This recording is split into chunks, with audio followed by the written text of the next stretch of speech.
Sure I'm on. What's up, everybody? Welcome to the Shake Up. Let's see. I gotta make sure I'm on. Oh, fuck. Late.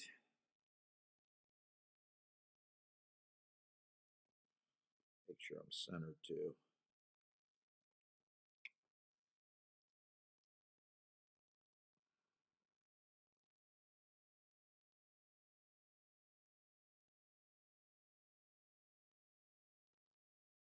Yeah, that's right.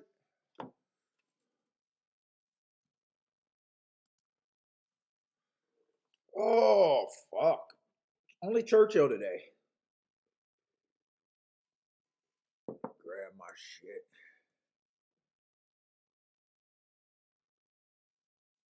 See if we got some people coming in here today. Maybe everyone's watching replays for Breeders' Cup.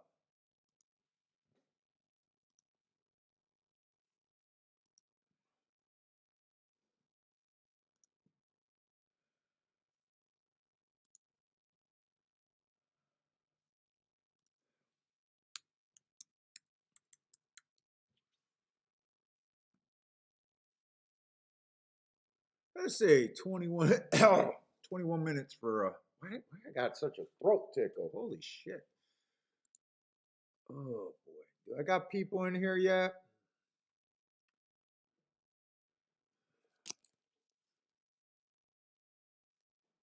What's up, Pete? Maybe no one's gonna watch today. Everyone must be doing their Breeders' Cup work.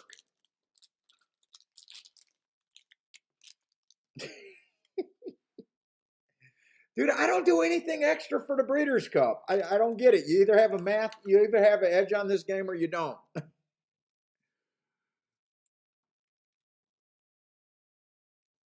I'd rather not suck the 363 days of the year. I find it funny that people do so much work for these 2 days. What's up, Nathan?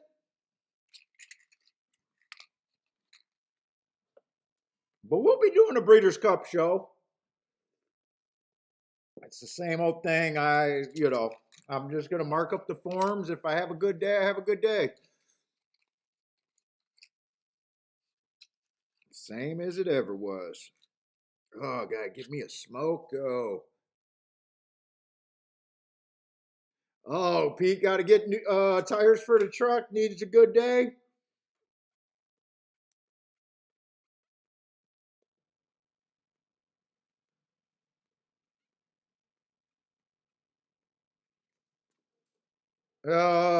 JW, you haven't looked at the. Yeah, I don't get it. I don't get it.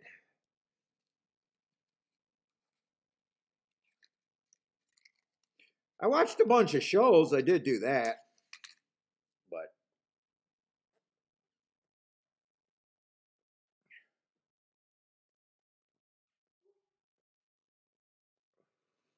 ah,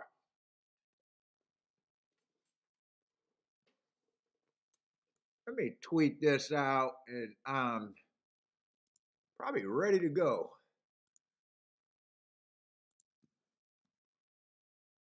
It is a bitch marking that many forms, though.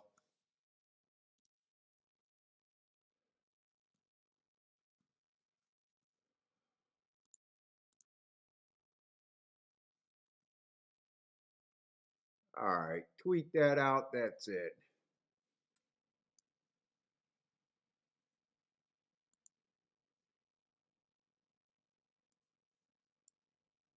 I don't think I need that.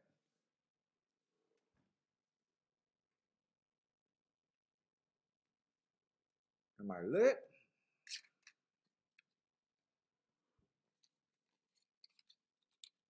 Fuck, I don't even know how early they start tomorrow. I think they start. What time do they start tomorrow? Like 11? I don't even know. Let me see.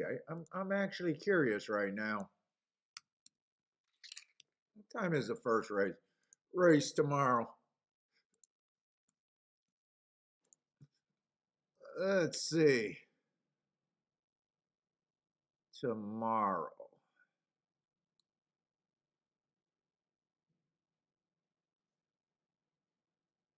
Let's see. I got to go look at entries. Let's see. That would be Keelan. What time do they start? Tomorrow's the 4th.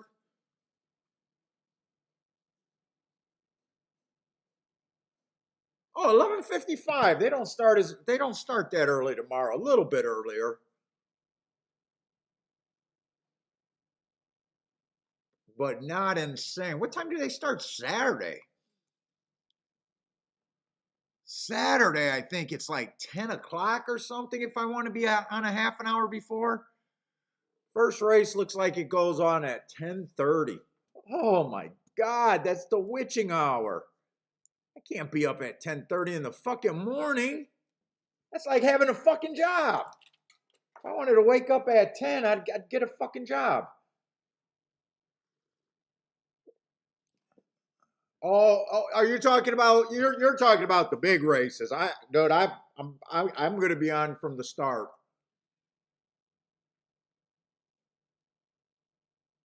What's up, Rennes, dude? You're probably talking about once the Breeders' Cup races start.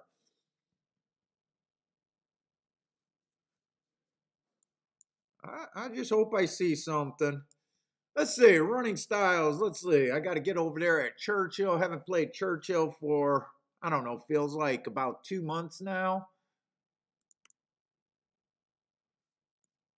I think Speed and Stalker's at Churchill. Let's see. This is 6 furlongs. Speed and Stalkers. Wiring 35% of the time. Stalking 56. Closers are winning 9. First 6 post positions seem to have a bit of an advantage. They're winning 83% of the races. So once you get on 7 on out, there's a bit of a dip.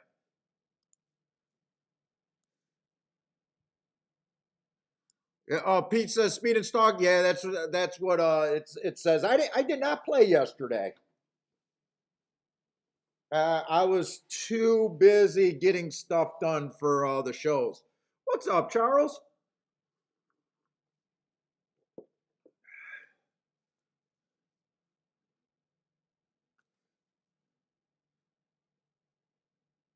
Let's see. We got 6 furlongs claiming 30,000. Not winners of 2 lifetime. One's running style at least fits. Fits pretty good. Just broke his maiden, stepping up, or her maiden. 2 races ago, bad rail stalking day on the slow side. Just slow match strides with slowest winner pretty much there. At a route. Did go wire to wire on the sprinting though. Not really sure what she is. There's a couple route races where she had no speed. A sprint race where she had no speed. Let's see. She finally had speed off of the big class drop. Went wire to wire. Did it decent. 1 tick slower than the fastest winner. Average. Did it decent, but lightly raced. But I'm still not sure if this is necessarily a fast horse. What's up, Jay? Let's see. What is Jay? Got Friday's Breeders' Cup races done. Working Saturday right now. Hope to be done tonight. I think I got Fridays and Saturdays marked, but then I ship them over to Parsons because Parsons tries to get like the West Coast horses done for me. And then I know for some reason there was a few smaller tracks like Woodbine that I didn't mark up, so I don't know if Parsons gonna do them or I'm gonna do them, but I might have a little bit of work, but not much. And Gulfstream, I'm already done for the next 2 days for the most part. Like I can jump on and do a show comfortably with what I got. What's up, Mo Nose? Jay, get back to work. C Money says. Oh, so does Mo Nose. C Money's here. What's up, man?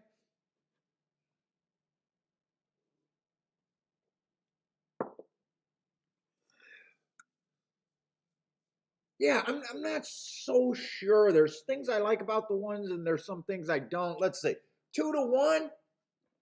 I'm probably willing to say not at that price that I'm interested. I don't have a problem if he wins. Just at that price, I'm probably not interested. I say the two probably fits as a stalker. Probably won't get the lead. Remember, I'm looking for speed and stalkers here. Oh, and I think I figured out where I got all silly last week. Dude, I started getting worried about the stakes races after that Keeneland with the Breeders' Show. I know. You know how I kept saying, fuck, I keep liking every chalk? Dude, when I went back and watched that show and went back and looked at my handicapping, for the weekend and every day after Wednesday, dude, I know I was looking at class. Class is usually an afterthought for me. I was getting away from, I was still thinking about biases, but not all in, dude, I just fucked up my handicapping, not being me, getting worried about the Breeders' Cup, and trying to do too much with fucking class. I know that's what I was doing.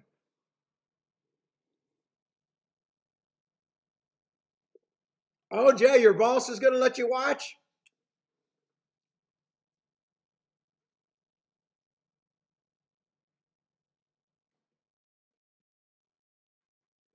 And then after I realized that, I went back and looked at my marks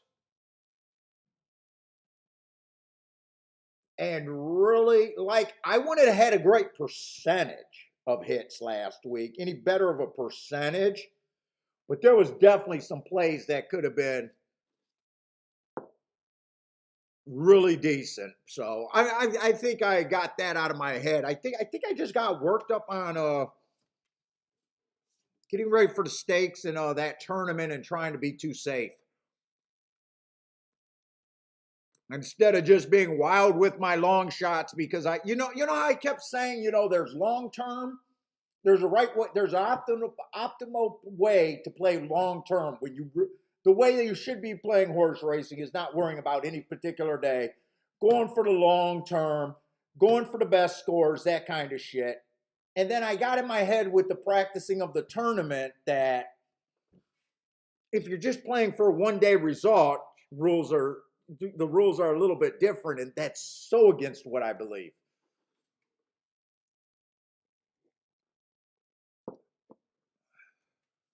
So, in other words, I might be done practicing for that tournament and just say, if I have one of my average fucking days and I get my bets in right and I make my moves, I don't have to practice a fucking tournament or that particular tournament.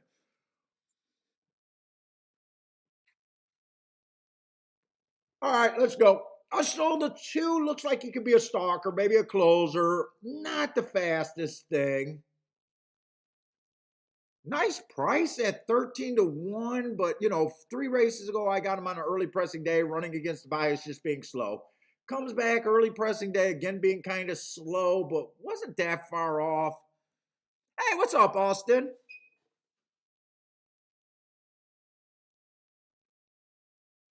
And then last race, bad rail, still on the. There just feels like there should be fat, but he does have the right running style. 13-1's a nice price. I got to see what else is in here. What's up, Joe?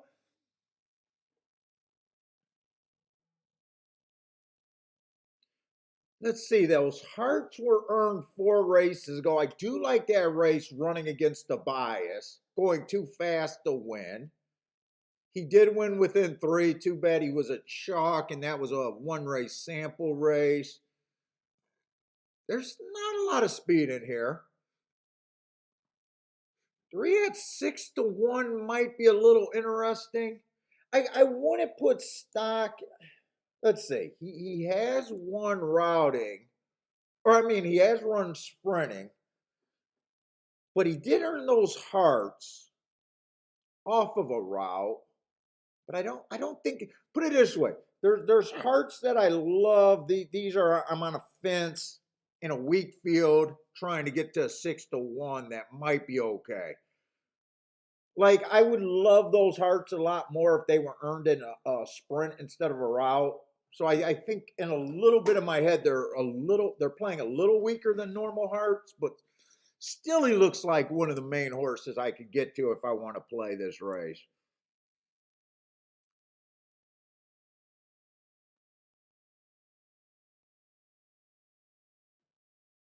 Yeah, same. I think I was trying. What's the stress is just the $500 cap and you're out. That was the stress, and I was trying to work around that, and then I was trying to use class. And I'll tell you another secret sin that I was doing, and you guys might have noticed. Boy, there was a lot of speed figures those last couple days that were catching my damn eye. There was an awful lot. I was glancing at speed figures too. I was trying to be safe. In other words, using a little bit of class, a little glancing at speed figures, and it did me no fucking good. It did me absolutely no good. I mean, other than Wednesday, but Wednesday I played like me, and then the rest of the days, Thursday I Thursday I played right, but it was just chalky, and that's the day that I started looking at class because they ended on Thursday. I think that was the day at Keelan they ended up with a whole bunch of stakes races and not stakes races, those optional claiming 80,000 and the allowance 120s, and that's when I started talking to Parsons about class, and that's when that class got in my head. Dude, and doing what everyone else does in a par mutual pool. I mean, I preached that it's wrong, and I was grabbing it. I was grabbing it, and luckily I survived last week only because Wednesday was so good, and then Saturday, I think it was Saturday, I caught that horse at 11-1, that one horse that righted my ship, and then Sunday was a small losing day. I hit two horses Sunday. Didn't think I handicapped real good, but I at least backdoored it an exact, and then I had that winner at like 6-1. Okay.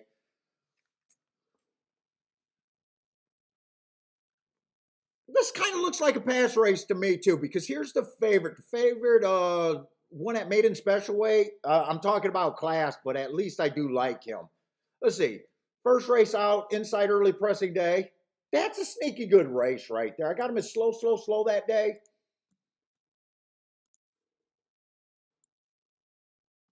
Usually a race like that, I wouldn't forgive if you had the inside of the track on the day that I thought the inside of the track was good. You had the right running style and you were back. But him being a first time starter, I can actually forgive that race and just say, okay, that's a good race. Comes back at a higher level than most of these and runs at a nice average, average slow. So far, we haven't seen any other horse other than the three that got me a little bit interested. That race at Indiana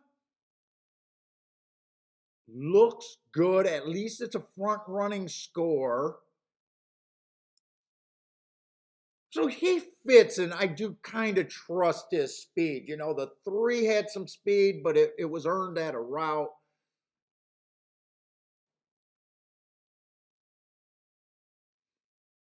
Five, I don't care for. I don't think the bell. I mean, he got the right running style as a stalker, but I don't like that slow, slow, slow race. Maybe you can argue that it was on the turf, but Belterra, I'm not interested in.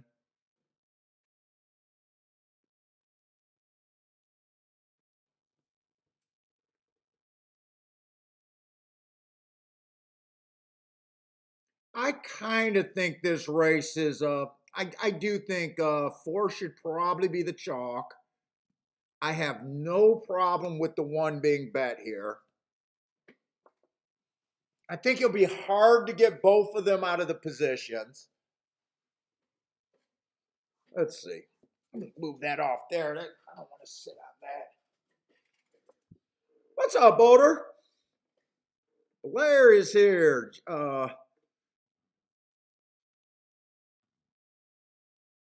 Steve, what's up, Steve? Yeah, I think it'd be hard to beat both of the chalks here.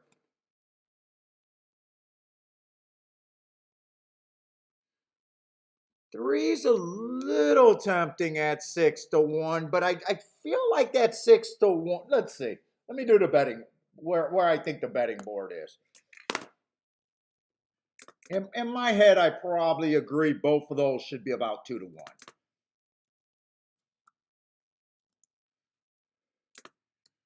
That's kind of where I see.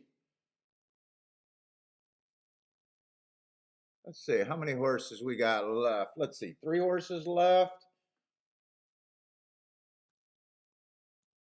I'm probably good with that. I'm probably good. I think two's a little interesting, especially underneath in the exacta.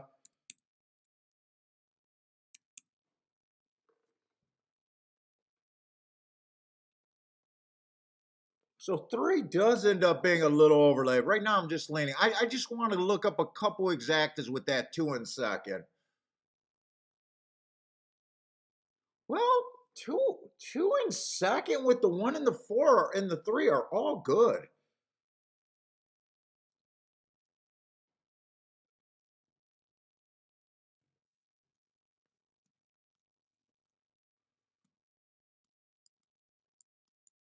Well, my brain got to start working again.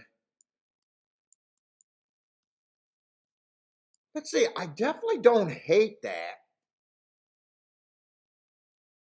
I don't hate the 7 to win.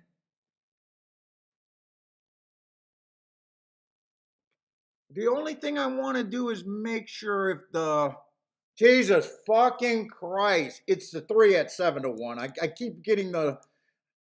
I'm gonna wake up. I promise. I'm not gonna keep making these mistakes.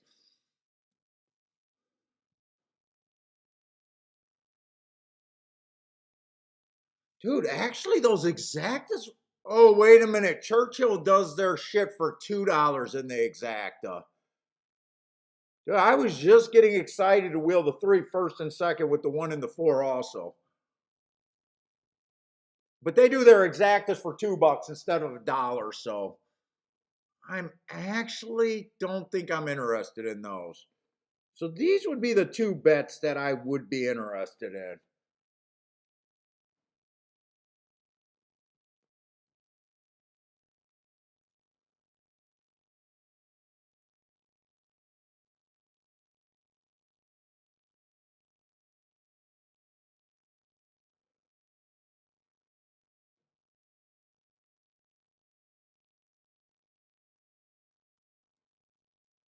I don't hate them. It's just,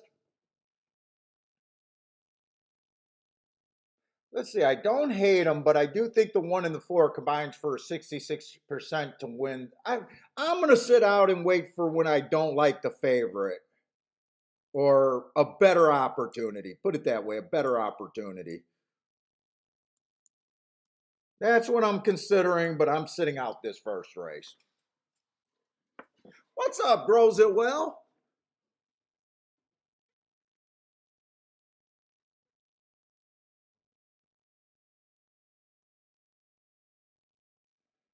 Yeah, it's been a lot of work, and then I started getting my files done for Press Style in Indiana. I know those tracks are ending, but I need them for the shippers.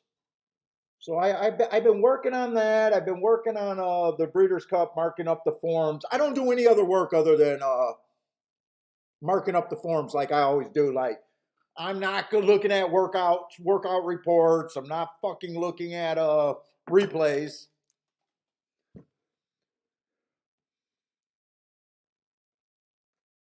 I'm either going to be on tomorrow and the next day, or I'm going to be off on the Breeders' Cup. It's whatever it is.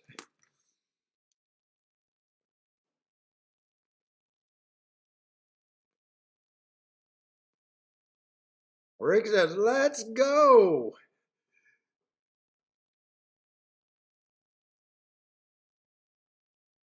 Mo says, "Mo threw some money in the account in the mood." Come on, Mo. Come on, Mo. We can do better than that. Like I said, just let math be your fucking thing, or where you think. If you think you're getting the best of it with your bet, let it sort out. Don't do what I did last week and try to change.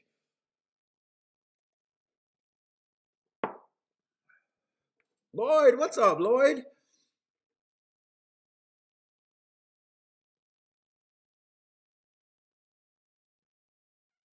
Austin's getting butterflies for the Breeders' Cup. Dude, I'm getting butterflies because, well, Scotty's boys are doing a live show. So Equine Edge, I don't think Scotty's going to be on it, but Equine Edge is doing a show tomorrow. I'm kind of expecting big turnout tomorrow. So that does always make me nervous. Plus, I'm always nervous with stakes racing, but I got Gulfstream to fall back on. What's up, Coach Flat? Let's see, one day get the lead, four is chasing. Everyone is in proper position from what I thought. So I'm glad I didn't try to force the bet on the three, even though I thought three was a bit of an overlay right now. I kind of thought one or four should be the fastest early. I was probably leaning towards the four in my head, was probably the safer of the two.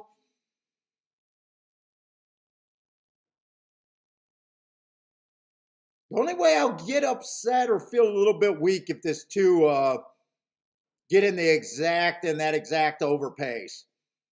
Or that two even wins in the exact and overpace. Come on, two, keep running. Three's going to be there too. I looked up the 1 and 4 on top of the three. I almost played it because I thought that was for $1 exacta, but it was for a $2 exacta, and I didn't think it was interesting. That try might have been okay, though. That try might be okay.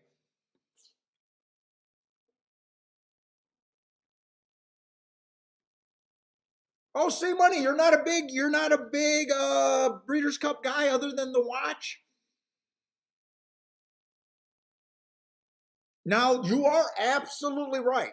So for years, Kentucky Derby Day, if you die on Kentucky Derby Day or get married, you better not expect me to be there. I'm sorry, I'm not going to be there. But Kentucky Derby Day, even though I'm very rarely interested in the Derby and Churchill for the most part, other than betting on the show, dude, all the extra monies, even when I was Ohio track heavy back in the day, Ohio would have bigger purses. Everyone gets bigger purses on those days.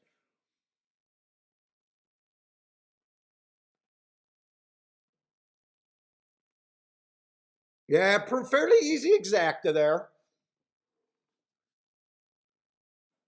Like I said, I looked it up. I think 4-3 was paying about 28 to 1, meaning about $28 for $2, meaning 14 to 1.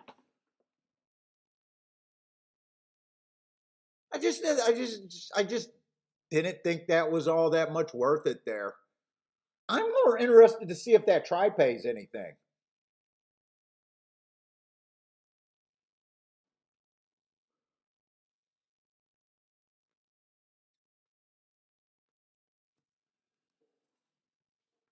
Super probably won't pay anything because that's pretty much they just threw out the 6 and that's pretty.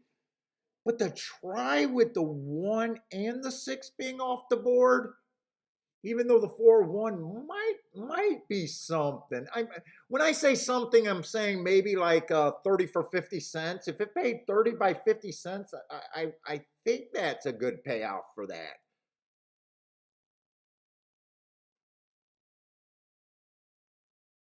And in fact, if I wasn't doing a show, I'd probably be marking up Gulfstream and another track not called Keelan. If I was not doing a YouTube and was doing my personal betting,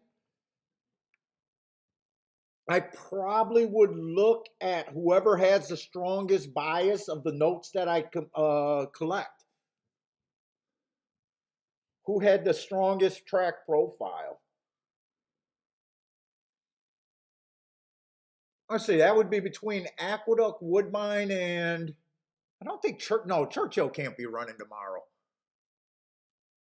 Who is running tomorrow other than although I did see there was a interesting tournament that I was thinking about getting into, but I don't think I want to be talking about the tournament on the show.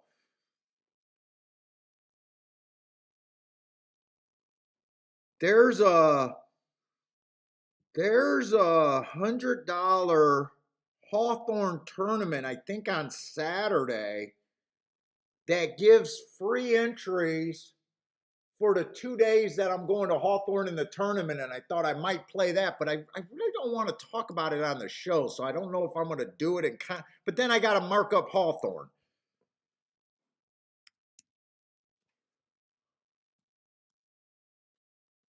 And there was a 2 day Breeder Cup thing on horse tourneys for about $500 that I thought long and hard about getting into. Still thinking about it, but I don't want to talk about it on the live. I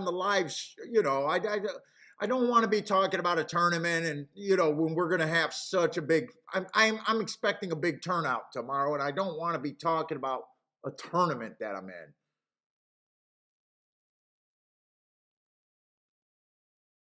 That's okay on a random weekend, but I don't know if I want to do that when I'm probably getting a lot more viewers.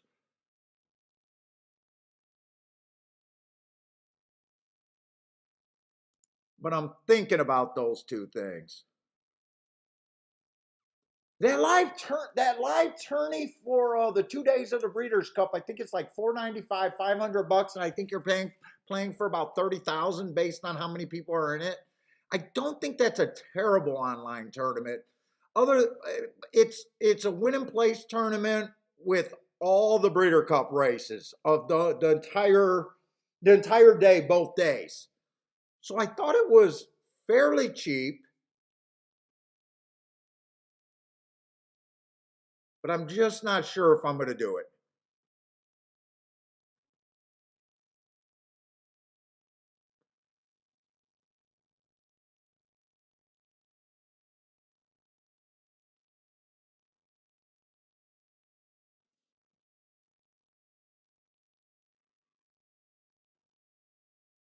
Yeah, Hawthorne, Aqueduct, and Woodbine would be the main ones. All right.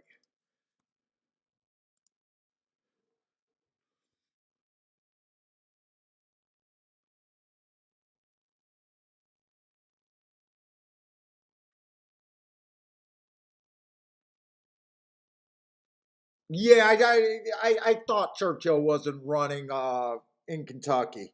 Kentucky, I think does a good job not overlapping their tracks. They're probably not allowed to overlap their days. Any has anyone in the chat room has anyone looked at those Twin Spires tourneys for the Breeders' Cup? I thought the one was reasonable. I don't know. I shouldn't be saying anything. I should be paid to advertise, but I'm for the people.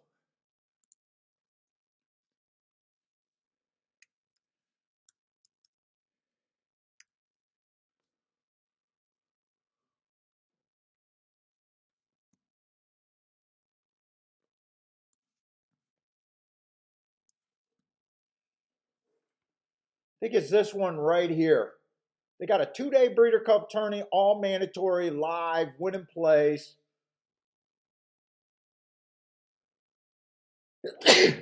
Oh shit! Wait a minute. It's not all the races, is it?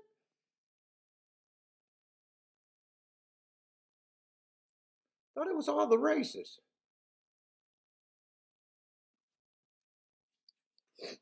Only 11% hold, so that's not bad.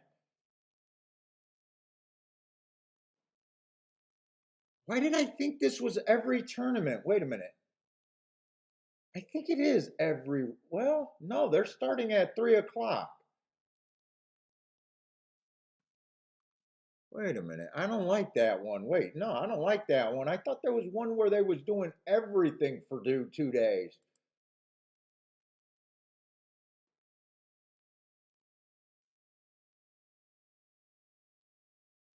Guarantee of a 20,000 pool, 20,000 purse, 11% hold. Oh, it's a 1 day tournament. This one is a 1 day tournament. How much is that one? 395 for that one. I thought there was a 2 day one that I thought was pretty good.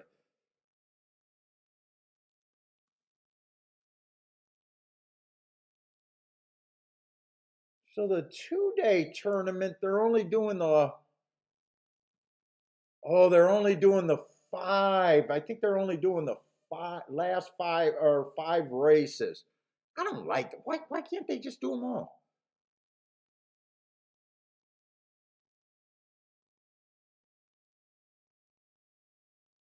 Yeah, that's the one for $500. You're playing for 75,000 if with a 12% hold. Not bad. I don't think that's bad. Hey, what's up, Omar?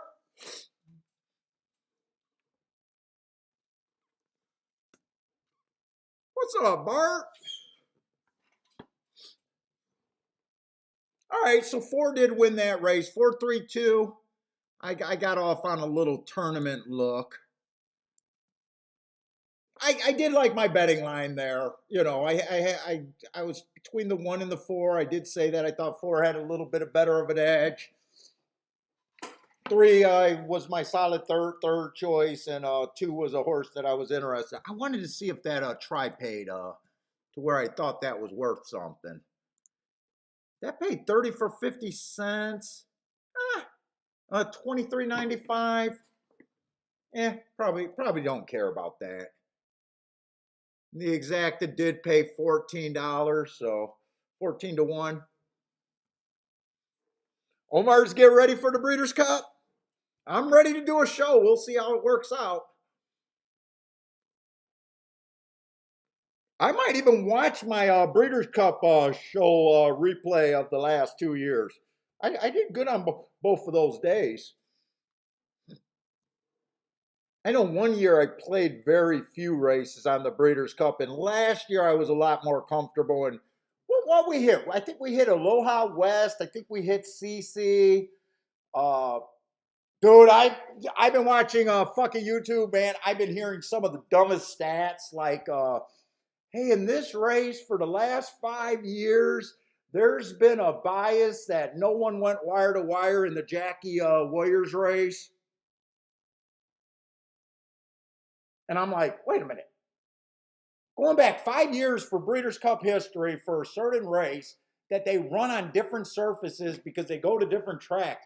How is that even a stat? And how can a fucking handicapper say that that's a stat? I was like, what the fuck is that? That was the dumbest thing I ever heard. Jackie's Warrior, and then some people were saying, hey, Jackie's Warrior lost this race last year, so he's and I'm screaming at the TV, fucking last year, Jackie's Warrior, that was a closing bias, a stalking closing bias. Everybody knew that was watching us knew that that track was backing up, and Aloha West got the perfect trip.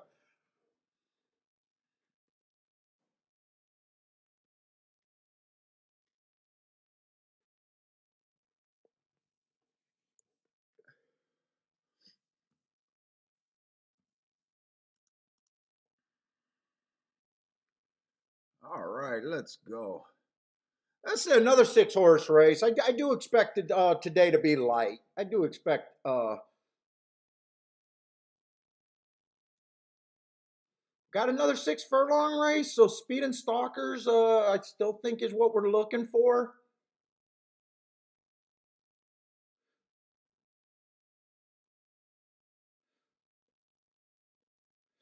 The one definitely fits running style. It's just the class coming from Mountaineer and Pressed Isle is what got me worried. He even started Belterra at the basement. I don't, I you know.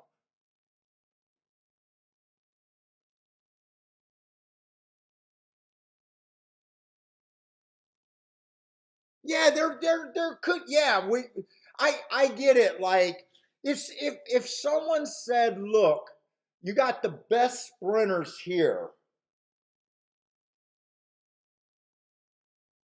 and you got some headstrong horses, and this race just, to me, tends to back up, but not calling it a track bias. Just say, hey, you know what? I feel like there's a trend maybe.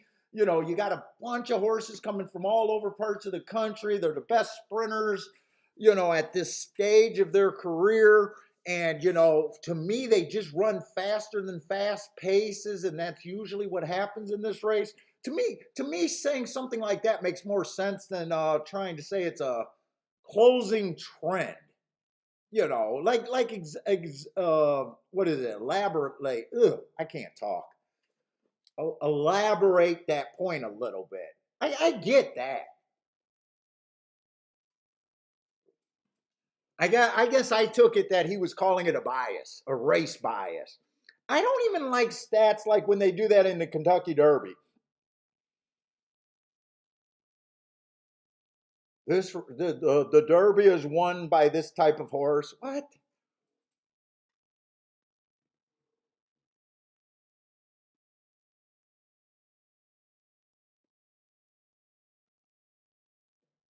Let's see. We got a big 4 to 5, so I get it to one. Let's see. Two looks like a stalker at the best. He did go wire to wire last race on well, close to wire. He did not win on a speed favoring day at 7 furlongs, but I don't trust him on the front end.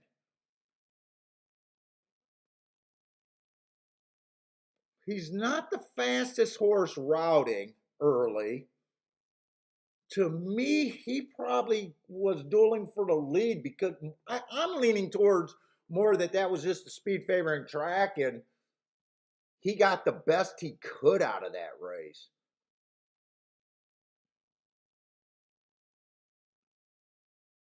Let's see. Notice I got some Indiana shit done. So I did get some Indiana done.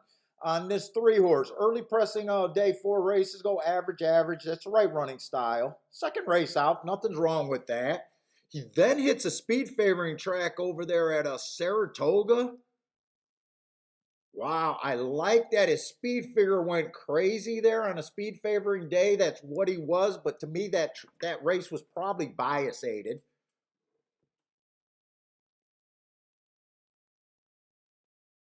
So I don't think he's as good as that 92, but he does have the right running style. He did come back and go too fast to win. I don't like that it was at Indiana, but I'll say that's a nice race. Let's see. My biggest worry about him is last race. Where did his speed go?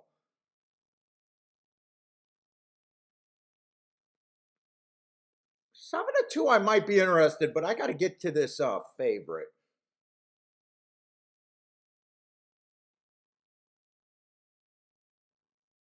Let's see. 4 looks like he got speed, but a lot of Belterra speed.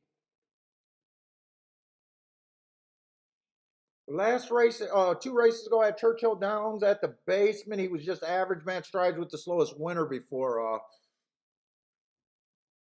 falling out of it. What class is this?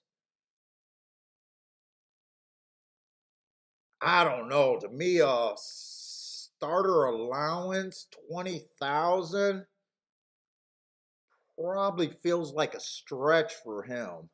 Right running style though. Boy, there's some horses here with some decent marks actually. All right, I'm skipping over to the 6 because the 6 is just catching my eye like nobody's business. We do got a fairly big drop from his last 3 races, but man, to me, unless his class overshines, which he could, I hate the route to sprint. I hate that he has not have any speed. He does have the biggest speed figures by far, but I think I'm going to try to beat him.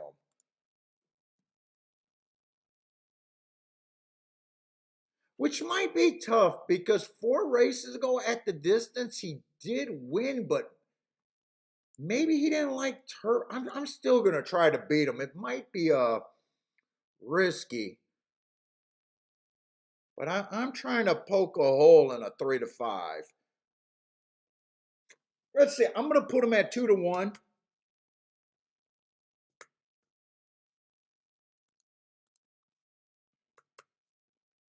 So I do think he has a fair shot to win this race. It's not like I think he's impossible.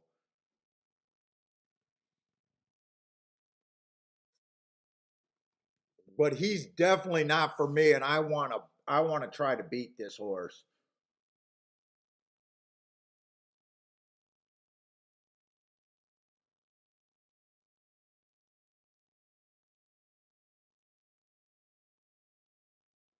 Man, I just don't trust Mountain Air. I just don't trust it.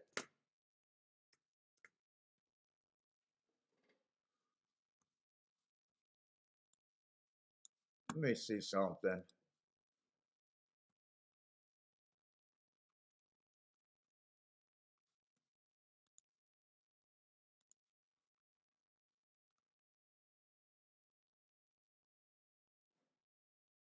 I thought I did that press style race, and I wanted to look this race up.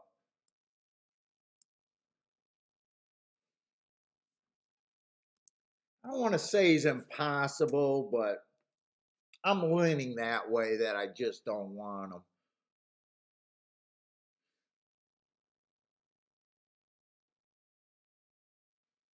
Who I don't think is impossible, but I'm really questioning, is he that fast?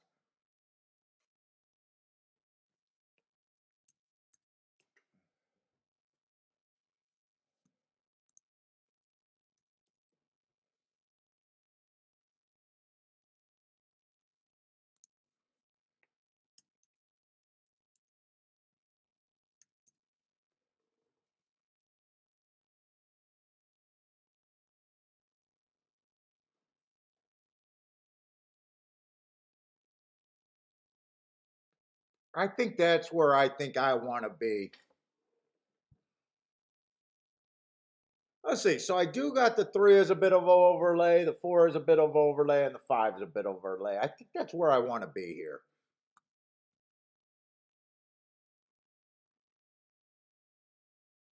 Let's see. Austin said no one won outside at Churchill outside the 5 pole yesterday.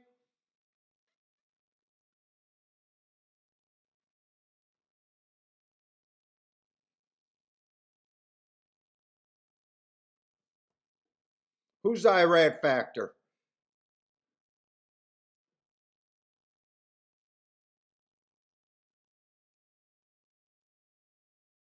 Or you guys might be talking about Breeders' Cup races actually. The only chance that Love reigns is that might be a Breeders' Cup horse.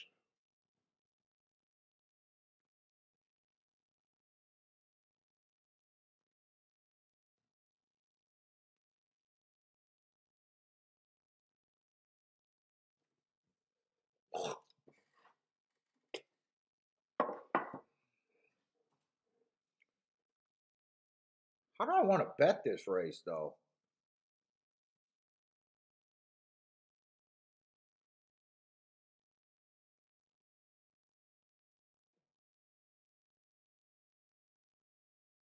Dude, do I really trust this 4? I'm not sure if I really trust this 4. I think I mostly want to try with the 3 and the 5 here.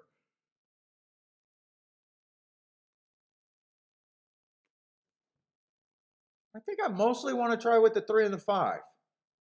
Even though I got the 4 at 21, I'm not sure if I believe that. Let's see. I actually think I want to adjust this. I'm still not interested in him, but I'm just gonna say I agree that maybe he should be chalk, and I'm trying to beat him. I think this goes to 10%.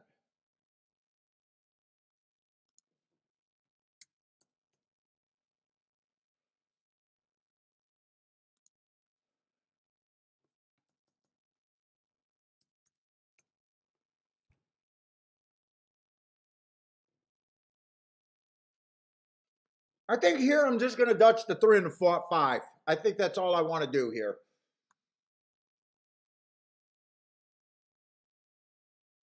I might do. I might actually do a little bit more. 3 and 5 to win is where I think I want to start. Let me look at these exactas. They might be all right.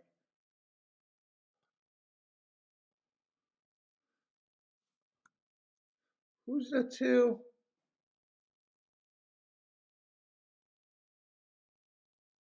I think I do want to use this too. 2, 3, 5 in a box. I think that's where I want to be.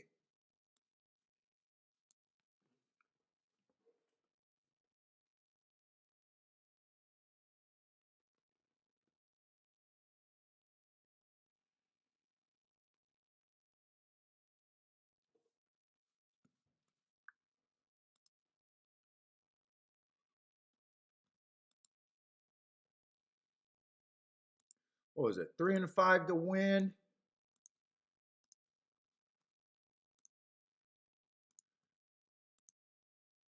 Exacta box. 2, 3, 5.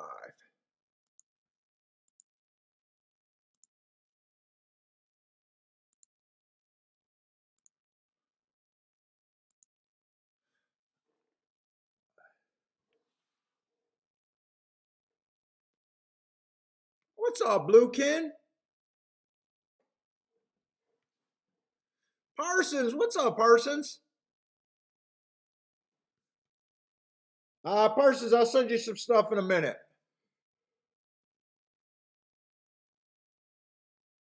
Let's see. Let's see if I can get the scratches there in the third race also. No scratches in the third race.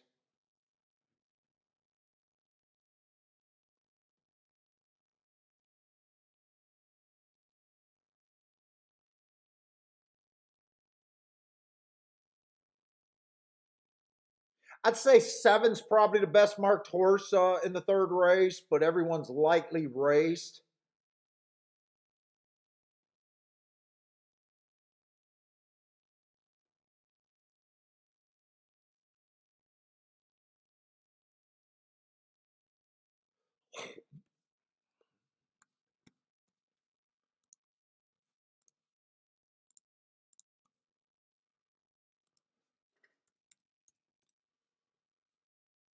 Ooh, I gotta get.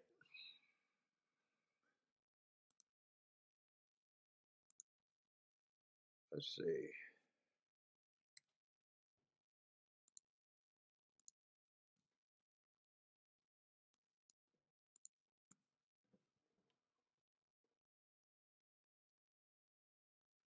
Let's see. Austin's on the 5 with the 3-2. Oh, okay. I'm close to Austin.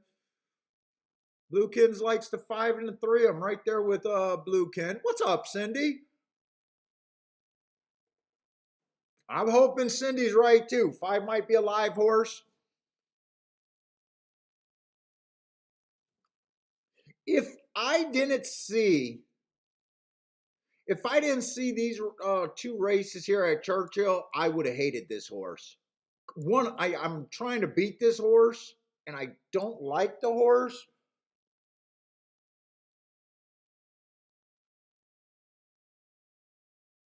But I'm nervous about trying to beat this horse. Not nervous, like, I'm just, because to me, the right move is to try to beat this horse or to sit out, really.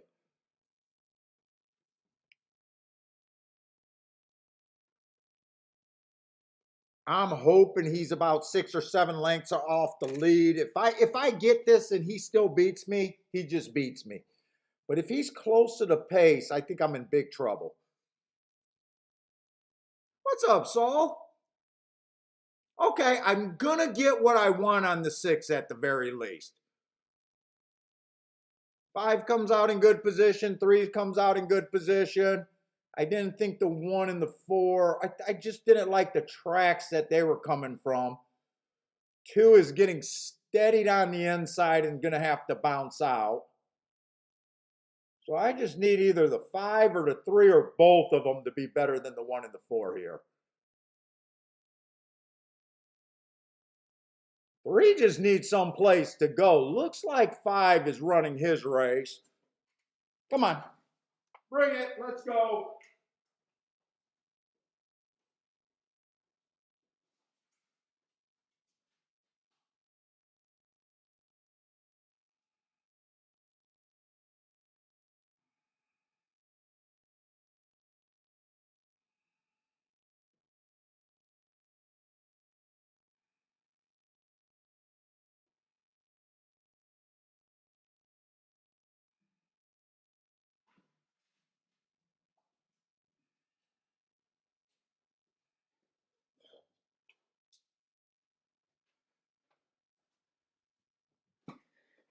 Had to get some lifts in.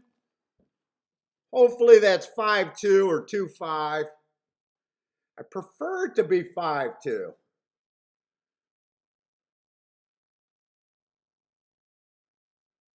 Well, I'll hit the exacta.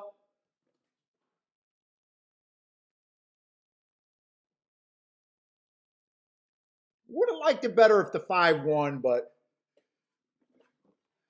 I didn't get to check those exactas, so I don't know how good this is.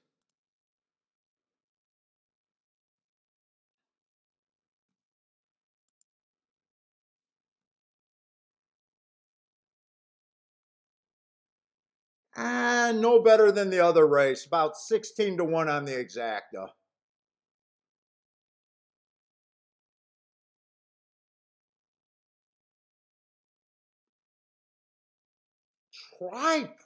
Try probably could have been played there. I got exactly what I wanted on the 6, though. Too far back and couldn't get better than 4th.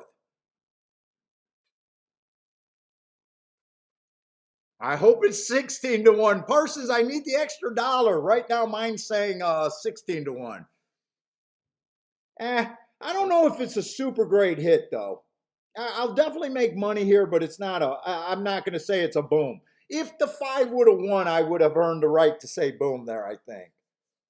But because I got to pay for the win tickets, it's just going to be a little bit of profit.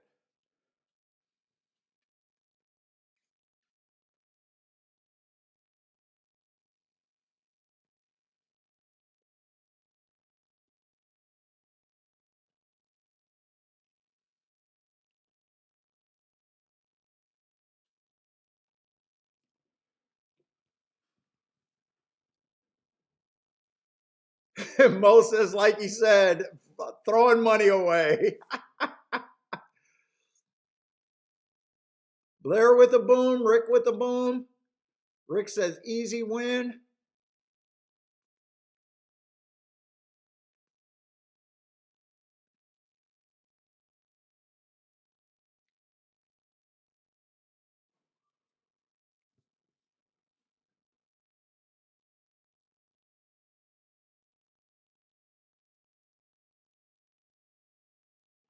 Parsons, you don't know how to be math. 32 divided by 2 is 16-1. Dude, I want my dollar. I want my extra dollar, Parsons.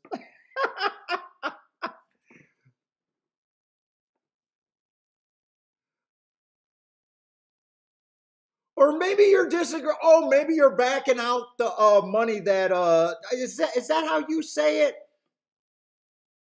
Maybe you back out the $2 because of the money that it costs to hit you, and that's why you're saying 15-1. I look at that and I say 16-1. But I don't back anything out. All I do is divide that, and for a dollar to me it's 16-1. Maybe you're pulling out the dollar or the $2 there to make it 15-1. I want $16 basically is what I'm saying.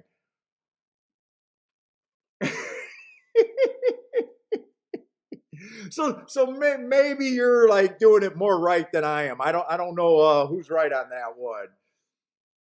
Okay, you did take out the cost of the bet. Okay, you take out the cost. Yeah, I just divide it by 2, and that's what I say 16-1.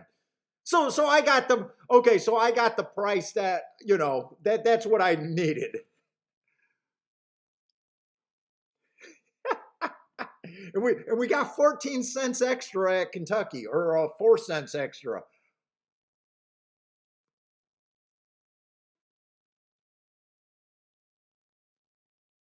Oh, the try paid $32. I don't think $30 in a try for 50 cents is bad. I don't think that's bad. I think you could do a lot with that, I think. Well, it's bad the more combinations you have, but if you hit it with relatively few, like if I would have did that just the 3 horse box and the try two, I would have thought that that was pretty decent. Put it that way. If I did the 3 horse box and got 32 for every 50 cents, I would have I would think that would be okay. Let's see, could have hit the double, but I'm not sure that no, the double probably had to pay crap, right? Because that was chalk over chalk in the double. Yeah, I don't think that double could have been played. My guess that double didn't pay enough.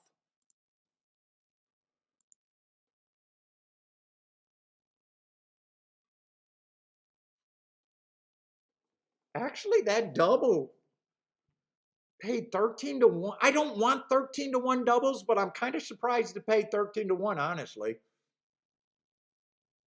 I don't want $13 doubles, but sometimes you go back and look at it and go, wow, that almost looks like I don't like saying free money, but that doesn't look bad, but I don't want to live there too long.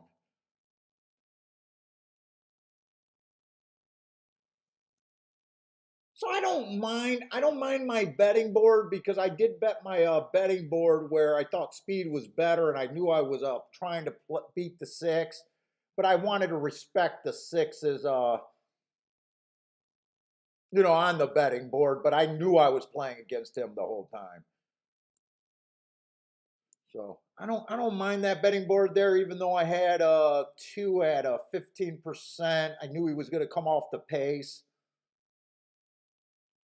I was I don't mind favoring my betting to the horses that I think have the lead there.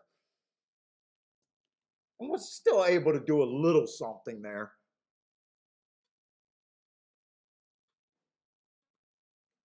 Oh, Omar already got his Breeders' Cup pick 5 worked out. There we go.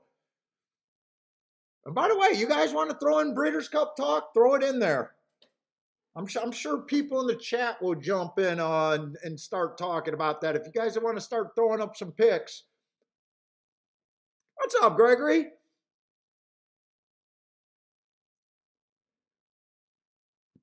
Feel free, man, because I am actually taking today's show as just a relaxation day. I definitely wanted to do a Thursday show, keep the schedule going.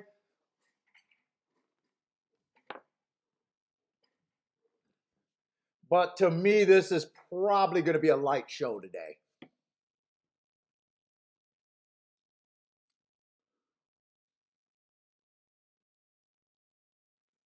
Maybe even more of a hangout section. You know what? Maybe I'll look at the Breeders' Cup form. Anyone want Breeder Cup bullshit talk? Let's see. I'll only download the. I'll only bring up the form for tomorrow though. If you guys want to look at something or no marks on a horse for tomorrow, we can do a little bit of day one bullshit talk.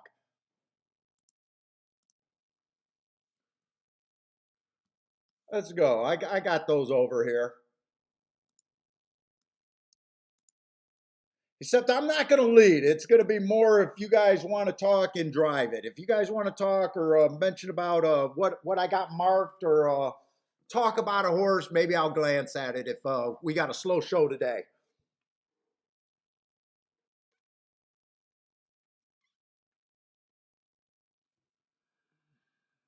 Let's see. Blair is talking about the sprint tomorrow.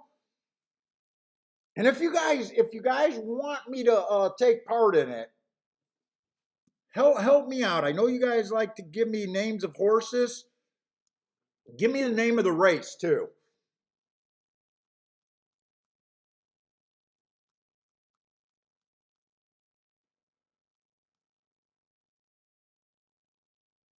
That way I could probably figure it out pretty damn quick. Let's see, Rick says race 6. Here we go, race 6. I'm right on it, Rick.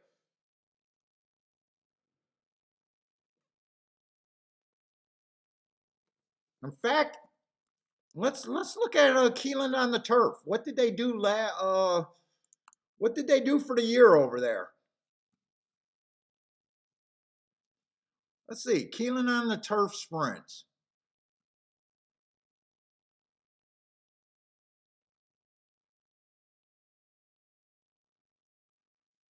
Where's my eyes? Let's see, right there.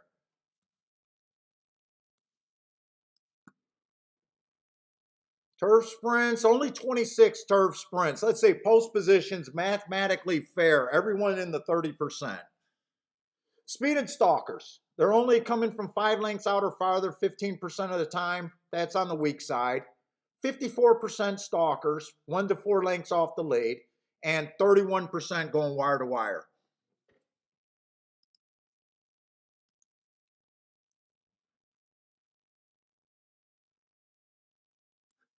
Ah, thanks, Boater. Yeah, help me out with the likes, guys. Help out with the likes, man. What's up, Feck, if I know?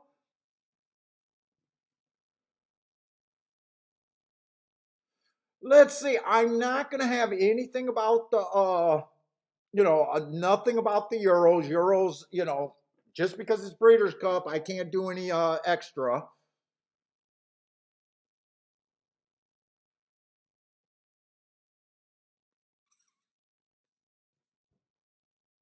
Let's see. So I do got marks on the 7. He earned hearts at that route race.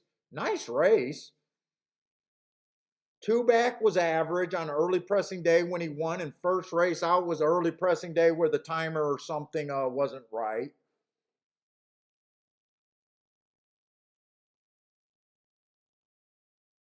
I'd say the 8 horse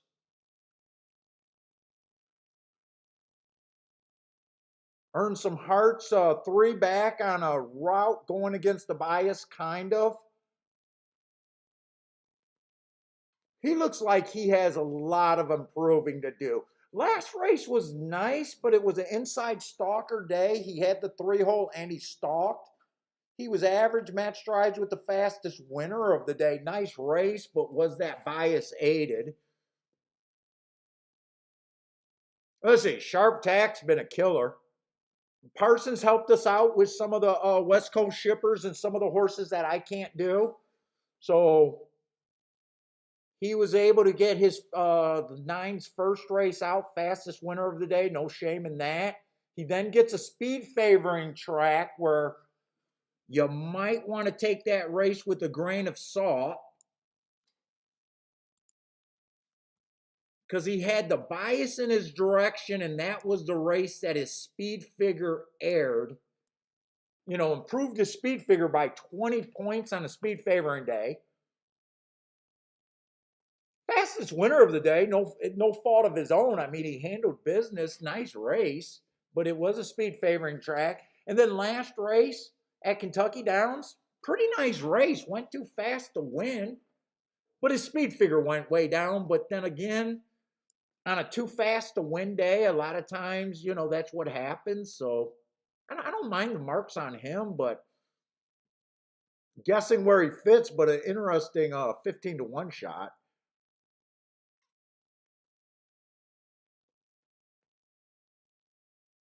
Let's see, Speedboat Beach. I'd be interested to watch his first race out at Del Mar because Parsons had that was a bad rail day. He had the 4-hole. If you guys watched that replay and seen that he went to the rail, that could even be a better race. Although his next race out, he was the fastest winner again, but he was nowhere near a bad rail. Then we got another Euro.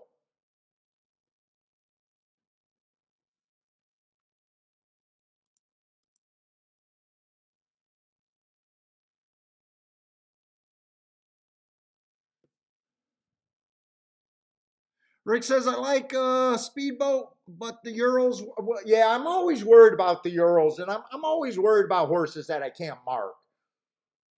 I'm probably, unless I can spot a bias on the turf, I'm almost hoping to catch a strong bias on the turf Friday, probably trying to avoid the turf Friday and hopefully can do something Saturday. But the turf racing with so many Euros, I'm going to be squishy as fuck on all the Euro races.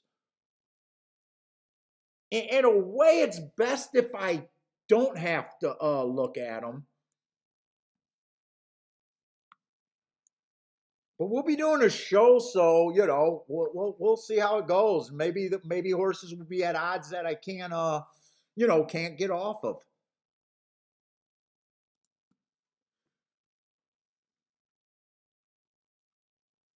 I was saying, Sarah, Keelan, or I'm sorry, Churchill on the dirt routes. Let's look that up. I think dirt routes play speed and stalkers too.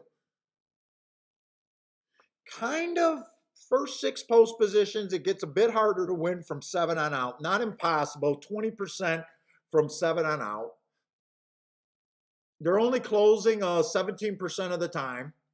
But they are wiring 31% of the time, stalking 52. So I'd be focusing on speed and stalkers in this race. Maybe trying to fade post seven on out.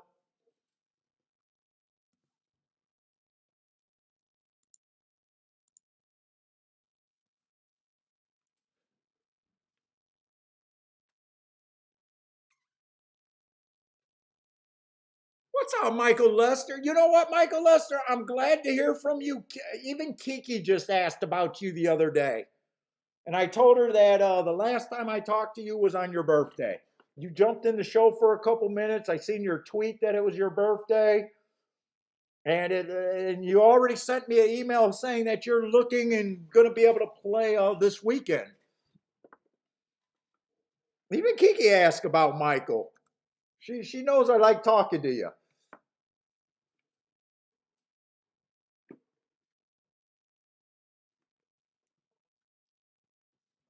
Believe it or not, Kiki knows quite a bit of people in the chat room just when I go back and give her recaps of the show and everything. You guys get actually get brought up a lot. She hears all my shit.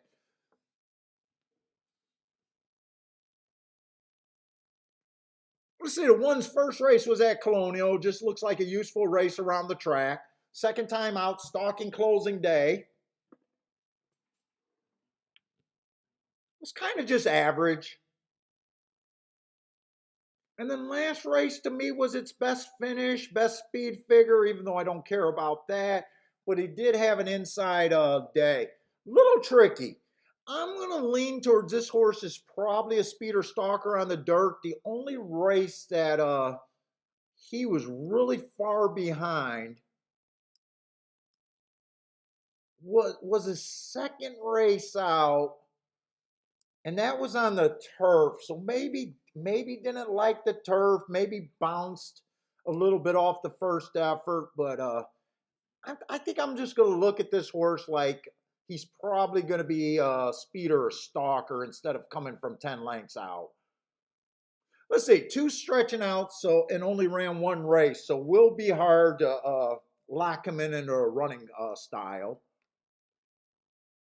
Last race, I got a bad rail day, had the 5 hole, and was just average slow. Just looks like a useful first race out to me.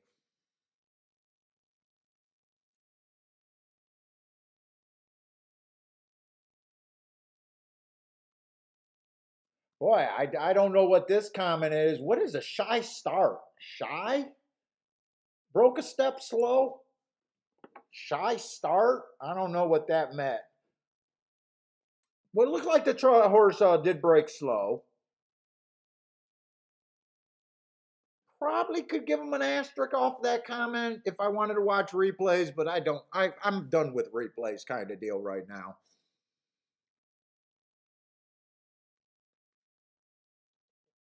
Put it this way, I can't bet him off that running line.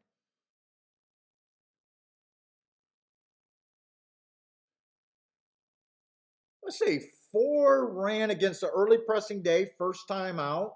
That looks like a very useful race running kind of against the bias there. Managed to get 4th out of 11 horses running against the bias. I don't think that's a terrible first time out. Last race, bad rail early pressing day, had a little bit more speed. Should have been nowhere near that bad rail. Might be interesting at 7-1. Don't know if I could pull the trigger. Might be interesting though. Let's say 5's the favorite, first time starter. I have no story on him. 6 is stretching out, early pressing day on the slow side. Again, I'm just going to say useful first time out, no problem with him. If this horse improves off that asterisk, I got no problem with him. Probably in my head, I probably think 6-1 is fair and not value, just probably fair. Just with that running line, I could get there, but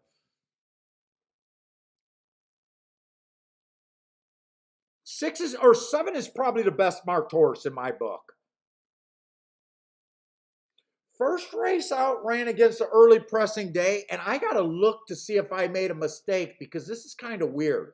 This horse broke a step slow, running against the early pressing day. He was 5 lengths off the lead at the first call, and I still got him being 1 tick slower than the fastest winner. That almost does not make sense in my head. How can you be 5 lengths off and 1 tick slower than the fastest winner of the day? Well, on an early pressing day, on a closing or stalking closing day, I get it, but I want to look up that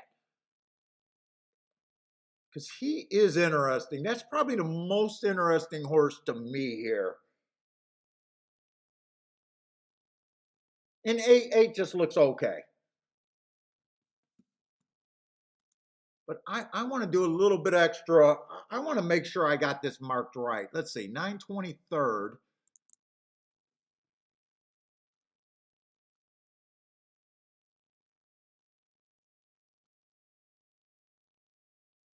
What track? Churchill.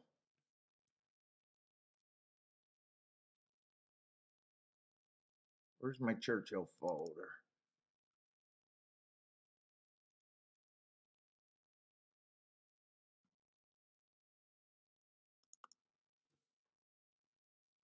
And that was a sprint race.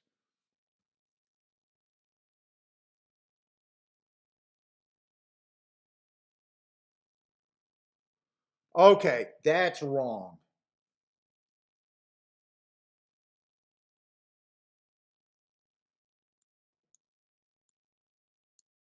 That's average, average, average.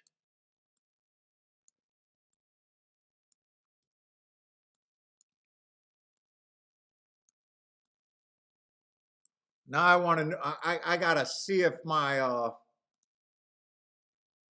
that could have been a data entry problem. Let me see something. Let me fix that or see if my eyes just got.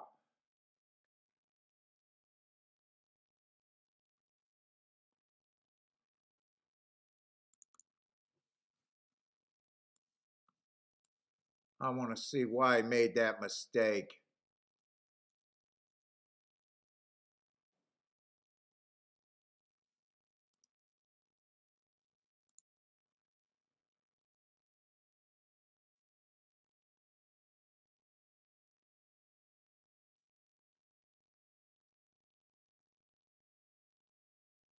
I don't know why I made that mistake. I'm gonna blame it on my eyes and just me marking so many horses that I just made an honest mistake there. Let's see. Cindy thinks 6 is a contender here. Six would not surprise me. Running against the bias first time out, stretching out.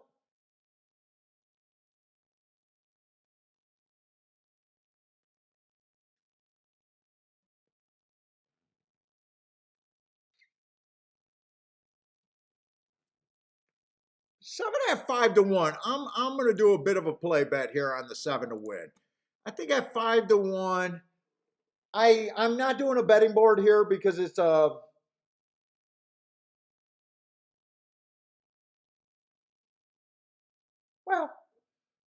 Let's see. Maybe I should try to do my betting board here. I didn't put that bet in. Let's say I got 2 minutes. I should have enough time. Let's see, we got 8 horses. Everyone starts at 15%. Let's see, the horses that I know I can't get to, one would be the 3.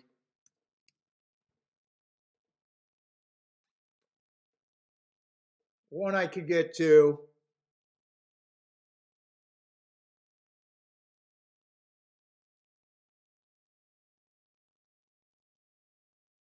Everyone else I could get to.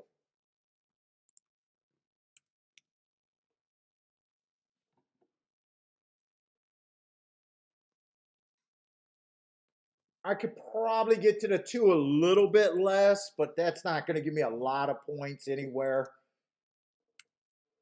Whoops. Let's say if I just stopped there and just said everyone else I could roughly get to, everyone else is at about 18%. I think I could play that 7. Let's just see if I think I'm ahead of the math or not.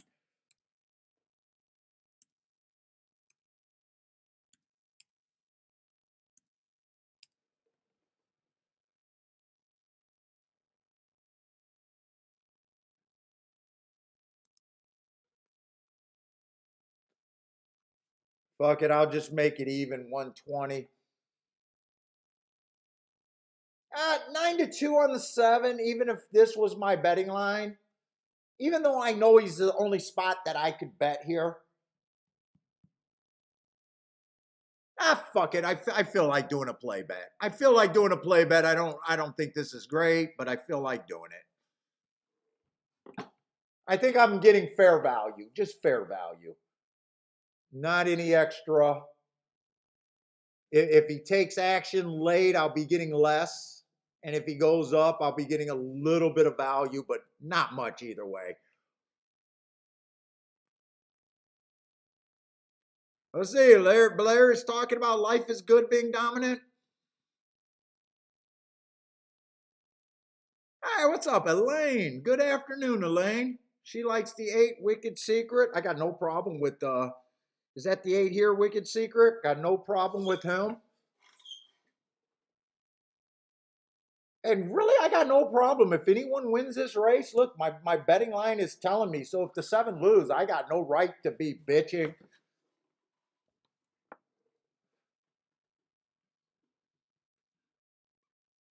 Case G, what's up, man?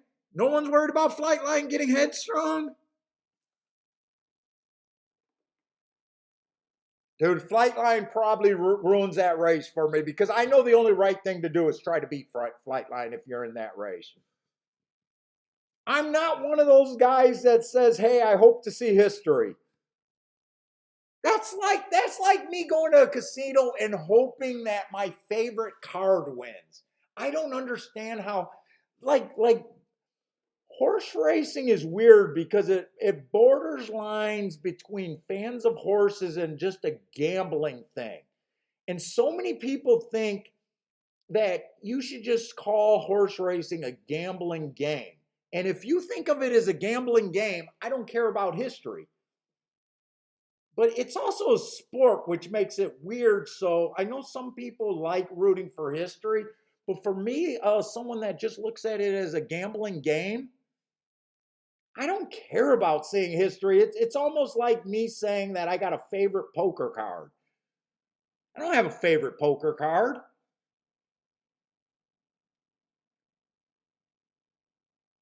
7 got the lead. I'm going to get what I want. It's just if he's good enough right now.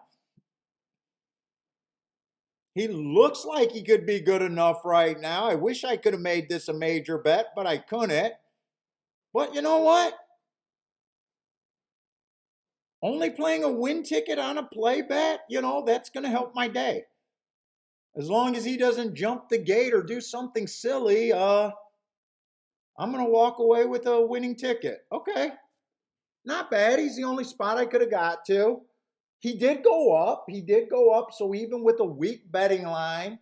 Now, if there was a few other spots here that I thought I could have played, I probably wouldn't have took a horse that I think I wasn't getting, before the race. I think the best I thought he was going to be was 5-1.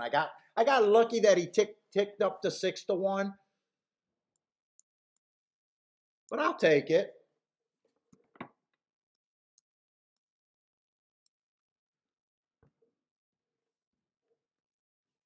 Attila and Blair with the boom there. Yeah, 7-1 for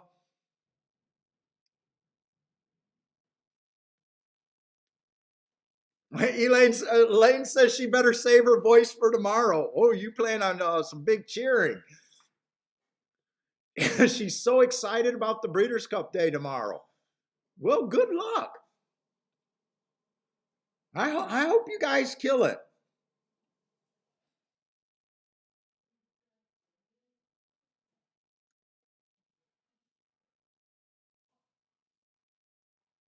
Let's see. Case J says, well, I mean, Flightline, you got to pick up whatever excuse you can to try to beat him, is in my opinion. Whether you think he breaks slow, whether you think he's going to get a crazy pace, whether you think I like that so many people are saying that. Well, this is the best field he's faced before, but I still think he's the horse. Well, that's a big reason to bet against him if you believe that. If this is I mean, that's a reason. That's a legit reason.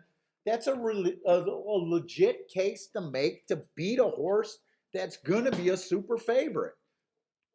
It just is.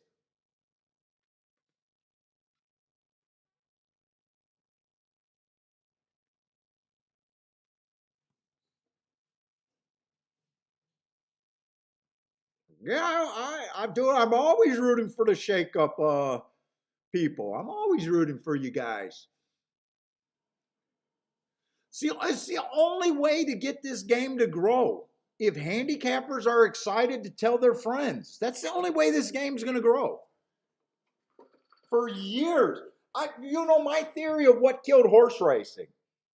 It's not the tracks, it's not the takeouts. It was poor information back in the early days, poor concepts. If you watch handicapping videos or read handicapping books from super years ago, and know how bad your grandfather and great grandfather and dad was playing, grumpy old men is why the game fell apart. More than anything, bitter horse players are what drove young horse players away. I honestly believe that. What's up, Elliot? Darren says, fuck Flightline.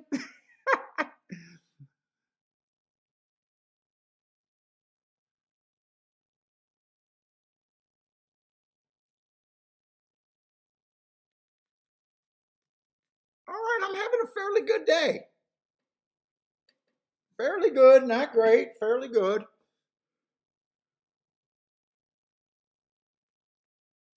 Not much action, risk, but now I'm at least I got a day's wage.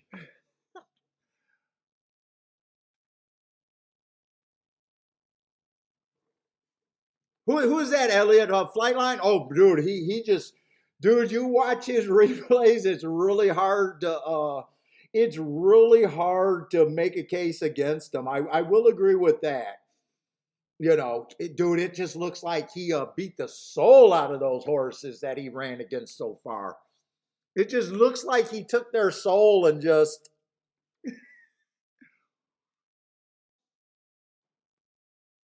No, JN, I loved his last race.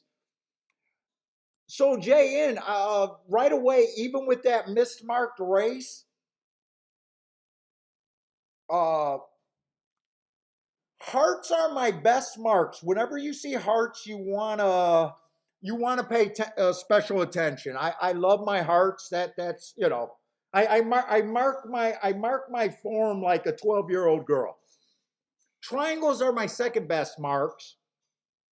And whenever you see a second, that means it's one tick slower than the fastest winner, meaning fast pace. So this is literally one tick slower, 1/5 of a second slower than being a triangle. So I'm a handicapper that I don't care about beating lengths. So to me, this was a very nice race, knowing that he was one tick slower than the fastest winner, average, and then slow. He's a fast horse. Horses come back and with a more reasonable pace all the time. So to me, that's why this was the easiest spot for me to get to. He was hands down the best marked horse in this race. Not as sexy as Hearts, but definitely eye catching.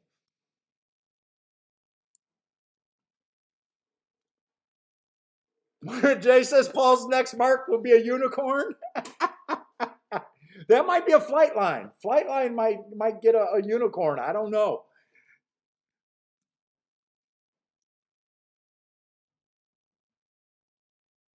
Now, by the way, Jackie's Warrior. Jackie's Warrior was 1-5 last race. I did notice one thing about his speed figure. Now, I'm not a speed figure player. But I will say something. According to Brissnet's speed figure, he ran his same race that he always runs. He just wasn't good enough last race. No shame in that. He got jumped on, got into a speed duel. The speed duel did not look super fast, but he was pressured. I don't have that it was a stalking closing day. I just had that. I think I had that it was an EP day. But what I found interesting about Jackie's Warrior, I think according to Brissnet, he ran his same race that he has been running and been dominant.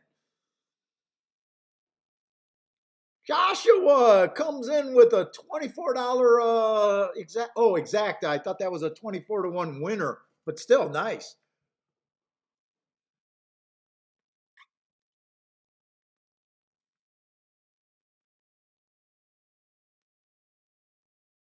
And there's something to be said about, his last race going into the Breeders' Cup. Are you all out to win that race, or do you rather win the Breeders' Cup?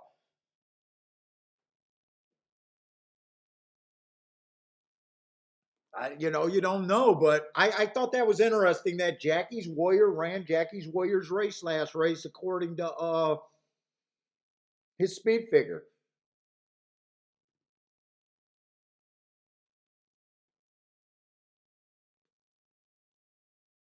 Let's see. Pete says Jackie Warrior needs to be on the outside. All his losses come from inside post positions. Maybe. There's some real horsemen that say, this horse likes to be nowhere near the rail. I mean, I don't always have those opinions, because if the rail's gold, but the rail wasn't gold that day. I love rooting for Jackie's Warrior. I don't think Jackie's Warrior would be any. I think Jackie's Warrior is going to be first or second choice without a doubt. So I don't know where, I got to try to beat Jackie's Warrior, but Jackie's Warrior is a horse that I love rooting for.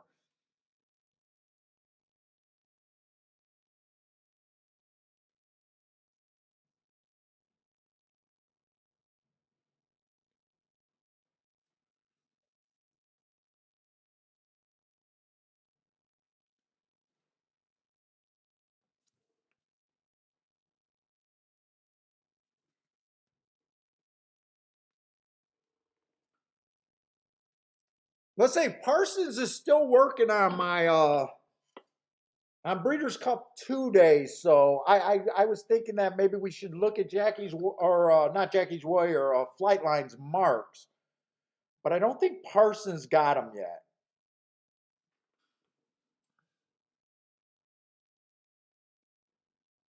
Let's see. Jay says let Jackie Warrior loses when the right eye gets covered up. What does that mean? When someone's on his right hand side, when he gets pressure on the right, is that what you're saying?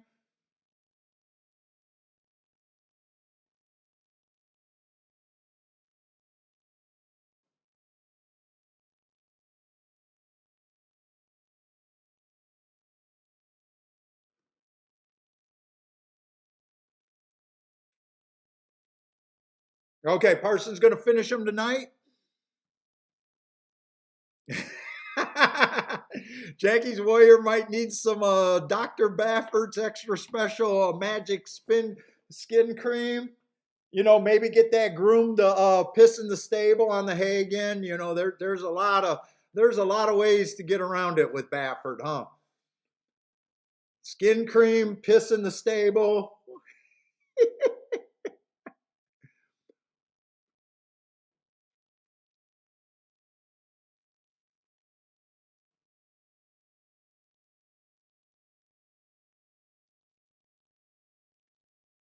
Dude, I'm watching a feed over there at Churchill. I love the TV. I love their desk. I like that desk with the TVs behind them and everything. That's what I need for my show. I need the TV in the background with the two TVs on the side that says a shake up. Maybe come in here wearing a tuxedo with that. Maybe I'd have to wear my tuxedo if I had a nice setup like that. I like their little setup there.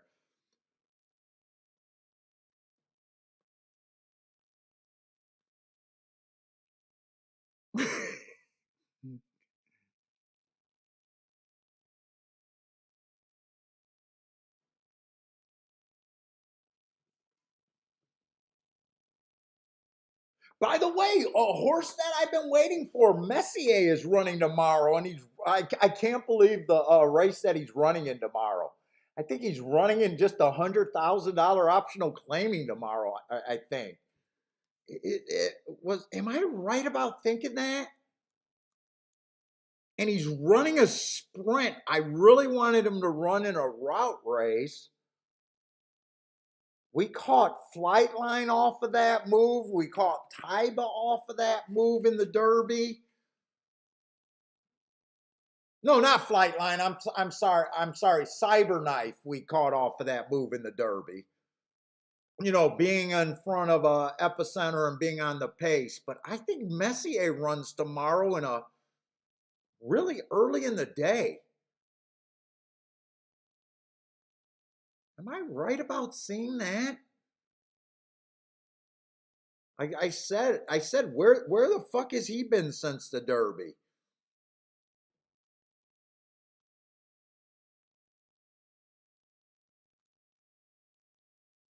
I think it's his fourth race he's running in.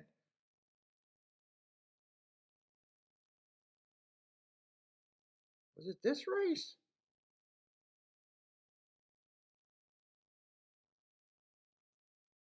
I swear I seen him running tomorrow. Maybe he's running Saturday.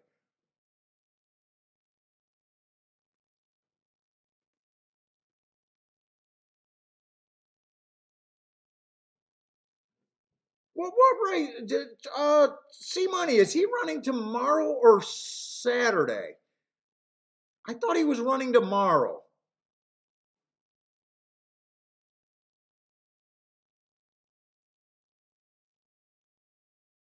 I thought it was this race, but it's not. He must be running on Saturday.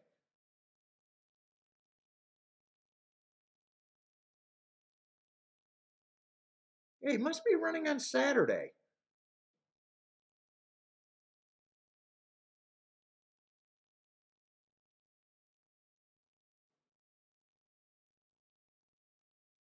Oh, Boulder. Boulder, by the way, marking up the forms.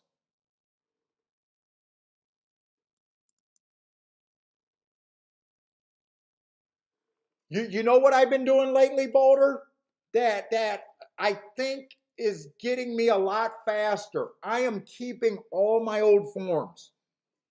And what I do, now I'm behind you. It's only at Gulfstream and because and Saratoga, New York, and that where I've been playing pretty consistently.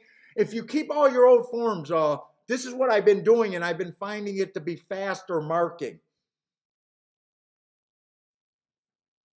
Let's just say you got all of Keelan. I look up the forms first that has the marks. So save your forms if you got them. And I look up this day, October 26th, the last race day, And a lot of times you just move the things over. So you look up October 26th, you move everything over from that day. And then now you only got to look up October 26th on your heart guide. And I'm going to get my database, my whole database like that, especially at Gulfstream. And I've been getting so much faster doing it that way. So much faster. Oh, he's racing on Saturday. Okay, he's racing in the second race on Saturday. So if you guys are marking the forms, plus I've been helping out, but that has been helping me a lot. Hey, what's up, Rusty Start?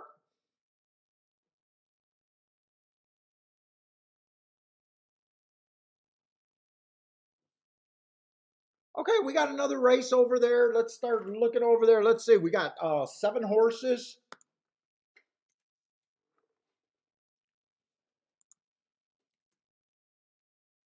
Let's see if you guys are new and wondering what I'm doing over here. So basically what I believe in, you make your own betting line. That's how you find value. You don't use the morning line really. That's that handicapper's opinion. Everyone value is a personal thing. So all I'm doing is I'm finding scenarios that I think could win. I don't give a horse more than a 50% chance to win a race because I don't live at chalk range. So when I start marking up horses like here, I mean, that's kind of my opinion, but I don't bet. There's handicapping where you're getting this certain scenarios, and then there's value in betting. Those are two different things. You handicap to give horses chances, and then you look at your betting line, and then you decide where your bets are going to be. Kind of deal. So, my opinion is right here. Whether that's what I'm betting is another story. I want to get overpaid, not underpaid. I want to be ahead of math is basically what I'm doing over here. So I don't start the day loving horses. I love bets more than anything. Let's see, we got another 6 furlong race. I'm looking for speed and stalkers. It's been fairly okay today.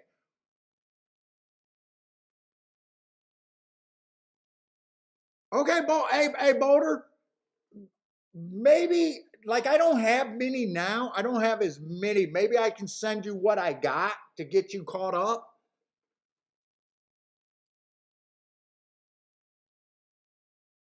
But I'm finding it super useful. Super fucking useful.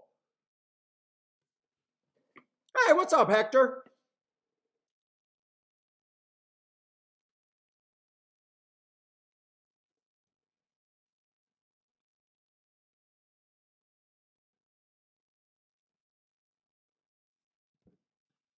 Going forward, that's my goal though, Boulder, is to keep my it just helps so much. It's so much quicker. Because now you're looking up one day to get a lot of times 3 marks.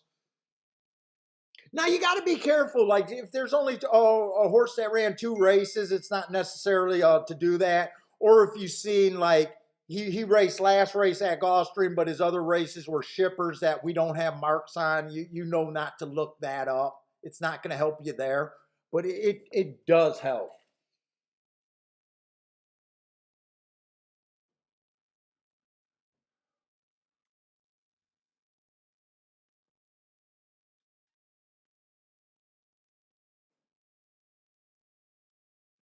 Let's see. Where is your comment about a tuxedo? I don't even see it. Oh, tuxedo, just wear a white beater and a bow tie on it. or get that tuxedo t-shirt.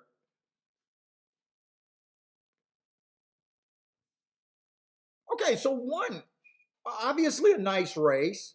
Won his first race out. Hard to poke a hole, but You know, he's stepping up against winners for the first time. Had to go to maiden claiming 30,000 to win his first race.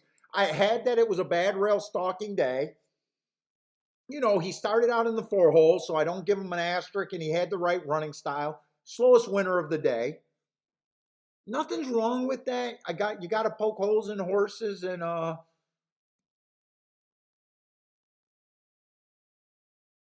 so slowest winner of the day. We'll see where I think he ends up. Let's see. The 2 horse, 2 races ago, early pressing day was a closer there. So I gave him the asterisk, slow, average, average. I don't care for, well, other than that being a stakes race, I don't care for the race. Running style does look like he's going to be too far back. I don't like route to sprint. He's had 4 races, never been a stalker. For the most part, I'm probably against him. God, these political ads gotta freaking stop. I'm sick of looking at my phone getting alert on political people.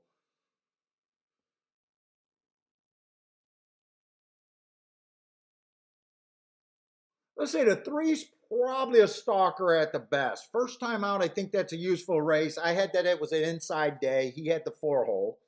I gave him an asterisk there, but then he tried a sprint race on the turf. I got him a slow there. And then he comes back, breaks his maiden, stepping up against winners for the first time. But another horse that just won his race, average and match strides with the slowest winner of the day. No shame in that, but not super excited about him either. Let's say at 5-2, that sounds a little wrong to me right now. 4 horse, I don't like route to sprint.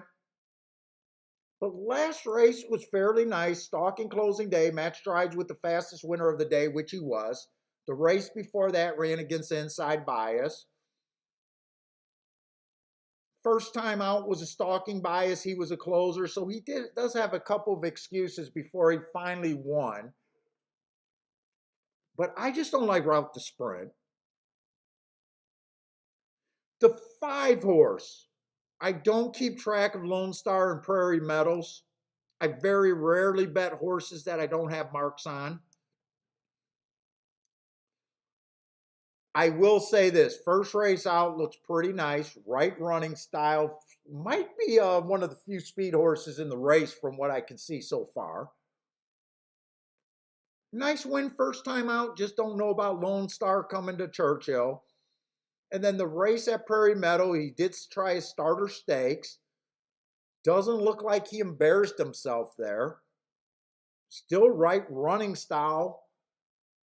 I'm not interested in 5-2. I can see it, but I'm not interested in betting it.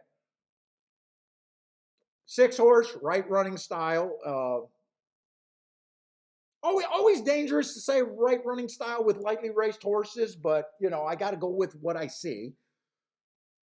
I don't like Belterra, but I don't think there's a lot of speed in this race, so nothing in this race is tempting me right now. I will say that this looks like a sit-out race for me. Let's say the 7's first race, I got as being slow on early pressing day. He comes back, wins being average. Tried $100,000 stakes, or not $100,000 optional claiming non-winners at 2. Had a little bit of speed, but 6 horses were in front of him, or 5 horses were in front of him.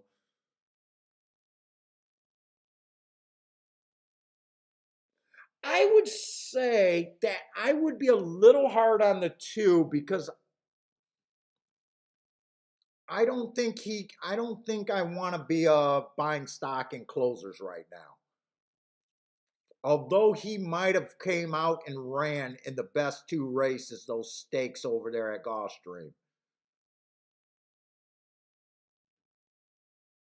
But I thought he was a 5-2 horse. He's actually 8-1. I'll say he probably okay at 8-1, but I'm not interested. I don't trust the speed on the 3 at 5-2.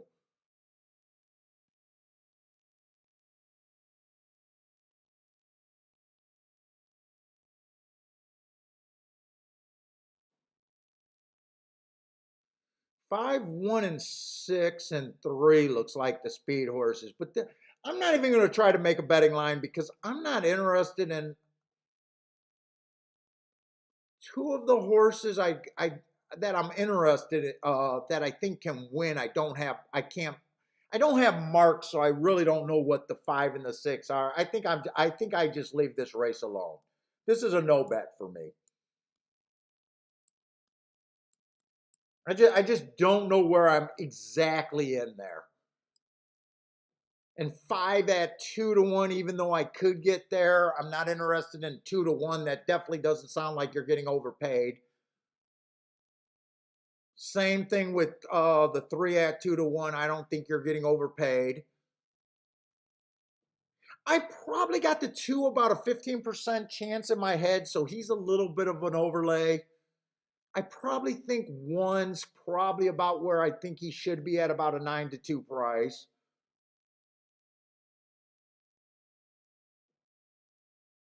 4, I think he only has about a 10% chance to win this race. He looks like he'll probably be coming off the pace.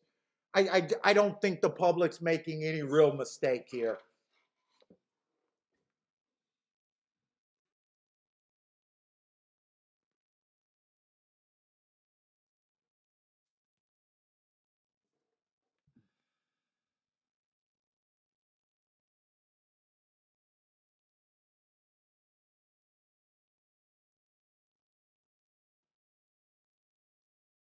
Let's see, Elliot. I gotta see. Elliot and Case G are talking. Let's see.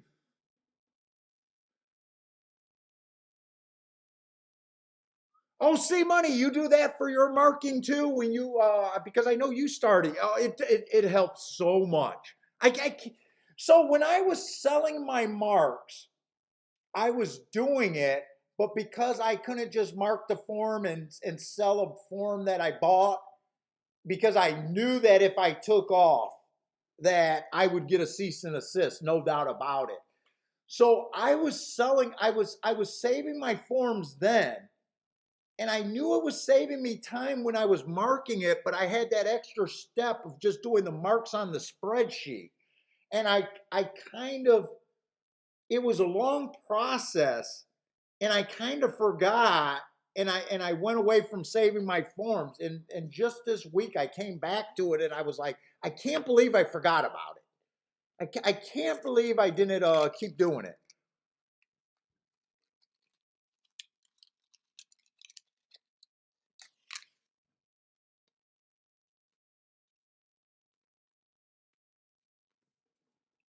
Let's see, we got to advertise porn on the internet. Wow. Porn on the internet. We got to advertise that. Okay, hide them.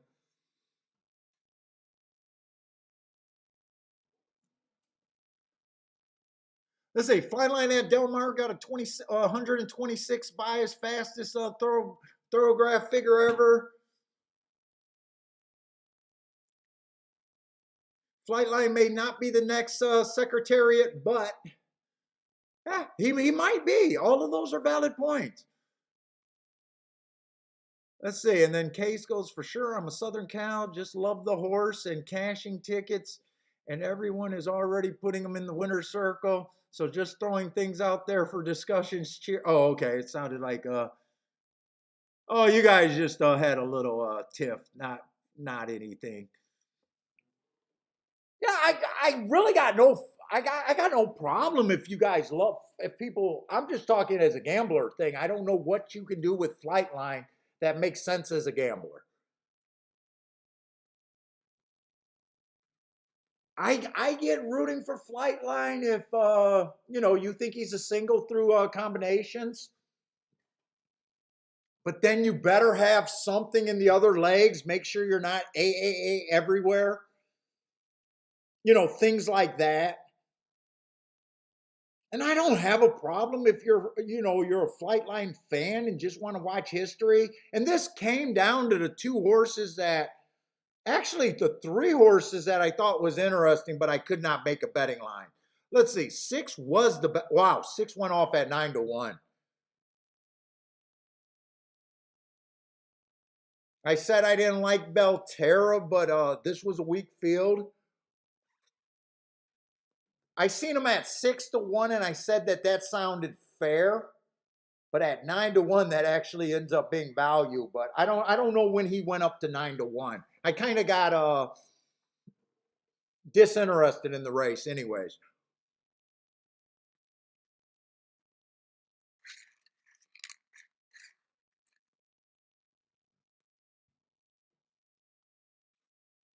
I like the people that think that Flightline is going to bring more people to the track.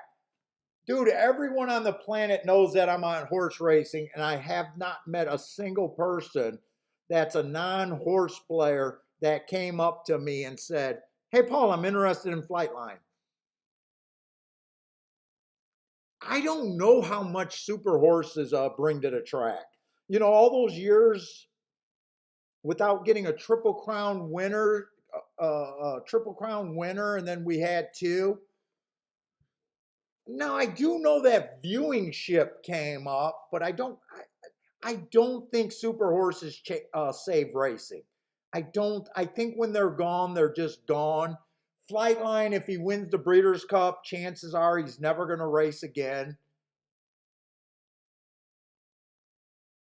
I don't think they do that much for the sport. I just don't.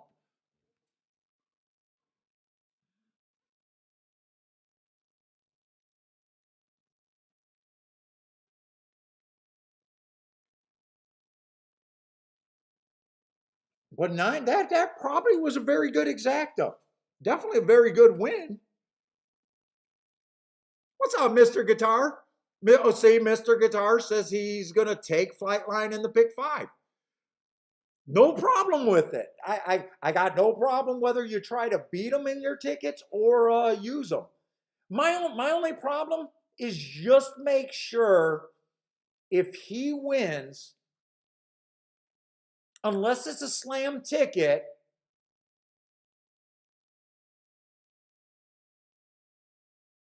have something in the other legs that make it worth it. That's my only suggestion there. Have other things that you like without going 20 wide that brings value to the ticket. You know,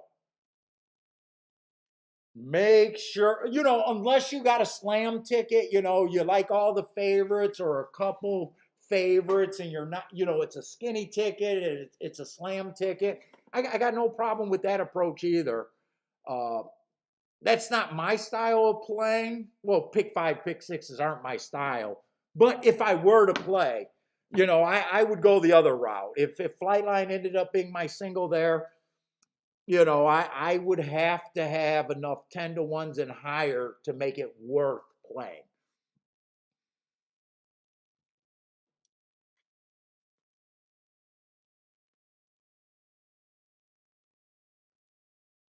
Jay says, what's the highest price you think you're going to get on Flightline? I don't know. I'm wondering if he's going to be like 1-5. I think he comes out 3-5 morning line, something like that. 3-5 morning line.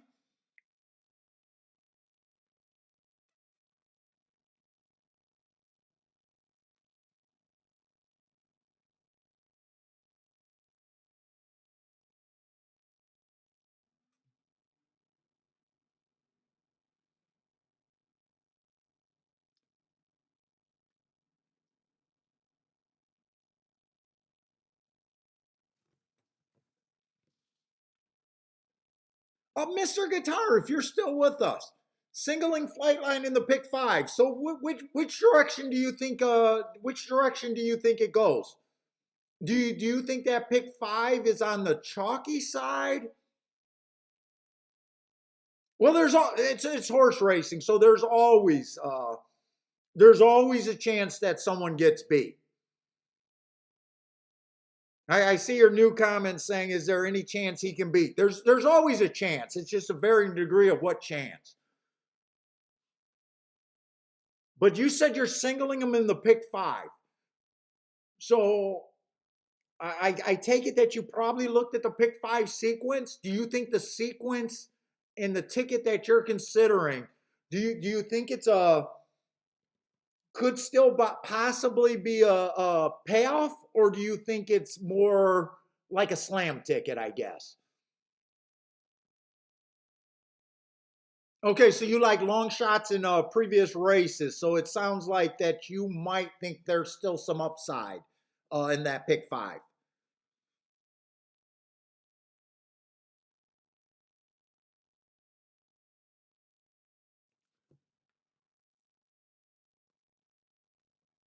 Put it this way, my belief in why horse. Okay, so I'm going to use math to say why horse racing is predictable.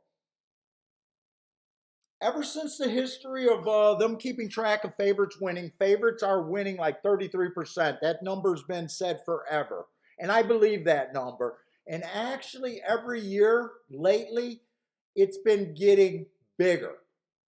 33%, 35%, and been going up, small percentages.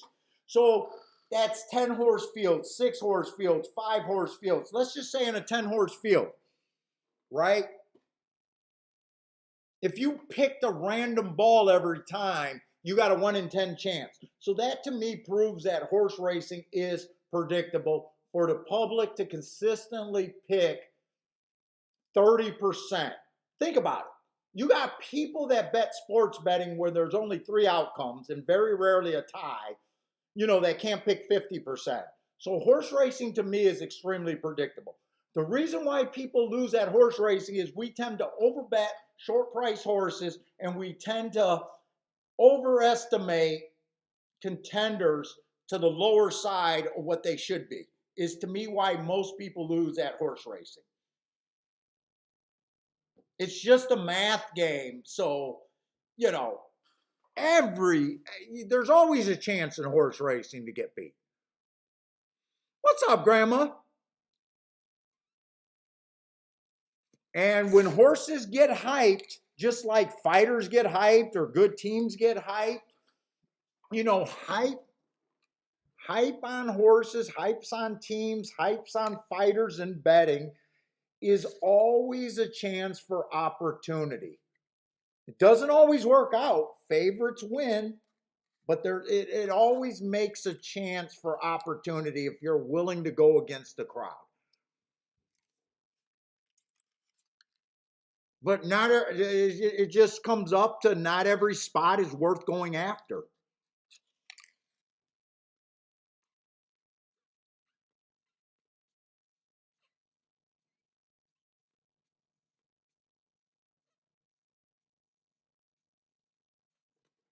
What's up, Kevin?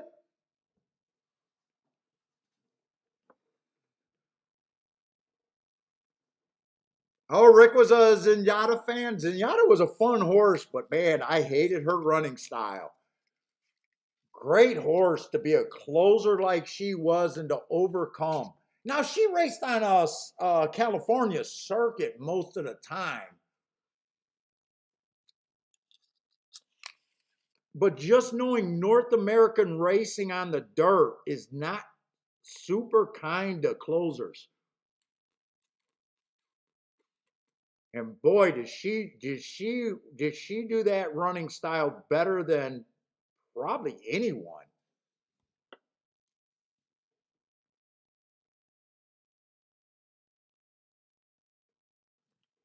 Hey, Blair, was that the race? Was Zenyatta's last race was the race that she came out the gate with a super weird stride?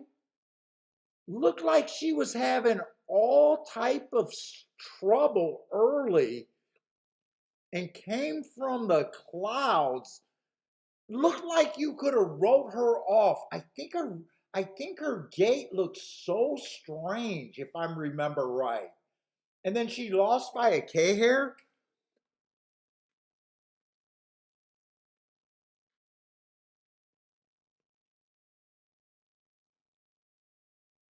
It looked if I'm remembering the right race, it looked like she wasn't even handled. It looked like she was not just not handling the track.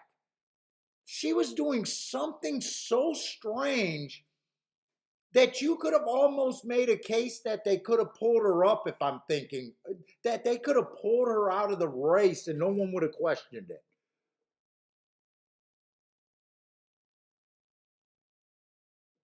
That's the race. That's her last race. That's what I thought was her last race.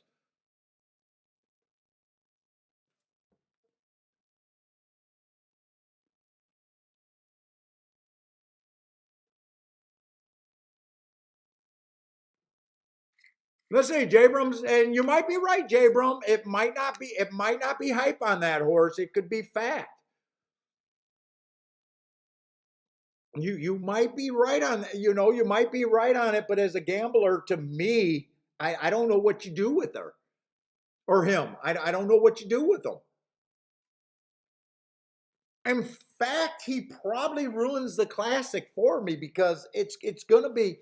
I mean, on paper, it's really hard to poke holes.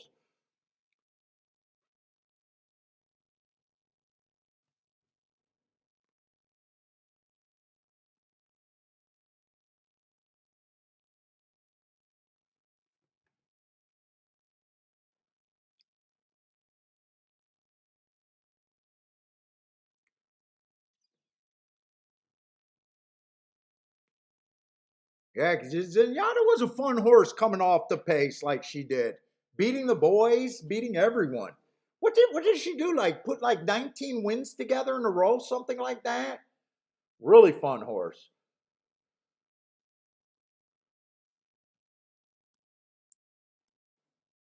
Not a good betting horse, but a very fun horse. She was easy to be a fan of.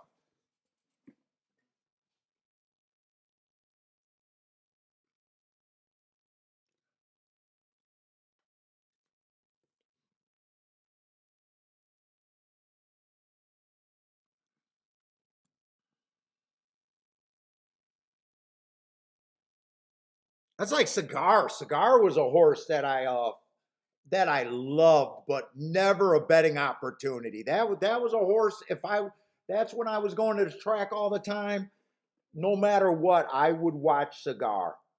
No matter if I had action at other races and they were going off, Cigar was just a horse that I absolutely loved.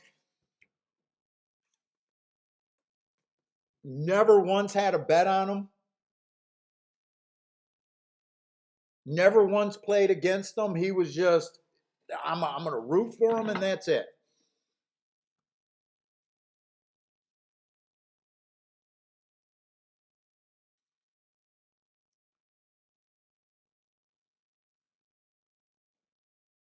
Let's see. And do we got? I think we got. Do we got a little card today of 8 races or a big card? I don't even remember. Oh, we got a big card today. We actually got 10 races today. Okay. All right. We could keep. Might as well keep handicapping. Nothing's been wrong. I think that's six? I just watched him in the stretch. He had a lead. I'm not sure if he went wire to wire. I'm guessing he probably went wire to wire, but I honestly don't know if he did or not.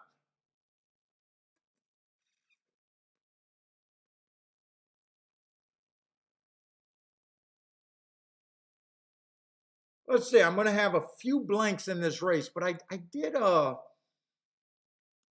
let's see. I want to look up this Indiana race. I worked on Indiana this morning.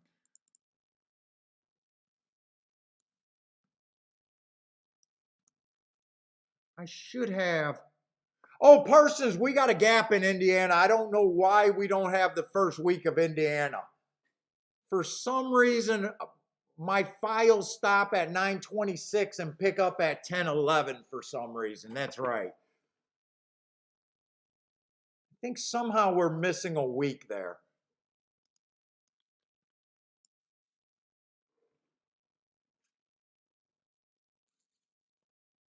Let's see, maiden claiming 15,000. So I think I'm still looking for speed and stalkers, and I think it was a little bit towards the end, first six post position.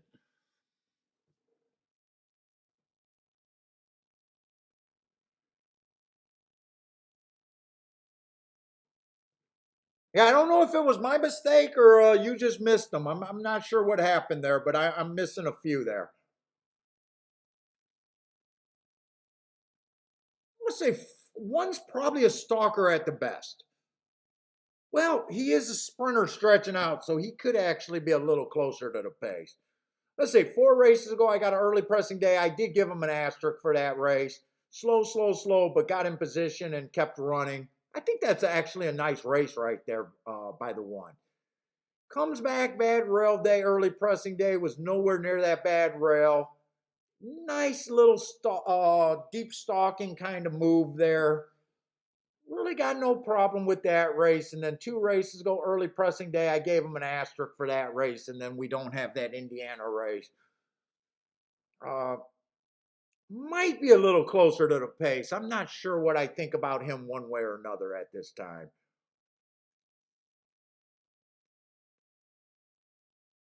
4 races ago, ran on a speed day, has no speed. I gave him an asterisk. Gets a closing day, was a stalker. I should have gave him an asterisk there. I think he just looks bad overall.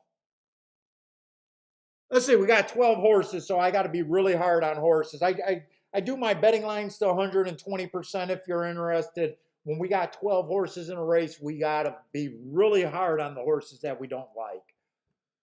I'm going to give them a 2%. I need them to be over 50 to 1 to even start to be interested, but looks like a throwout to me.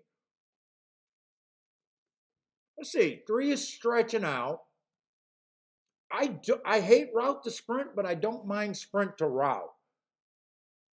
Let's see, 3 races ago, speed favoring track. Chased the slowest pace of the day that day. I got him in slow, slow, slow, but he was only 1 length off the lead there. That could be a sneaky good race there. But then he comes back and just runs 2 more slow, slow, slow races. Yeah, I'm thinking long shot best. Long shot look at best, but probably has a better chance than the 2. I'm going to start with a 5% chance. Maybe have to adjust. 4 only ran 1 race. Pretty bad looking. I don't have any extra notes there.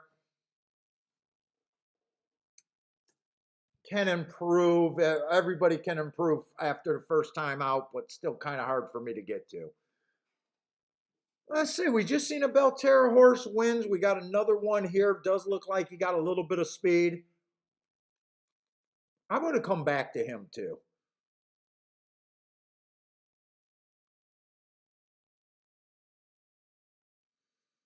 Oh, 6 is borderlining. Deep stalker to a closer. I probably am just fading closers. But he is dropping. He is dropping. Ran against the bias 2 races ago, probably against better.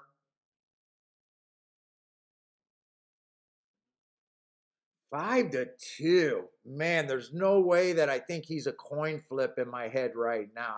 Man, if that's a coin flip, I'm gonna be shocked. He has to be a coin flip for me even to think 5-2 is a good overlay on him. Coin flip, it means I think he's a even money shot. 50-50.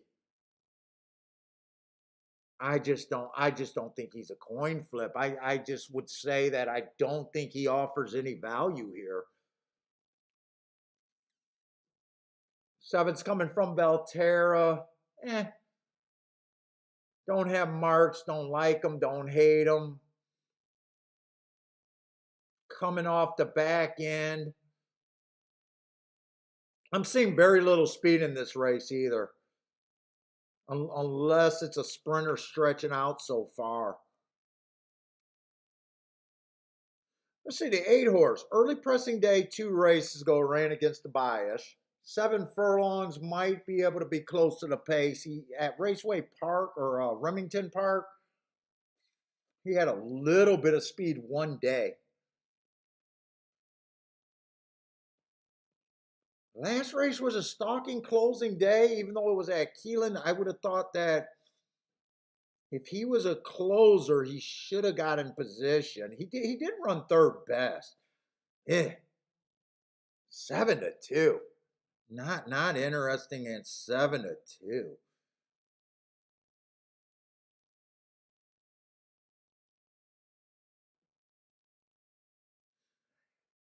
9, I don't like his last race. But that race 4 races ago, it was a 1 race sample. At least that running line looks like a sign of life to me. Those races at Gulfstream definitely looks like a sign of life to me. 3 races ago, I got him as slow, average, average. That actually looks like a sign of life. Let's say 9-1 at least. Runs against the bias 2-back. And last race, let's say I don't think he's a sprinter. Let's see, last 2 races, I don't think, I'm a little interested in him being sneaky. Let's say 11-1, I think there's a little bit of value on him.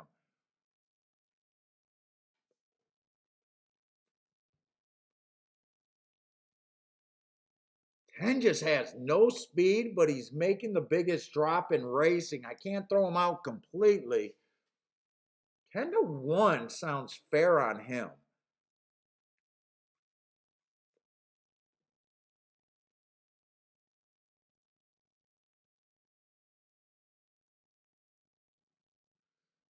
Eleven looks pretty ugly. Wow.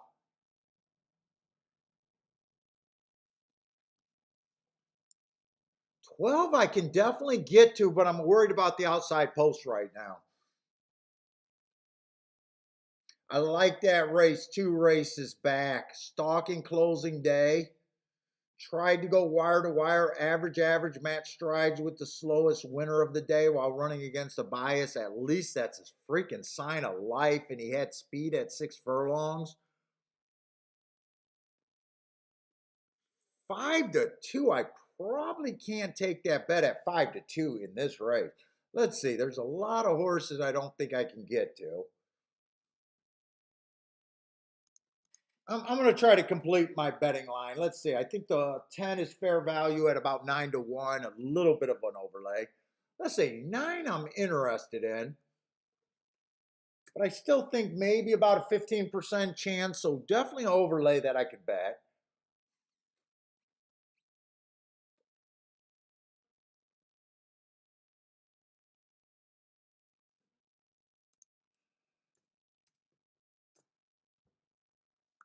Eight, I just think is over bet here. I could see it, but I'm not willing to jump on that.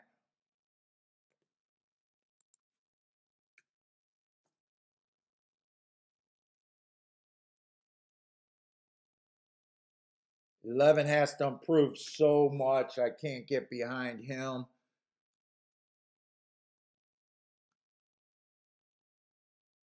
One I do think got a little bit of upside at a big number. Let's see, even if I put him at 10%, he's an overlay and I want to save the points. 5, I think got a little bit of upside, but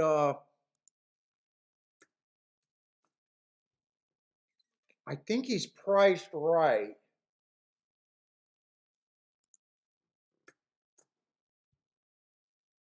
So that's probably where my betting line is, right there. I'm probably just going to say I think the 12 and the 6 probably has the best chance. They're either on their money or a little bit over bet here.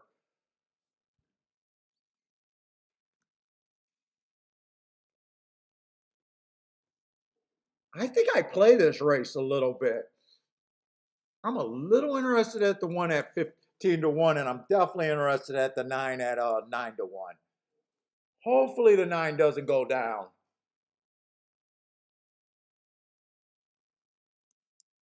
I think I just play the 9 in the exactus.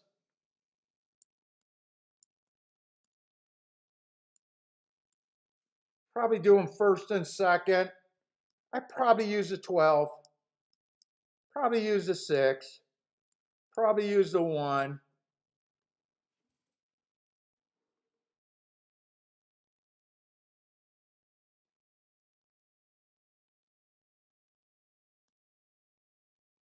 Do I want to use the 5 or the 10?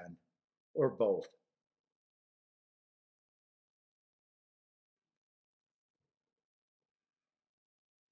10 is dropping from maiden special weight. Where's the 5 running? 5's let me see what those exactas are paying with the 9. I probably can use both.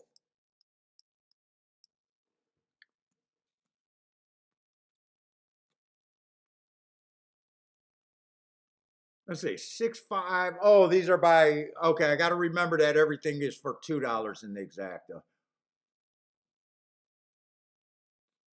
This is probably going to be a play bet for me, but a play bet that will definitely help me out.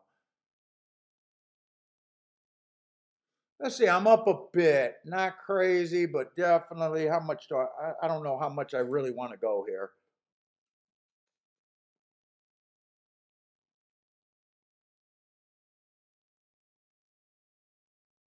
I think this is a fairly good opportunity, though.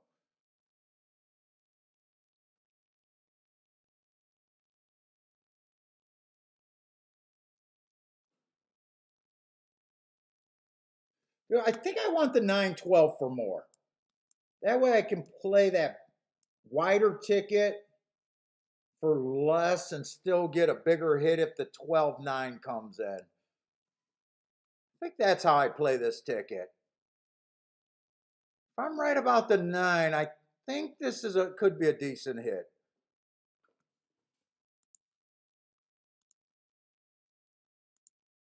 See, I only played 2 bets today and I hit them both.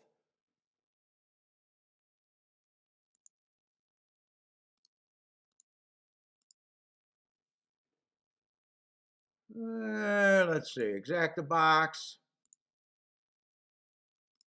9-12, I want more.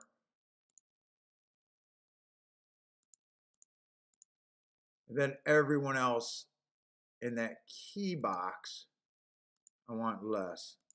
10. Who are they?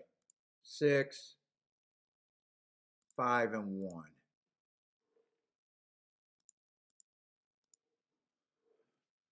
Let's see, what does J Brum got? Race 5. 1, 9, 10. Oh, you like the 1 and 9, 1, 9, and 10. He's about where I'm at, kind of, just a different bet. What's up, Mizzou man? 69 for the boom. He likes it. Dude, I've been watching. I love the Sports Advisor show on Barstool with Stu. I love that show. I don't bet football, but I've been watching that show every week. I love it. 69, favorite number, favorite position. Favorite number, favorite position.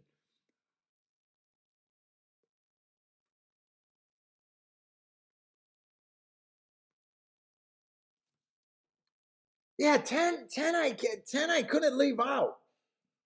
I didn't want to do it. Well, 10 actually is an overlay now.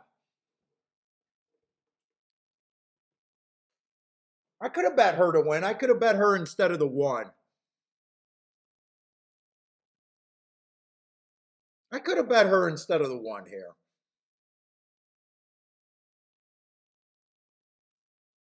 I think they both got roughly the same chance, 10%. At the time I put the bet in, I thought 1 was the bigger overlay.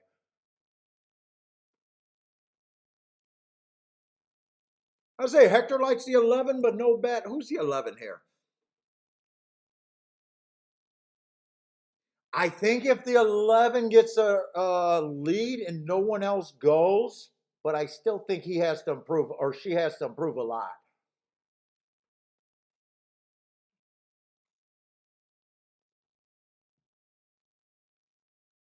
That August 26 race, who did she run with? Someone's in bold type. Did I use the horse that she ran with? Starts with a Y. Who did she run with? Oh, I didn't use the 3. It looks like she ran with the 3, Yellow Creek Road. I think that's it. Let's see, they're off. 1 gets the lead for a little bit. I thought 12 would probably get the lead. Okay, there's 12. 12 did get delayed. In my head, I thought 12 probably deserved to be the favorite over the six. I left them both at 22%.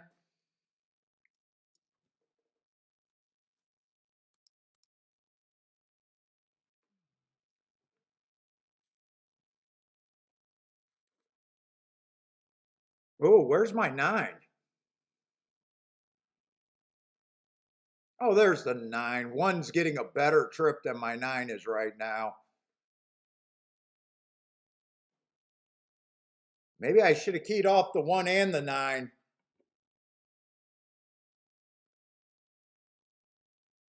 One's kind of looks like he's flattening. Six looks ready here. My key horse is not running. Six is moving up easy.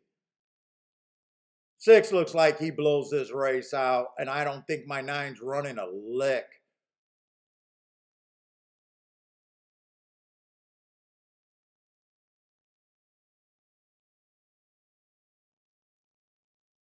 I gave both of those two horses the biggest chance, but I don't think the exacta's paying anything. I don't see how that exacta's. One held on, one did not embarrass me, but nine, the horse that I put more faith in,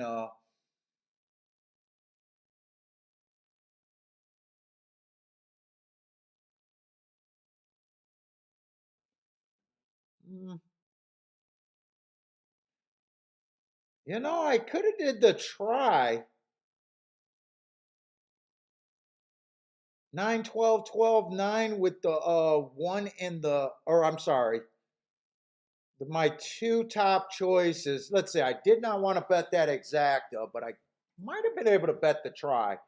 6, 12, 6, 12 with just the one in the nine. Could have got there.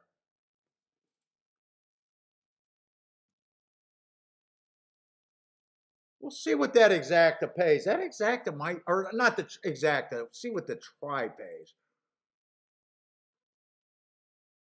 The class on the six did work. Let me see what that exacta was paying. I bet that exacta is about 10 to 1.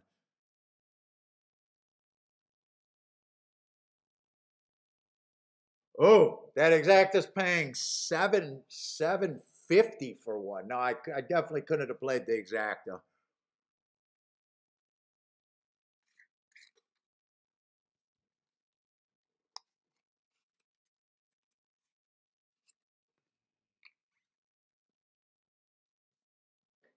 I got to grab something to drink.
Let's see, 11 got fourth there. Wow, 9 did not run. I was excited about the 9.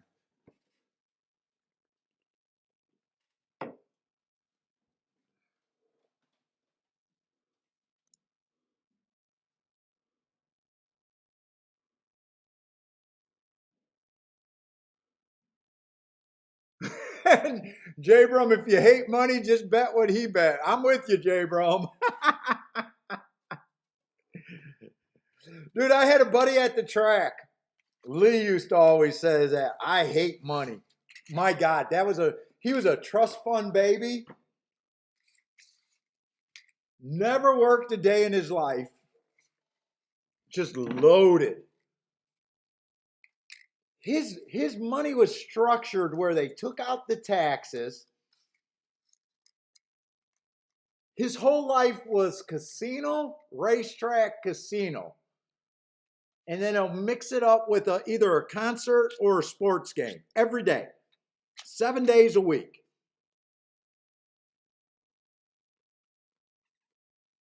Never had to work a day in his life. His dad did a pattern with the way they paint the cars, from what I understand. And that dude used to get a crazy amount of money, I think every 3 or 4 months. And he was broke. He was broke before every payout.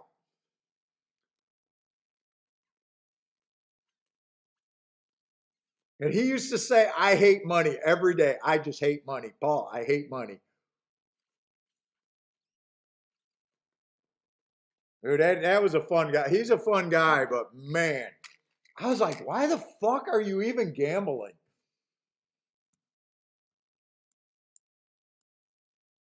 Why the fuck are you even gambling?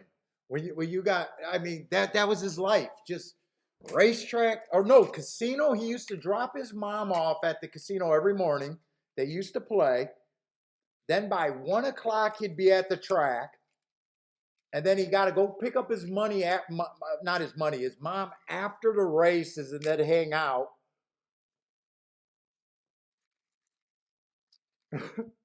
Until, an evening sports game or concert was going on every day.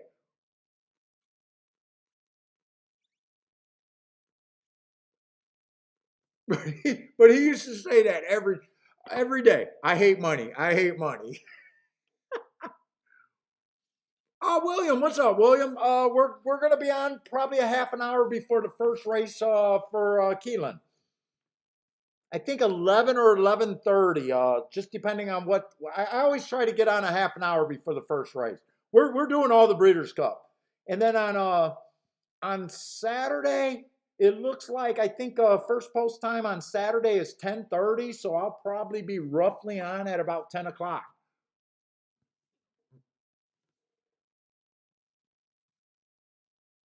Blair's on fire right now? What did that try pay, by the way? Could have went there, but didn't. Didn't even think about it until after the results, though. Fair disclosure. I'm trying to add tries into my play, but they're so hit or miss. $26 for that try for 50 cents.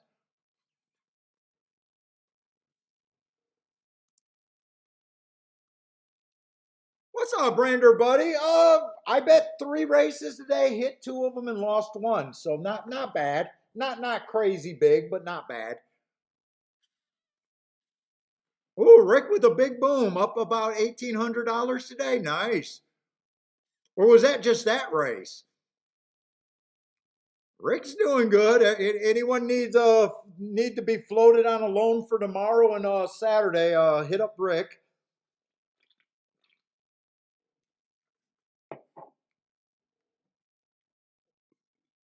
Oh, did one of you guys hit the pick 5?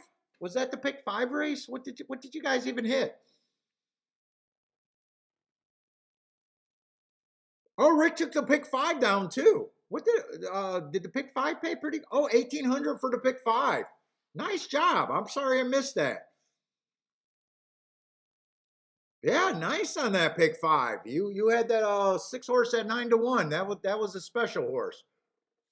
Well, the seven that we hit was pretty decent. What was he? A 6-1 and a 9-1 in that group? Nice, nice hit.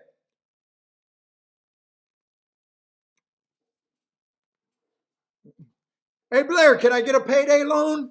I need a payday loan from you, man.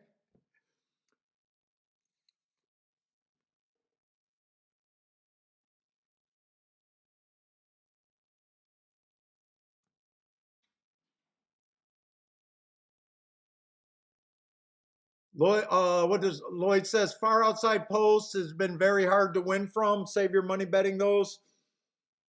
I what that's what I was a little worried about the 12. I said that before. I think I put the bet in that 12. I would give the edge over to 6, but I was worried about the farther outside post. And 6 came off the pace, but I don't think he was ever too far back. He made an eye-catching move. Like soon as he started making that move, you kind of knew that if he continued that move, that race was over.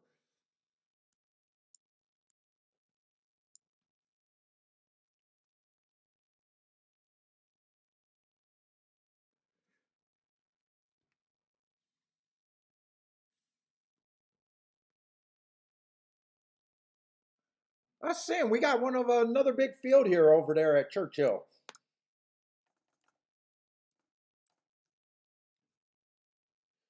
Everyone starts at 12% in a 10-horse field, so about 7-1 is the random price. Oh, we got a far outside horse. The 10-horse is the horse taking all the money. I see another route race.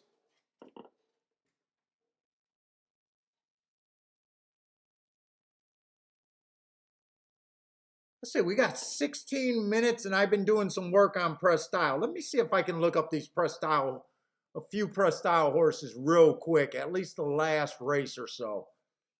I'm going to have to do it the old fashioned way where it's a bit slower for me. Let's see, what do I got done at press style? Oh, all I got is October done. Eh. And I only got October 11th done, so not even all of October. I wonder if I'm missing that same week for October too, or I just didn't download it. I'm not sure. I thought I downloaded all of October. Let's see. So I actually can't look up anything on the 3, but I can look up that single race on the 2.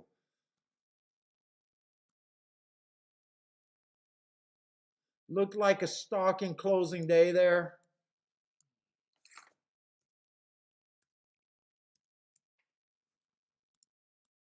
That's what he was. Let's see. This is going to be a little bit slower. Let's see. Average. Matt Strides with the slowest winner. And average. Not much.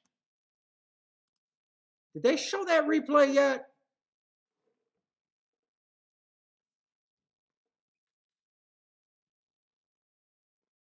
I don't know if they showed the replay. They probably showed that replay already, actually.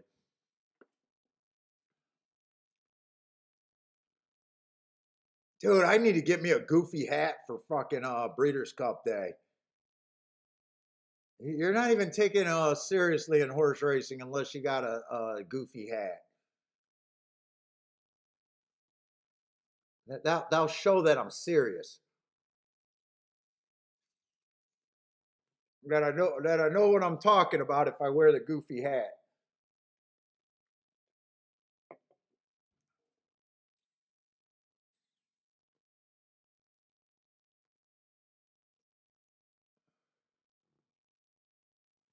I've never seen Caitlin Free. That's what Caitlin Free looks like. I never noticed her before. Oh, she's a pretty girl.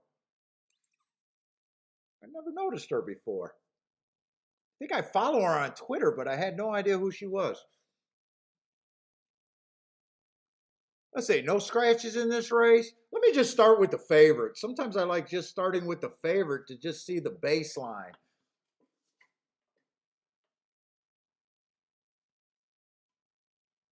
Let's see, 4 races ago. I love my marks on him 4 races ago. Stalking closing day, tried to go wire to wire, running against the bias, going too fast to win. I expect him to win within 3 if he's going to get the bump from the Hearts, or I expect his speed figures at the very least get a big bump. Technically, he hasn't met any of those 2 requirements. He hasn't won within 3, but he did run against a couple biases where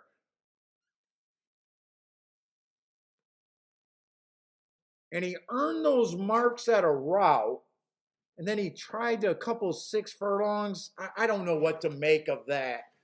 Um, a lot of times, route horses. Let's see. He was a sprinter at Finger Lakes. He was a sprinter over there at Aqueduct. Hmm. So he was a sprinter. Actually, he won sprinting before.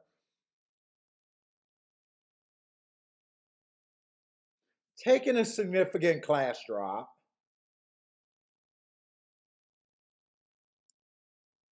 I don't mind him, but I don't know if right now I'm leaning towards he should be 2-1. I'm a little worried about the outside of the track. Looks like he got speed to be able to cut over, but we got to see what's inside of him. All right, that's at least where my baseline, where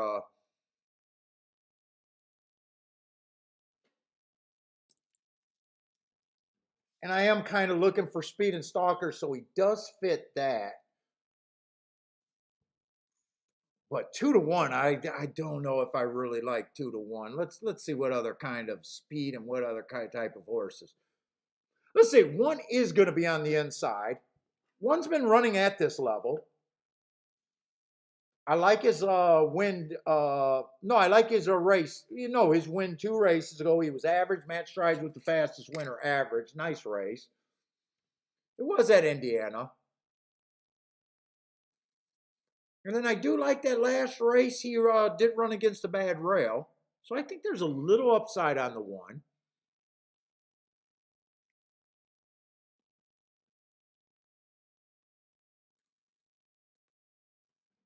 Two's best chance comes from behind.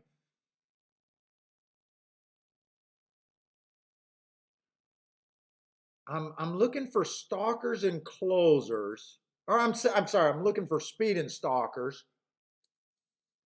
I think he borderlines on being a closer too much for me right now. I'm gonna put him at about 5% for me. 3, I don't have marks on. He's coming from Indiana. Feels like, or I'm sorry, from Presque Isle. Does feel like he's stepping up a bit, but he does look like he could be in position towards the inside. I'm gonna pass on him right now. Let's see, the 4, 2 races ago, inside speed favoring day, so I got him running against the bias that day. And then last race, he came out fast and just slow, trying to turf. First race out on the turf, I can forgive that race. Yeah, I don't know. Feels like he could be a little bit cheap. I'm going to hold off on him. Let's see. We are getting a lot of speed and cheap speed. 5 got speed, average last 2 races, but feels like he's stepping up. What is this? Beating claimers? Is this a non-winners of 2 or what is this? For 3-year-olds and up, which have never won 3 races, so non-winners of 3.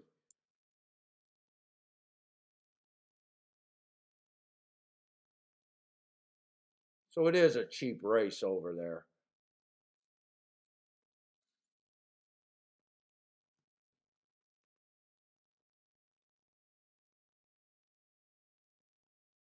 Yeah.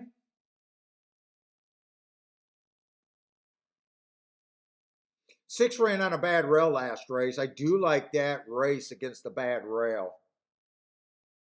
But fuck, 3-1. Ugh.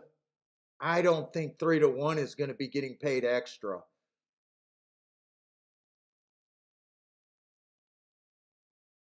Let's see, the Belterra class is hard for me to understand, but I do understand the class over there at Tampa or Turfway Park. And I don't mind those races at Turfway Park. But man, I don't think I'm gonna like anyone enough to think that 3-1 is a good price. Let's see, seven's gonna be way too far back.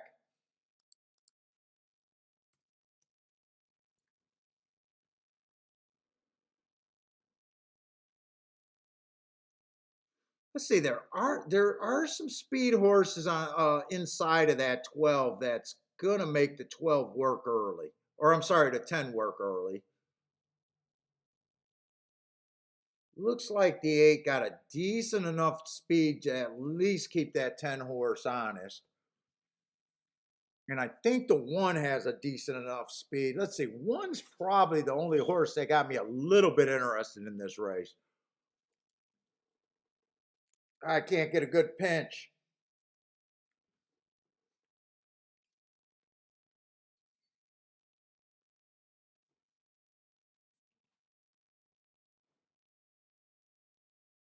Let's see, 9, that race, 3 races ago, jump off the page to me. I like that race. Hasn't got the bump and speed figures, and this is his 3rd race. If he's going to win off of those hearts, this is a time for him to do it. Let's say 5-1, I think is just fair. 10 to me is the best horse on paper. I think 10 should be the favorite here. I just don't think that the 10 is offering any value. I got him at about 5-2, 3-1 in my head, or 5-2, 2-1 in my head, and that's what he's at.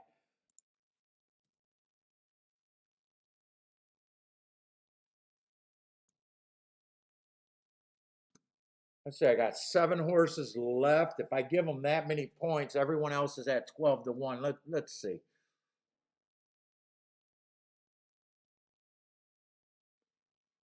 I think the 1 is about 15%.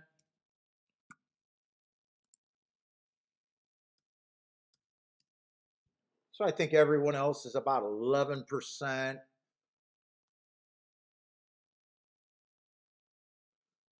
I think that's right where I think the 3 should be, about 10-1, somewhere around there, 8-1.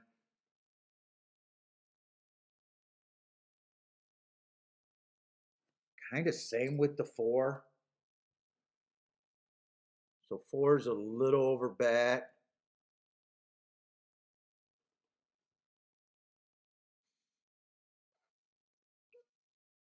Five's an overlay that I could get to.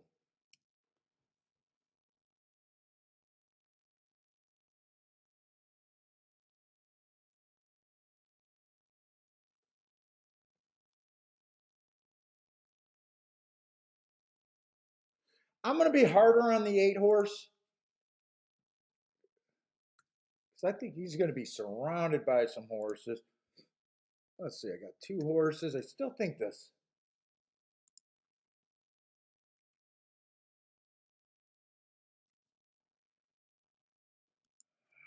Maybe I'll drop these a little bit.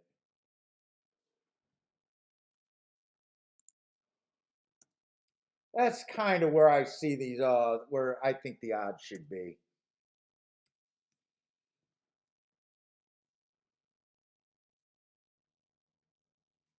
All right, I think I'm done with that.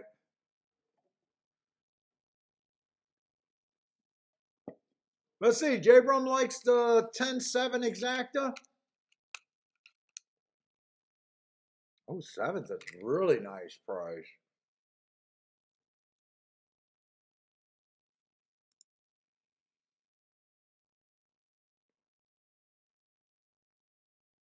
Let's see. I do think the 10 probably has the best chance of winning. I'm worried about the outside post. I think that's enough of a reason to try to beat them. think that's enough of a reason to try to beat them.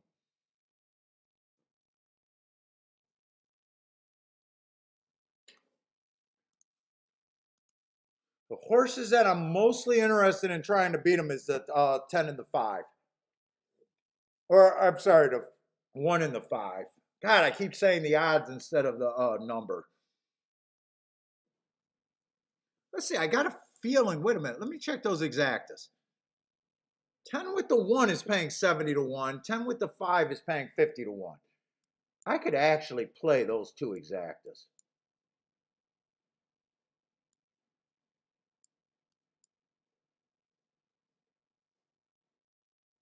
And in fact, if I can play those, I can play the 6 on top of the 1 and the 5 too.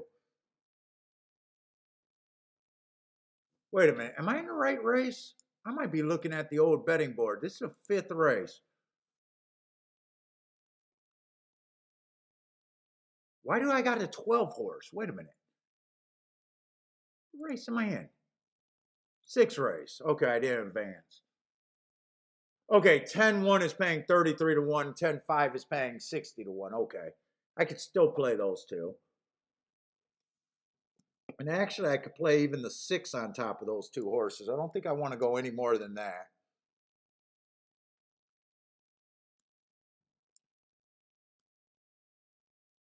I think I'll play those straight and bet the 1 and the 5 to win, but more money on the 1.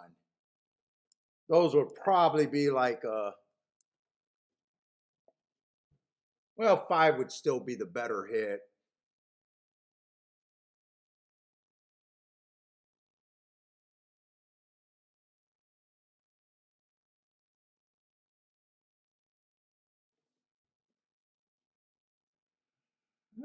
Probably just a playback kind of here. I don't love the race, but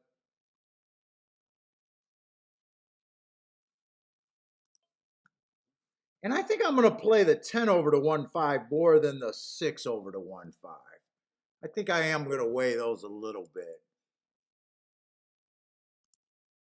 Let's see. 1 and 5 to win. But I do want the 1 for more. Let me hit that twice.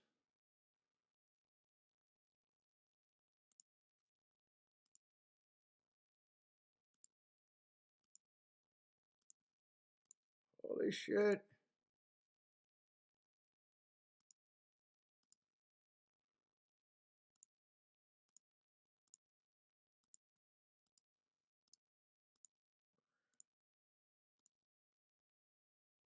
Let's see, who else? Blair likes the 6, 7, 10. Parsons likes the 9. I do like the 9 a little bit. I got the 9 at 18%, but I just did not use them. So 6. So I do have 10, I think, has the best chance, and I think 6 and 9 has the are tied for the second best chance to win.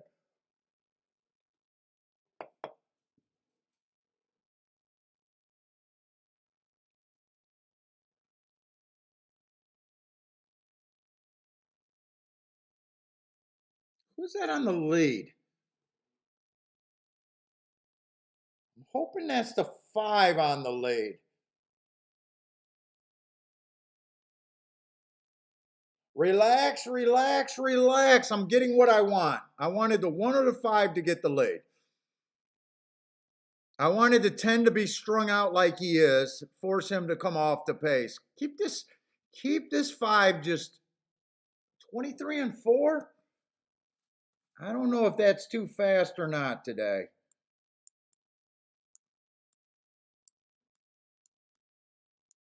I got what I wanted.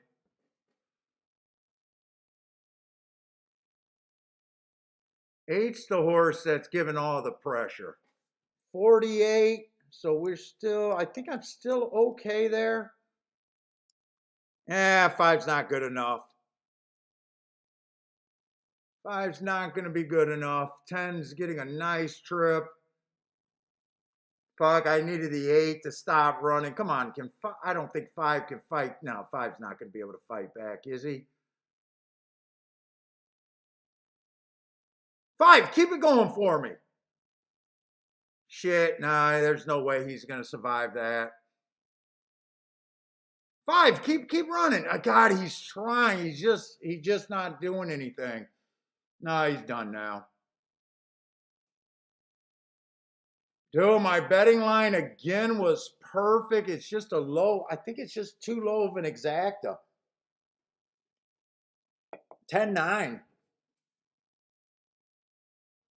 10-9-4, I think that came in.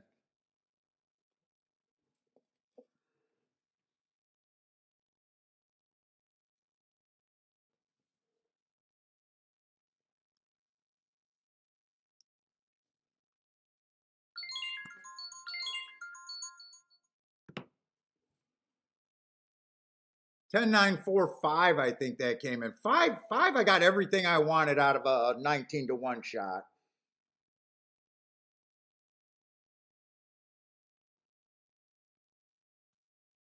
Let's say I never checked that exacta 10-9, but I don't think that exacta is going to be that good. About 17-1 on the exacta.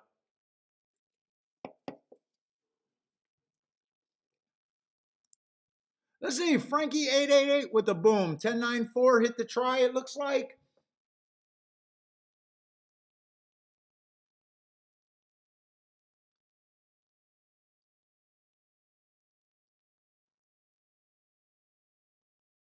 Dude, I was dead. I was pretty dead nuts on that betting line.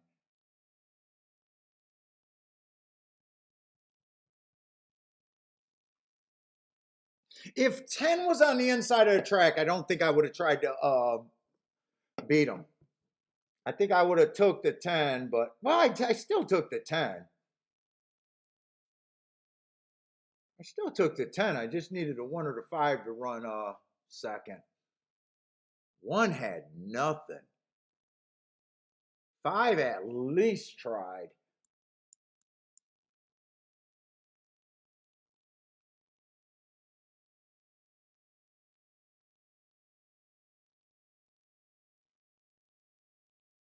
Shit, I should have just trusted the hearts there.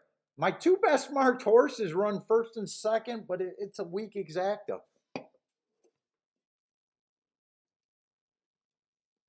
Maybe I should have looked at the doubles. I can't say that because next race looks like probably a no play race for me.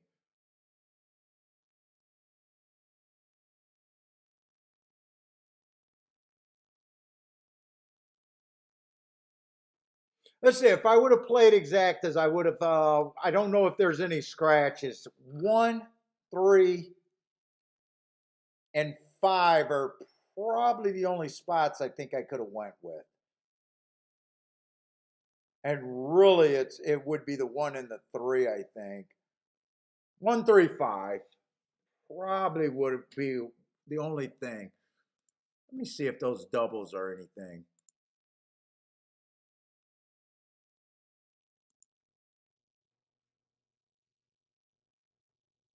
10-1 is 19-1. 10-3 is 28-1. 10-5 is. Maybe I should have looked at doubles.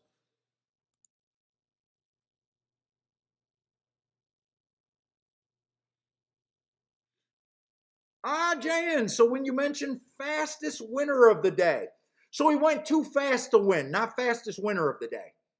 He ran in the pace that was too fast to win that day. So he went faster than any horse that won that day that was able to survive. So it's a really good mark. It's a good mark that I expect either a giant bump in speed figures or a win within 3 races, as long as they're not running against bias. So this 10 horse, the eye-catching move was 4 races back. But, 3 races back, he shortened his distance and he ran against the early pressing day and he didn't have any speed that day. So do I expect him to win that day or really get a bump? Not really, not running against the bias. And then 2 races ago, I got another, well, hold up, I got another bad rail early pressing day. He was nowhere near that rail, but he came out as a closer at a shorter distance. So, and he was trying turf. So do I really expect him to win running against two biases? Not really. You know, he got the giant class drop. So it's a pace move. Uh, so when I do a route race, so he didn't go too fast to win at the first call, second call, and finish. I only handicap route races to the first 6 furlongs. So this is first 6 furlongs here, not the finish. So when he went too fast to win that day, that's exactly what he was. No horse went as fast as him that day on the pace and was able to survive. Hey, what's up, gas station?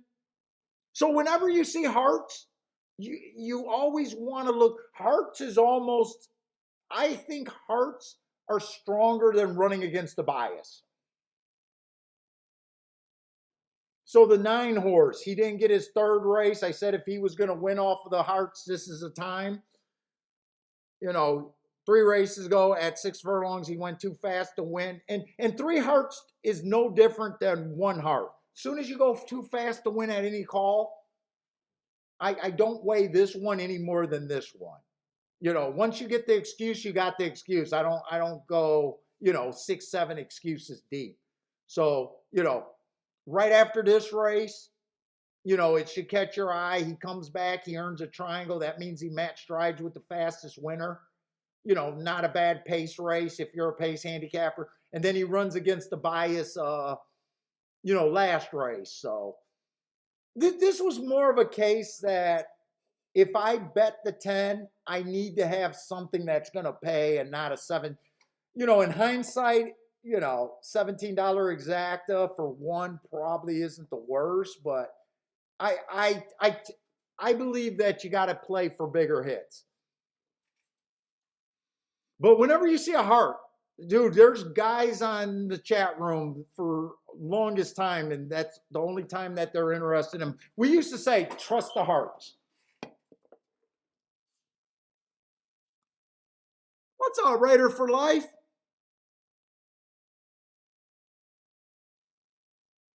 Let's see, Raiders for height, keyed the 10, and is basically I chart all the races and I build a model for what was winning each day. So what I do is, I look up each and every race I try to go back 4 races, and this is just my shorthand from that model.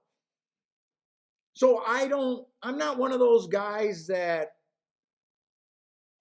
look at times really. I just want to know if I thought that race was good for that day. I don't believe in comparing times for different days, really, is kind of my philosophy.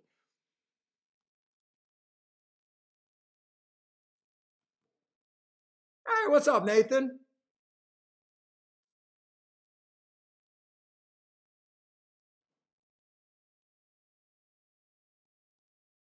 And I do this because let's just say this. Most guys that been handicapping at any particular track, let's just say at most of your major track, when you're looking at your racing form and see the first call, usually anything sub 22, 21 and change, most handicappers know that that's fast. But some days that's not fast. Some days that's just average. If every sprint race that day was going 21 and 4, it just means that the track was playing fast that day. Unless you're at like a track that always runs 21 and 4. I'm talking about, like, let's just say New York. New York, most handicappers, if they see the first call at 21 and 4, most handicappers would say that's fast. Now, most of the time it is fast, but there are days where 21 and 4 is just average. And there's days where, you look at a sprint race and you see that 23 fraction, and that doesn't really mean anything to most handicappers. That doesn't sound fast. But believe it or not, some days that's extremely fast. So I believe in comparing times to just that day and just knowing if it was good or bad, kind of deal. Oh, Raiders for life. Yes, we are doing a complete Breeders' Cup show tomorrow and Saturday. Absolutely. We're gonna be doing Breeders' Cup and Gulfstream.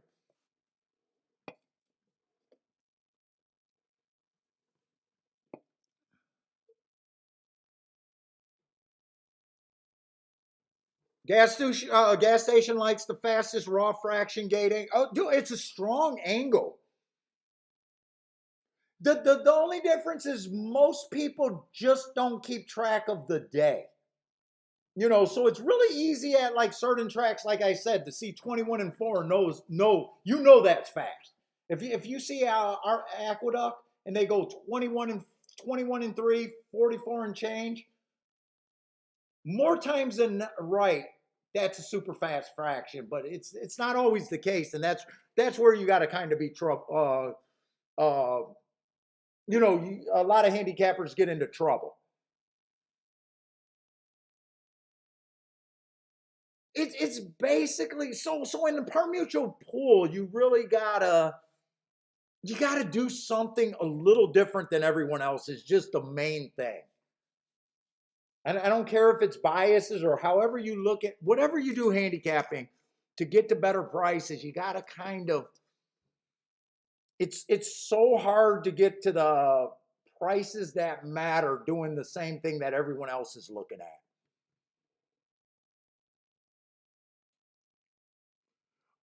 Raiders for life. Rolling pick threes probably not going to be my thing. I don't do anything different for Breeders' Cup Day. In fact, I'm nervous about Breeders' Cup races. That class level is where I don't want to play, but because we do the show, I got to kind of do it. Now, my last two Breeders' Cup, I only did a Breeders' Cup show the last years, maybe the last three. I've been exceptional. The one year I didn't even play it, but the guys that watch the show will not argue and not say anything. I gave out 235 to 1 winners that I sat on my hands on both of them on the turf 2 years ago. So it's not my comfort level, but if you want to watch a show that can get outside of the box,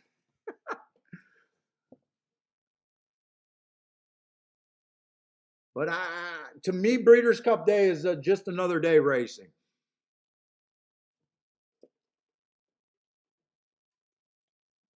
In fact, tonight I might go back on my walk and listen to those shows, and while I'm going to bed, I might go back and review those shows. Now, I did at Breeders' Cup for Delmar. There was a few strong biases that I was ready for, and they held up. Right now on Keelan, I'm not so sure if I got super strong biases right now. Delmar, I had super strong bias, and I think 2 years ago on the turf, I had a super strong bias. At Keeland, I think it was. But if I'm not right about biases and that kind of shit, I'm probably gonna look like shit.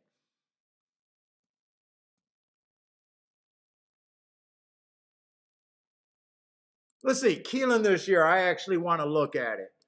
I'll tell you what I'm kind of hoping for tomorrow.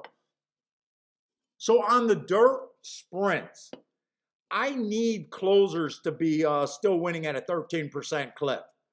I definitely will be looking at speed and stalkers. And for the meet at Keelan, for the entire year at Keelan, speed on the dirt has been winning 50% of the races. That's huge. Now, a lot of times on big days, they scrape the track. Who knows? We might get a complete reversal of that. But if they're going wire to wire on the dirt sprints, and I'm still getting that 50% number, hopefully I can't suck. Dirt routes, it's kind of hard to win from 7 on out, not impossible. So I'd be looking kind of towards the inside tomorrow, hopefully.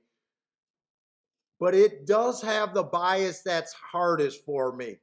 For the year at Keeneland on the dirt, Sprinter's been dominant. Horses coming from 1 to 4 lengths off the lead 56% of the time. And I've said on this show many times, a stalking track is my hardest track to play. Without a doubt, it's the hardest track for me to play. So I'm not super excited about that number. Now, they might scrape the track, and I'm hoping they do, and I'm hoping that's just a speed surface. But I'll have to watch races really close tomorrow. Turf sprints looks like speed and stalkers. Now, they're not going to do anything but cut the lawn. So I'm hoping that closers just have no chance tomorrow. And turf routes for the year, they've only been wiring 16% of the time. So stalkers and closers is where I want to be, but I am going to be squishy as fuck on the turf routes with all the Euros. I don't know what to do with the Euros. So yeah, I'm a bit nervous about this Breeders' Cup.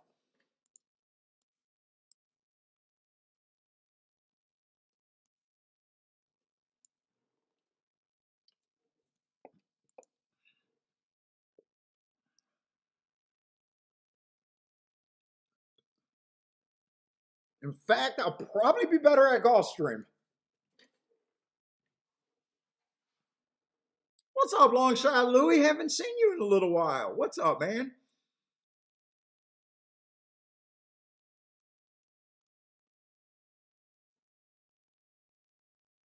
Let's see. I already glanced at this race, and there's just a few horses I thought I could get to.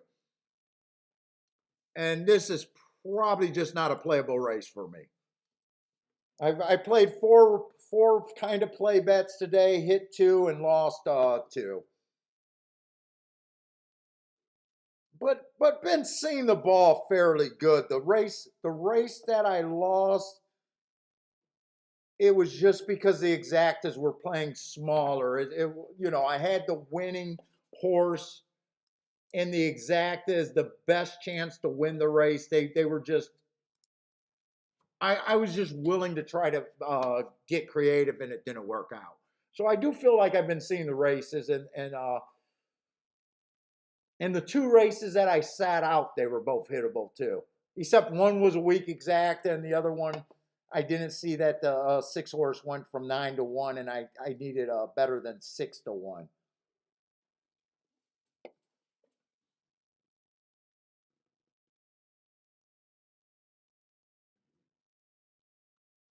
Although I'm surprised this one is 6 to 1. Wow, I'm surprised. I like that first race out. Matt Strides with the fastest winner of the day. 1 tick slower than the fastest winner of the day at the second call. Don't care about that he lost length. I think that's a fairly decent race. First time out.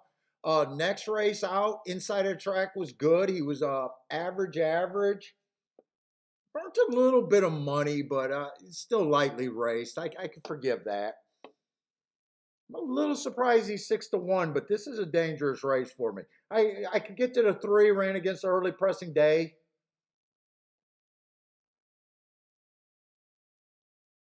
If I played the doubles, I could have played the 3. Right now, in playing this race by itself, I'd be a little leery about playing him because I gotta trust that he's a closer, but I got enough experience to know after one race, just because he wore the closer uniform that first race out, does not mean that what he is. But I probably can't pull the trigger on him unless I had him in the double already, and I didn't go that route. But I do think he has a little bit of upside. But if he remains 5 lengths off the lead, he probably can't win this race.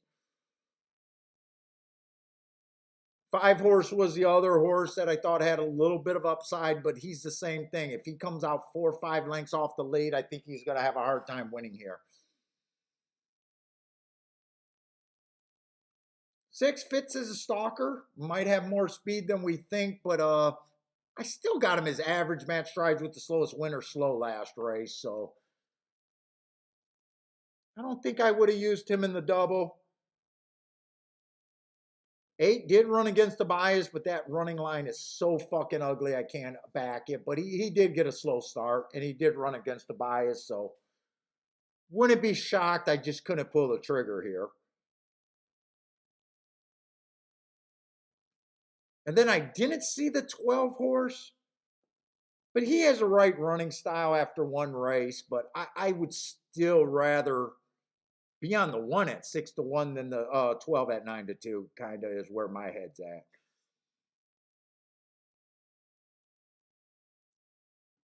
One is the horse that I'm most interested in. If I get 6-1, it's probably another play bet here. In a race that I could not price out. Look, if any of the first time starters win, you know, I don't do anything with first timers, meaning I don't handicap them. All I know is if I choose to bet the 1 and he runs second and he gets beat by a first time starter, I have no right to bitch.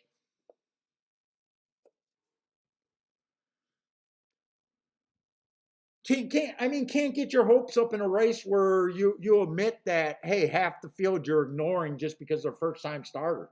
I'm not that immature of a handicapper.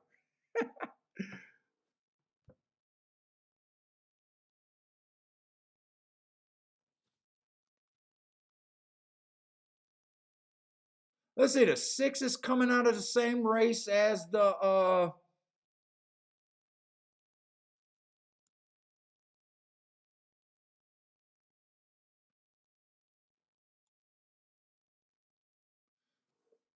oh, Scared Ground is coming out of the same race as the winner in race 3. Ooh, JN, you are looking. Let's see.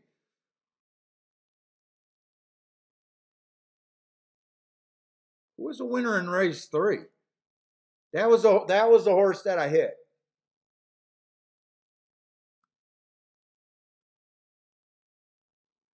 October 13 at Keeneland. Is that the right? Yeah, you are right.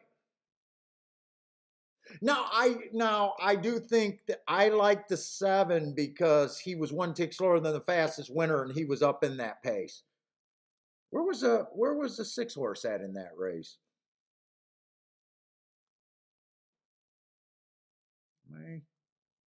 Let's see. Am I in the right race?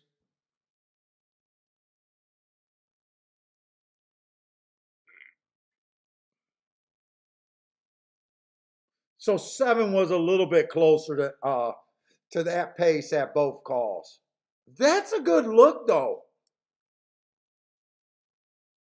That's good. That's a good look there. Knowing that a winner came out of that race could be something. It's just if 7-2 is the right price. Like if the 6 wins at this race, I wouldn't be shocked. To me, the 1 at 6-1 is just where I'd rather be than 7-2 in a very dangerous race. Yeah, and I'm a sucker for early speed. And you know what? 6 ran a fairly nice looking race first time out. It was just a 1 race sample, and I just don't have any notes on a 1 race sample. So yeah, 6 absolutely would not shock me here. It's just, do you want 7-2 is the biggest question on the 6. And I'm not even saying that like anything's like 7-2 is a bad price. It's just a dangerous race, and to me, I'm not that excited about it. But I couldn't have fought anyone for taking the 6 here.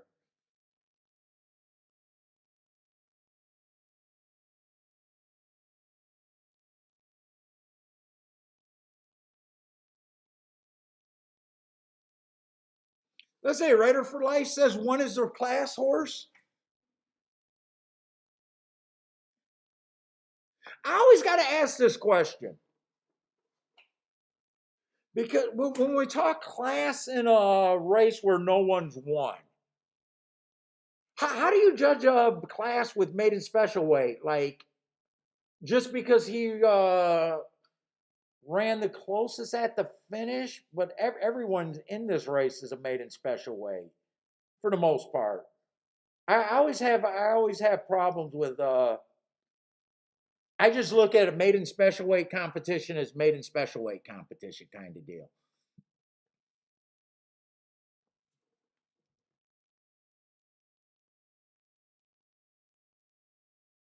Let's see, one's at 5-1. I'm still watching to see where he ends up at.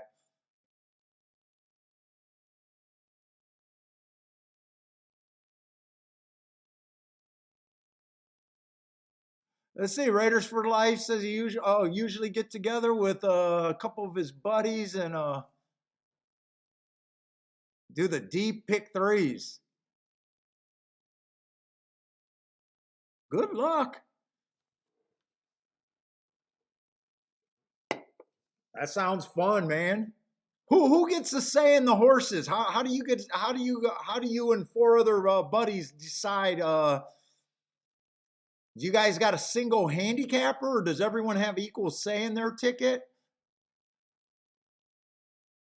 Yeah, Pete, I'll be doing Gulfstream. I gotta have my crutch. There's no way I could just do a Breeders' Cup Day without another track, and it's going to be Gulfstream tomorrow.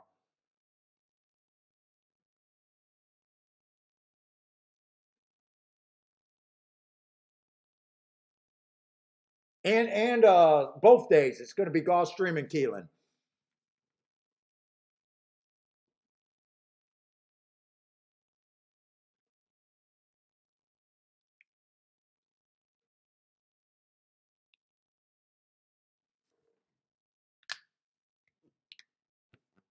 Let's see what this gas got. Race 7. Looking at, looks like the 467. Oh, looks like, okay, so gas looks like he got a, I don't know, pick 5, pick 6 there or something. In this race, he's using the 467. So he has a first-time starter, 2 first-time starters, and the 6 horse. And honestly, I wouldn't be shocked if anyone won this race. After the race, I'm just going to be like, yup, that's it. No, I got no problem with anyone winning this race.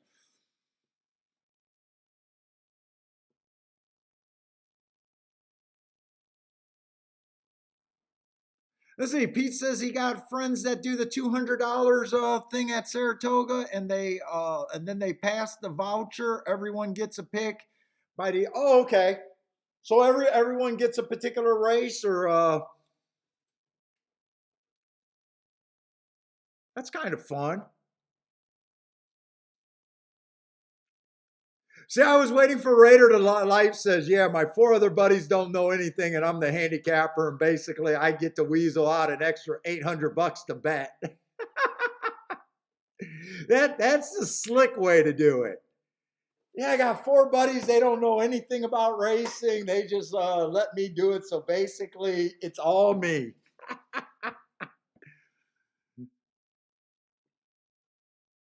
Blair needs another pick 5. Already hit the early pick 5. Let's go, Blair.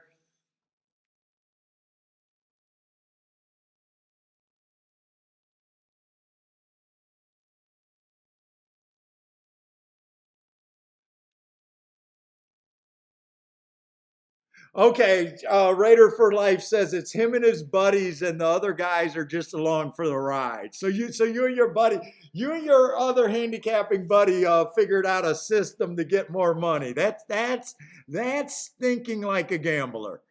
That I like that one, Raider.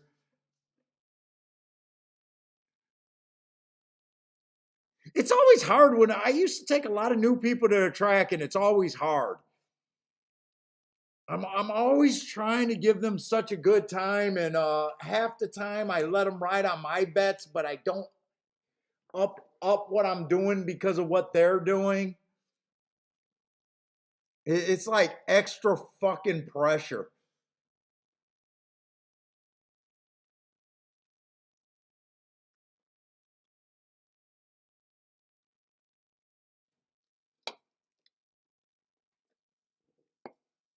Let's see. I haven't did the bet on the 1 horse, but he's been dropping, so I think I'm just going to sit out this race. One's the only spot I could have got to. And if I would have played a pick three, I think 1, 3, or 5 would have been the horses that I would have played. I don't think, I think the 6, I think, was playing too. Oh, actually, the 6 could have been played. I thought that one was the lowest one. 6, I would have left off the ticket, though.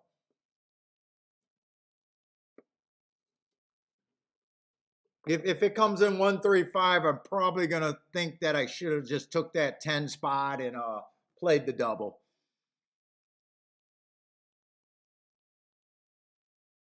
One's actually ended up being the lowest double, but that's the horse that would not have been left off the ticket.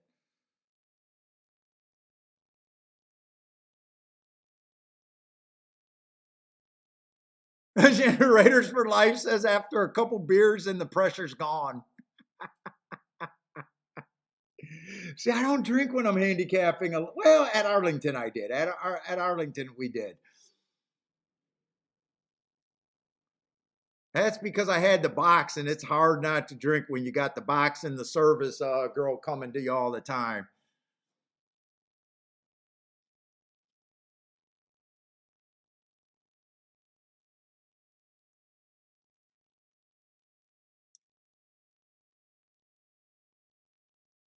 Let's see, Raiders for Life has the one with the 3, 5, 7, 12.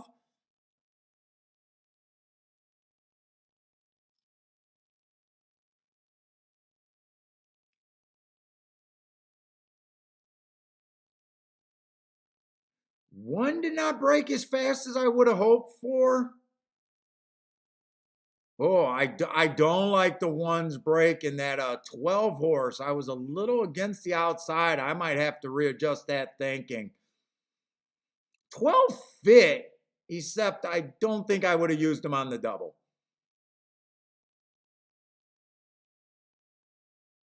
But he definitely fit Speed and Stalkers here.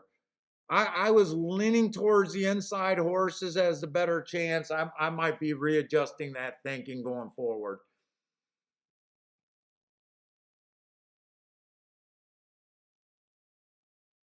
11's also running, so's the 6. 5 looks like he's all out, and 1's not running a lick.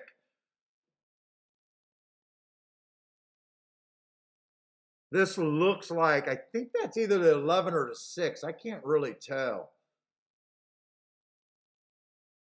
3's coming fast and late, but looks like the best he can do is second. I think that's the 11 and not the 6. I'm not sure who that is.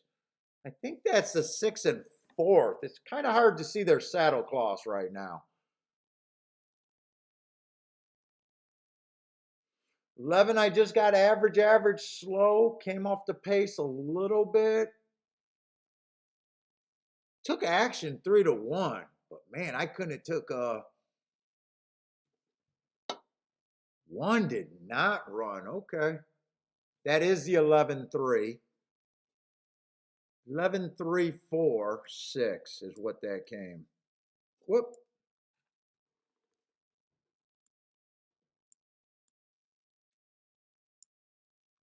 That ended up being a no bet, even though I had a lot of. So it wouldn't have made a difference if I played that exacta or played the double. I would not have hit the double. Actually, that makes me feel kind of good there because you always feel that would have, could have, should have if I would have done the double and then the exacta. Actually, that makes me feel kind of good.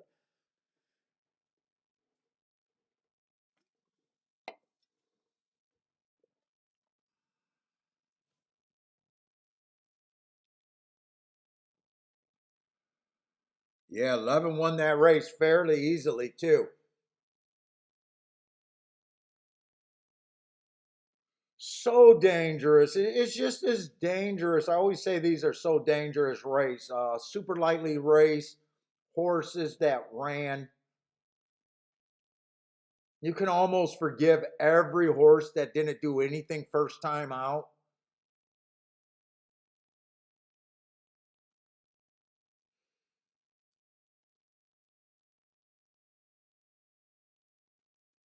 They're just races where it's so hard to get a grasp on what you think the field is. And overall, I think as a handicapper, just sitting out a lot of those races.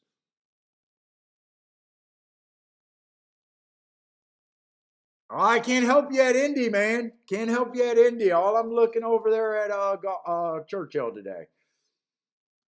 We still got a few more races at Churchill.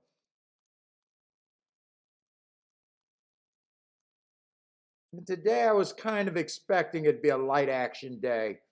Just when I was marking up the card, I was like, eh.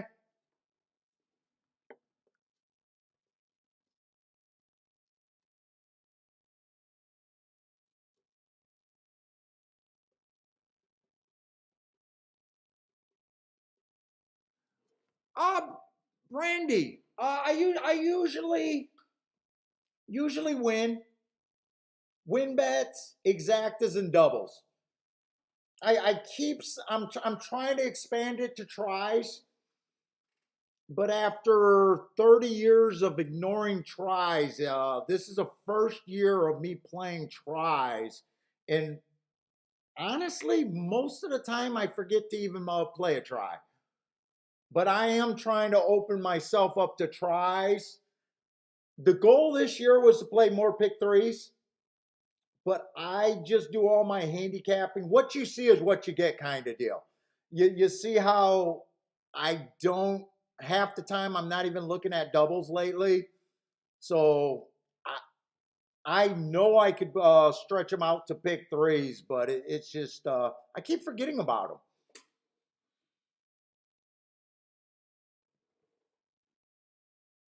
So win bets for me is like plus or minus 5% at the end of the year, and doubles and exactas is where I do most of my damage.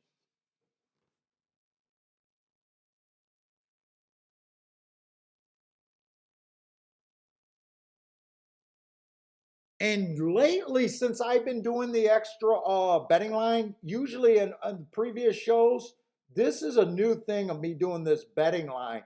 Usually I did it in my head, or I'd have a random race where I would do it here, but it takes so long. I'm able to do it much faster here, but since I've been doing this, it's kind of been taking away from me playing doubles. And doubles are actually better for me than exactas.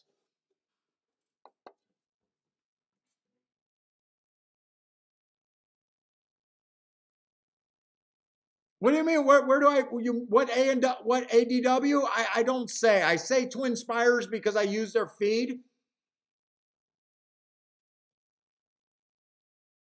That's what I say.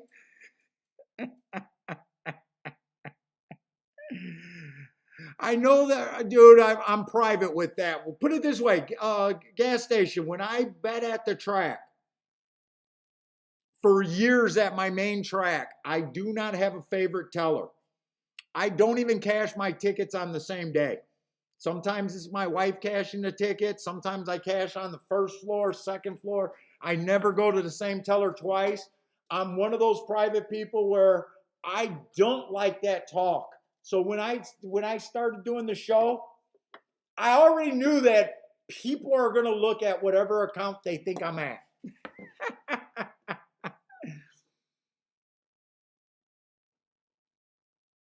So I got accounts at multiple places,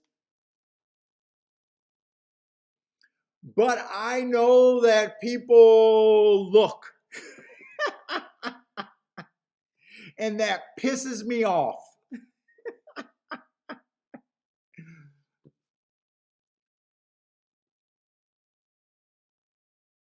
But I do say Twin Spires. And I always said Twin Spires is because I used to show the video and I used to feel like I had to bet at least have an account there.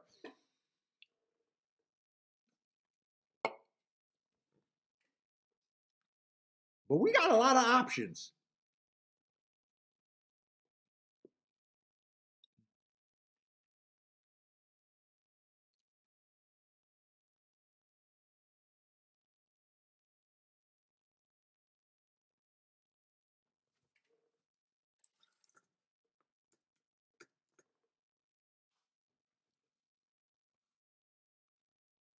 Oh, you use AM? I don't know if I have an AM at wager account.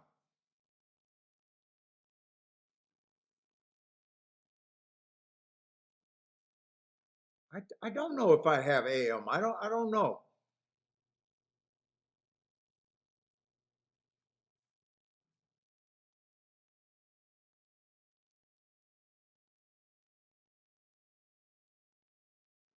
What?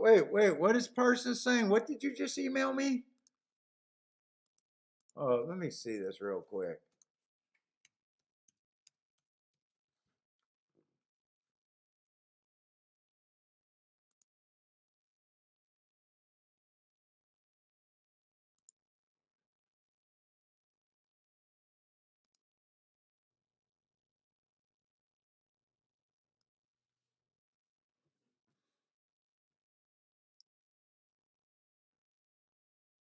Wait, who sent me this?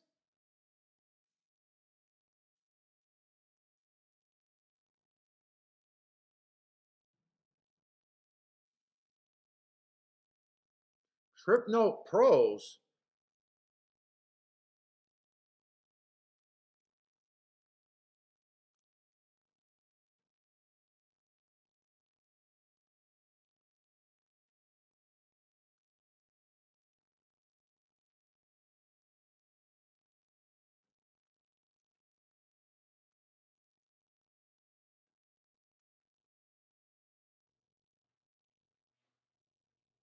How is that different? I don't know how that. Wait a minute. Who sent me this? Person sent me this.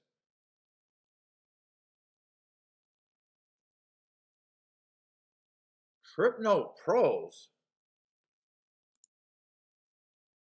Hold on, let me see something. What is this? That's Saturday's form. Let's see, where's my day two breeder? Yo, what's up? Hey, see that little link? Like if you're on that, this is Saturday's form. It's a Brisnet form, just like we always have. All right. But look, like, see where over the trip notes where it's saying highlight? Yeah. Did you highlight that for me or did they highlight that? No, you get it from Brisnet that way. Now click that little box and open it up, and they're making all kinds of comments about the bias trip. No, that didn't come over. I don't have that. That's not a link. Oh, it didn't come over for you? No, I don't have the link. So like on this on one horse in the first race, Yeah. you click that little link, and it tells you right there about a very good trip on the front end with the track bias. Hold up, let me see if I can download that. Everyone's a biased handicapper now. And they took my old website. I was Trip Notes Handicapping. Yeah. The original. That's over 20 years ago. Yeah, well, take a look at it. I got it for Twin Spires. I didn't get it for Brisnet, but it's Hold up, I'm trying to figure out how to. No, I already downloaded this. Yeah, it doesn't give me that. It says Brisnet Pat Performances with Trip Note Pros.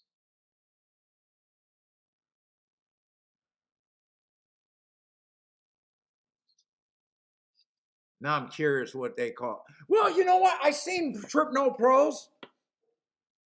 I've seen their other stuff. Well, they're selling this form for $14 on Brisnet, but you get it for free on Twin Spot. So they only got the last race though? Yeah, that's the only one that they've mentioned. Yeah, it's the only thing I've seen so far. Now I have seen their other notes thing. It comes like almost a baseball card that I've seen Trip Note Pros on their thing when they're trying to advertise. Yeah. All I know is a lot of days they have no biases, and I go back and look them up, and a lot of times it's either no biases or it's nowhere where what I think it is. Yeah. I do know that, but all right, I'll check it out, but I don't have that link. All right, later. All right, yep. Let me see. They probably do that so people can't share their form, which you shouldn't share your form. Yeah, I downloaded it. I don't have the link.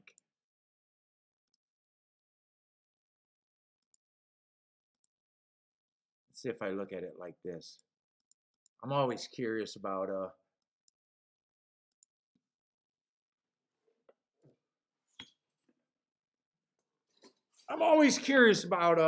other people's stuff.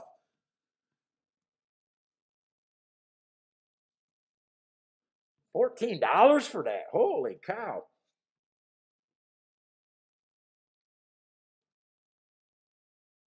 I will say one thing. I don't know why only one race has the trip notes. You're either a trip note handicapper or you're not. Why wouldn't every race be highlighted with that drop down menu is what I'm thinking. Right off the back, that's what I'm thinking.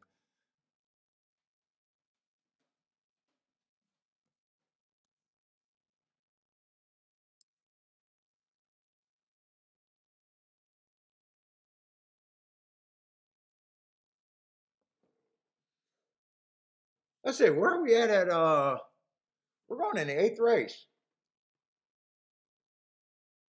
Where am I at? 6 horses scratched here.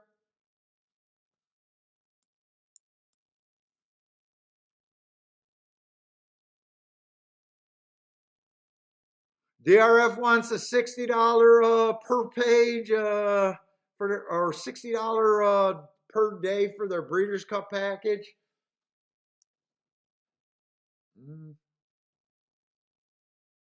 Wow.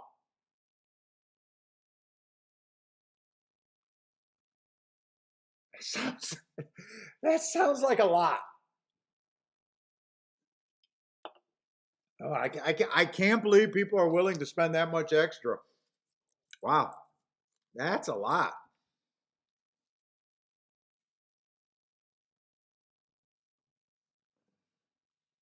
Let's say we got a $40,000 claimer.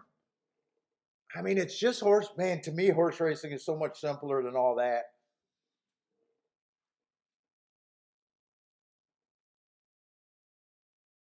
Let's say we got 10 horses in this field. Although you got to respect the hustle. I got no problem with people.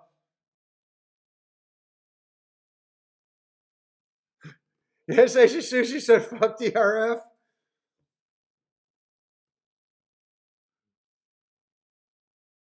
Yeah, I guess if it helps you and you have a big day, you'll buy it a few more times. I don't know.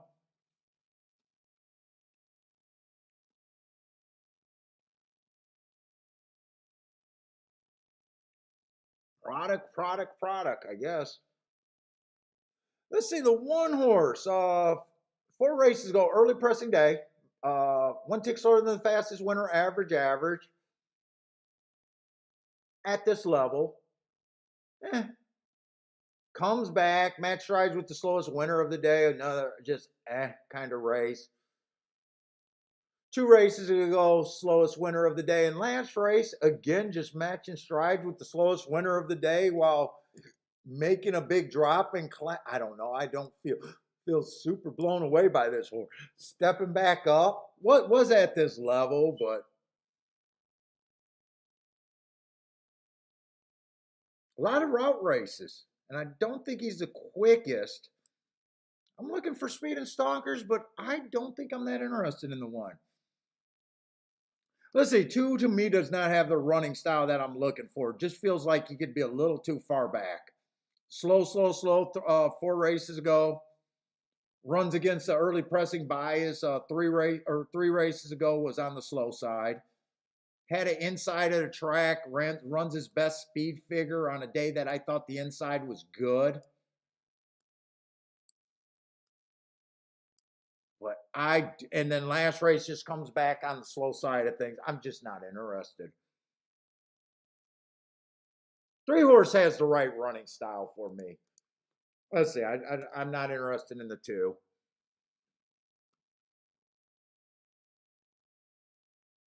I hate that he ran at FanDuel.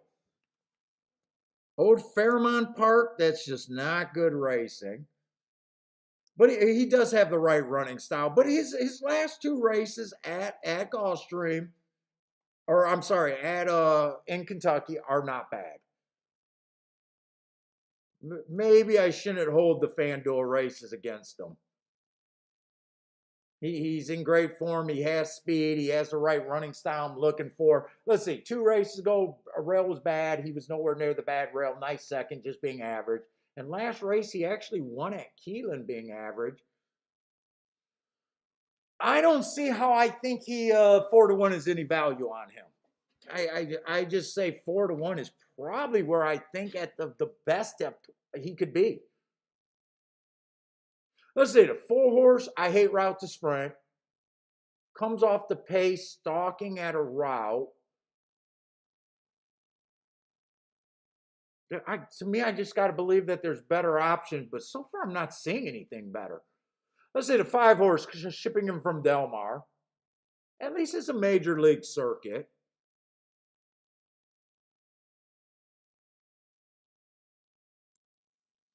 One closing, but does look like he can be close enough on his best day sprinting. I'm still looking for a speeder stalker I really believe in. But 3-1, I'll say this right now, 3-1, unless I think that he ends up being a coin flip after I've seen the rest of the horses. And if you guys are wondering, if you guys are new to the show, the reason why I don't have bets already in my head, or I don't believe in doing that. I'm looking at the form. Other than putting my marks in, I am looking and doing my handicapping and decisions right now. When I put the marks in, I'm doing it with a blank mind. Let's say 4 races go at starter allowance 50,000. That's a nice race. Comes back, tries the stakes, had a bad rail day. I like that race. Comes back, runs against the early pressing day, didn't have quite the speed. 7's the first horse at a price that got me a little interested in this race, and I mean a little interested. I'm still trying to find some speed here, I believe. And let's see. 8 horses, another router that has showed speed, but the only race that I see sprinting, he was nowhere near the front end. Ran against the bias, but man, that's my problem. That's why I don't like route to sprint. This horse looks like he has speed routing. Now, it only is one race that I've seen him sprinting, and he's nowhere near the lead. A lot of times that just happens. All right, 9 horse at least looks like a racehorse a little bit, and he fits. 3 races ago, early pressing day, average, average, average while winning. I don't mind that race. Comes back, $40,000 claimer, goes too fast to win. I love that race. And then last race, he looked like he was second best. Average, average, average while showing speed at 50,000. I can get behind him. 10's another route to sprint horse. I just don't like it. And I'm looking at his sprint races. They seem to be below these. And 11 horse got great marks. But he has been getting them. He has great marks, but he's been getting them in that route. Let's see, 3-1. I'm not going to trust him at 3-1. If he was more of a price, I'd be willing to bet him. But I don't think at 3-1 right now. But 4 races go fastest winner of the day. Nothing's wrong with that. Comes back, goes too fast to win. Nothing's wrong with that. Then he runs against the inside bias, runs his worst speed figure, which I actually like. And then last race on a bad rail stalking closing day, running against the bias, going too fast to win. I'm mostly interested in the 9 here. Jesus Christ, man. These political guys are just fucking annoying.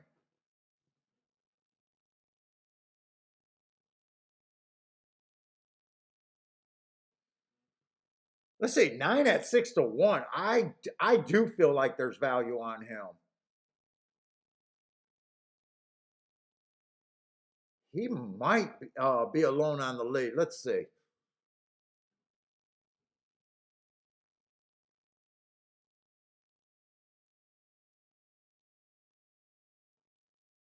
One horse looks like he could be used a little bit.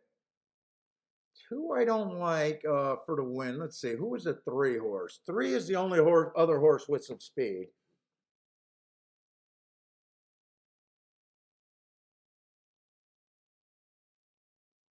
4, I just don't like route to sprint. 5 horse, I think, could be a player.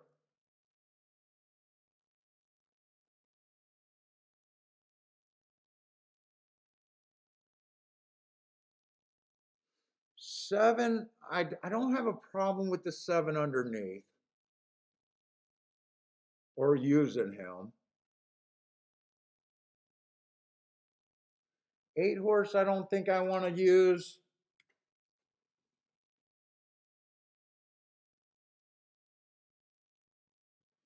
10 horse, I don't think I trust.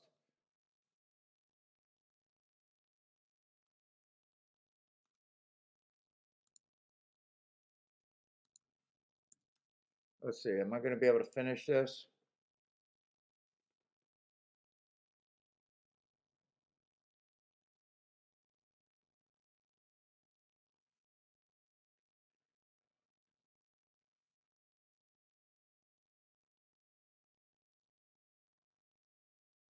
Seven horse, I am a little bit interested. 6 horses. I like the 9.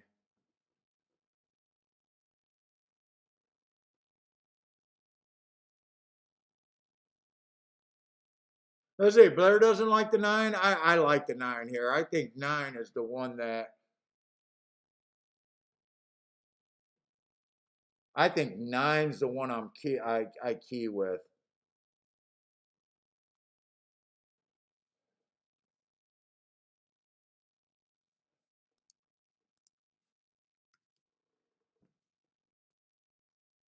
Dude, I'm probably good right there. I don't think there's a I don't think there's a one to beat here.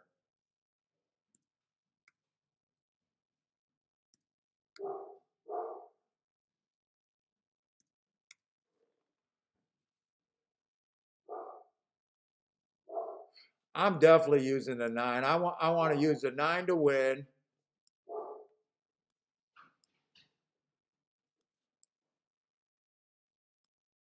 Let's see. I don't think I want to go crazy. I definitely want the 9-7.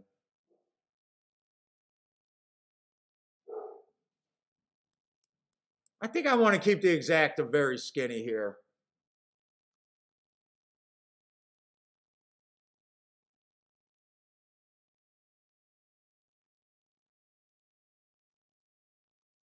In fact, I think that's all I want to use in the exacta.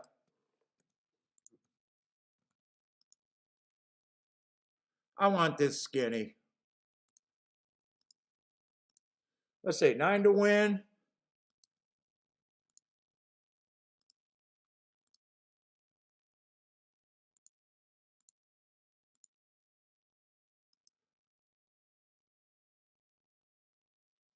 Who's the 7 one more time?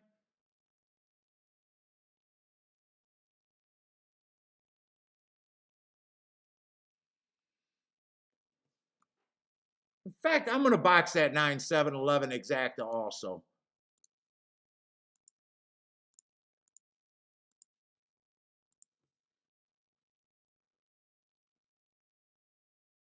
And I'm going to bet less on the 7 to win. I think the 7 at 9 to 1 I'm interested in.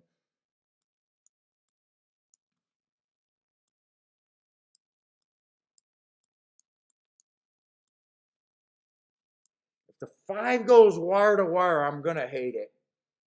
Because 5 fits. I just wanted to be against the 5 here, but No, not the 5 going wire to wire. Who's the horse that I thought could get the late? Oh, the FanDuel horse, the 3 horse.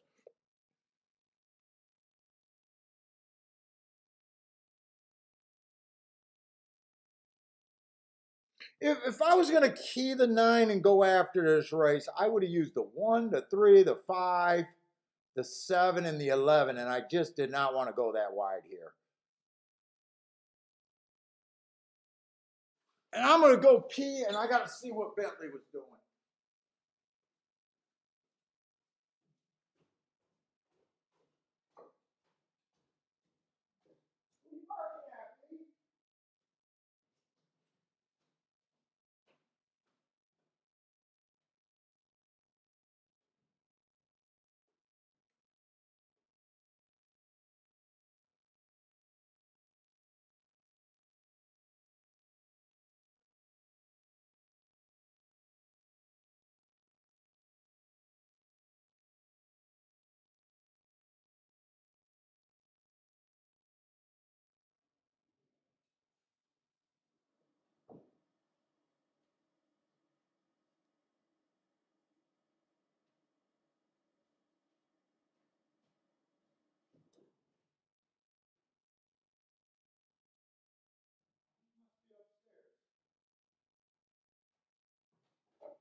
Keep this 9 for second. Is that the 7 on the lead?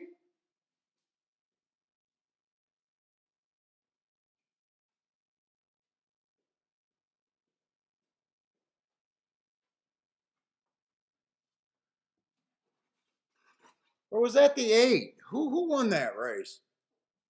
That looked orange to me.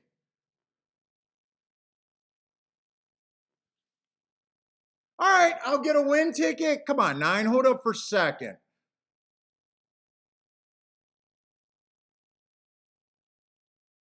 Oh, I don't even think that's the 9 in second. Who is that in second? No, that's not the 9. I see the 9.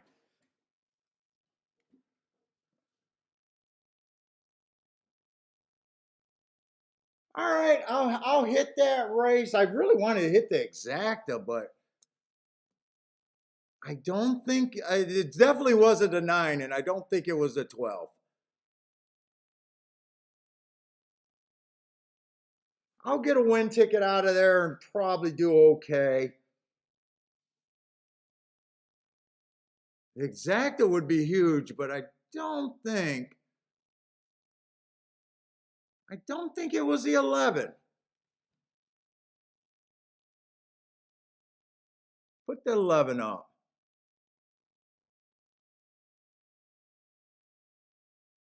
9-3 or 7-3? 7-3. All right, I'll take that. 9-1. Definitely an overlay.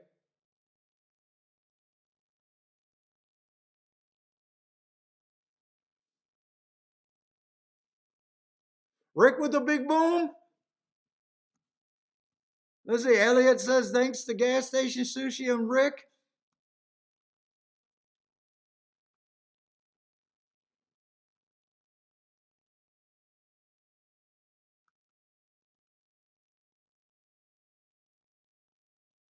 Frankie 888 likes the 7 over there. Nice hit. That's all he did there. I just spread out my bets too much. I needed to hit the exacta for that to be a boom, to be a big hit. Doesn't suck, but definitely needed the exacta.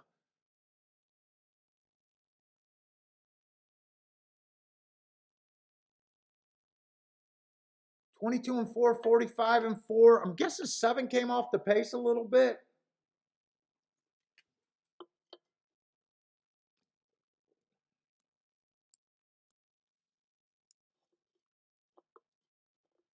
Yeah, definitely had some class. And I like the asterisks that she had too.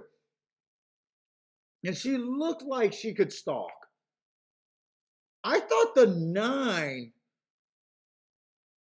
Well, 9 did get the lead. Well, I walked away. I do at the break. I thought the 9 did get the lead, so I wanted the 9 on the lead, and I thought 6-1 was fair on him.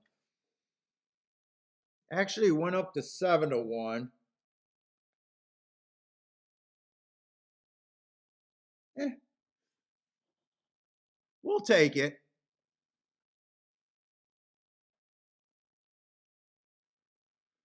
Woo, 60 some bucks for that exacta. What, 65, 66?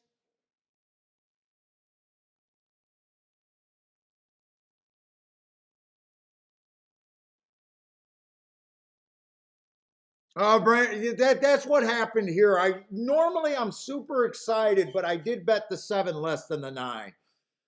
In fact, if I would have just did the 7 as much as I bet on the 9, I could have been a little bit more happy with the return.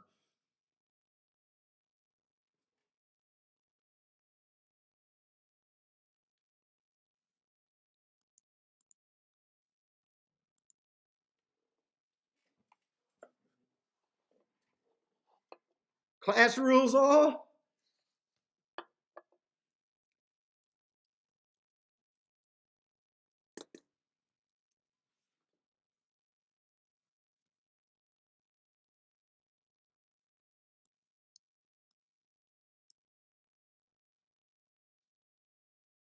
I thought that was a fairly wide open race, though. To me, the 9 had the best chance, and then I had a whole bunch of horses at 15%.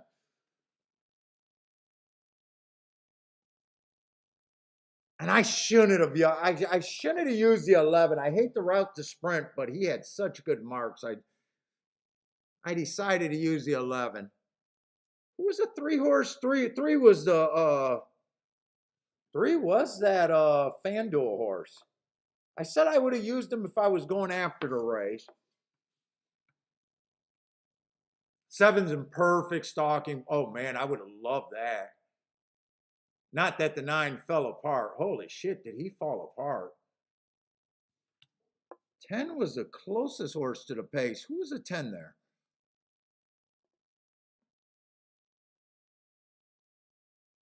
10 had more speed than I thought. I didn't trust him.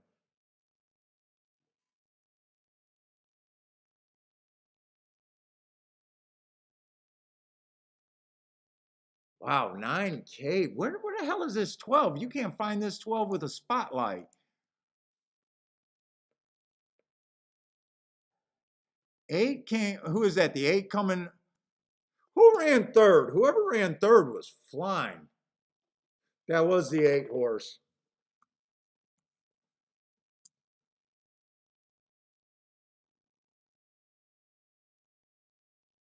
Hmm, 8 horse had some class too, except I didn't. I'm not a biggest fan of route to sprint, but that's usually if they route, that's how they come. I could see it, but not before the race. Dude, if I would have decided to go for that race and keyed off of 2 horses, that would have been a decent hit there. That would have definitely been a decent hit there.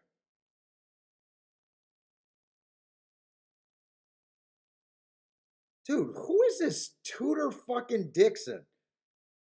Oh, the governor. Oh, Republican candidate for governor. What? Why the fuck are you blowing up my fucking email? Dude, I never seen so many fucking millionaires, multi millionaires that have a base salary of 300,000 in politics. Fuck, I want to string them all up. I don't know why they're bothering me.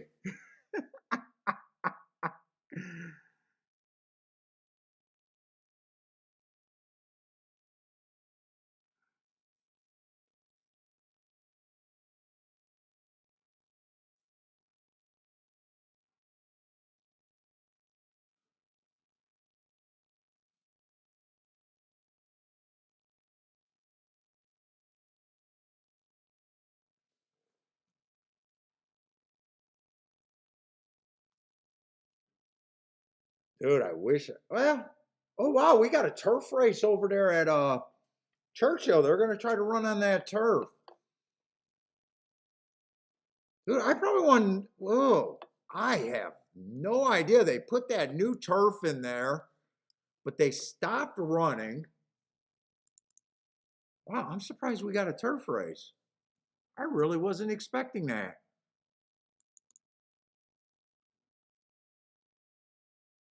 We only got 46 races on the new turf, I think.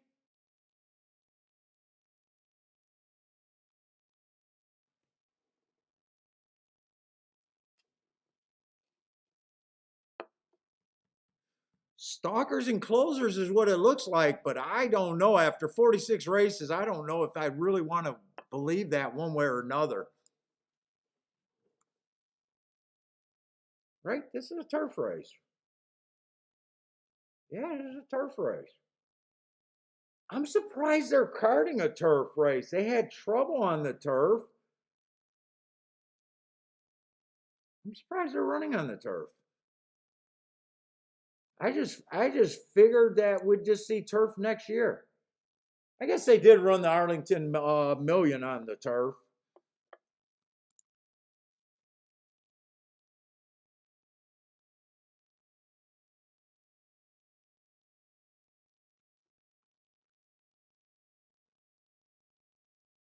I say we do got allowance 1X, so give it a shot. I just don't know. From the small sample, it looks like stalkers and closers, but it's a really small sample.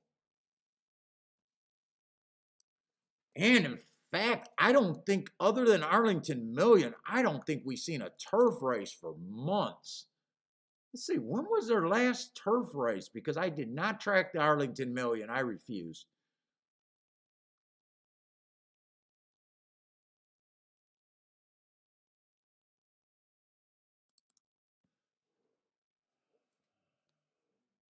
No, that's Keelan. Churchill.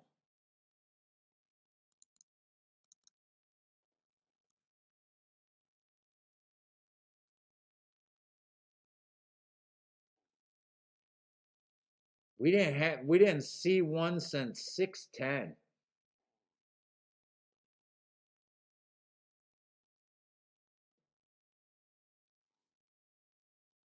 Off inside, stalking, closing, stalker, stalker, closer, stalker, stalker,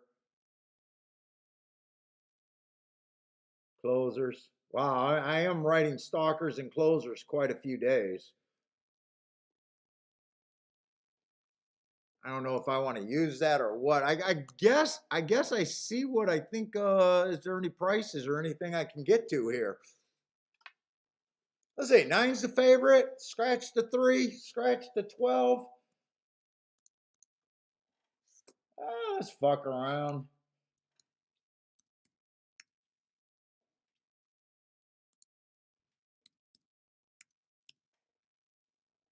10 horses are in the race, so fairly big field.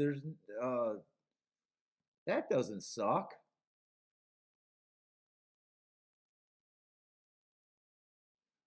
Let's see, 3 races ago on this one, it was a 7 furlongs on the dirt, so I just got a bad rail, slow average, average. I don't know. Let's see, he did win on the turf next race out 2 races ago. I had that it was a stalking closing day. It was on this Churchill turf, if that means anything to anyone. It was a turf. It was on this turf. So I got him running with the bias and winning, just being average.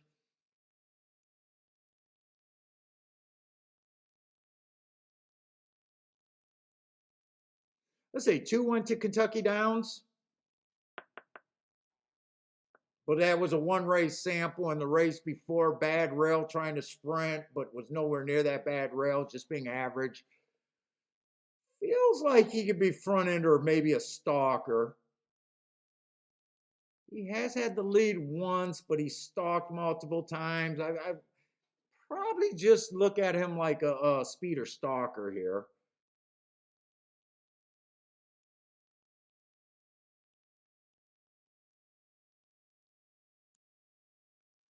Full horse. Let's see. Never tried the turf before, from what I can see.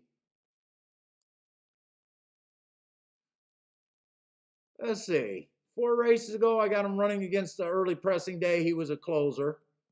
Nothing wrong with that race. Actually, I think that's a decent race. Comes back, tries another stakes race, was just too slow.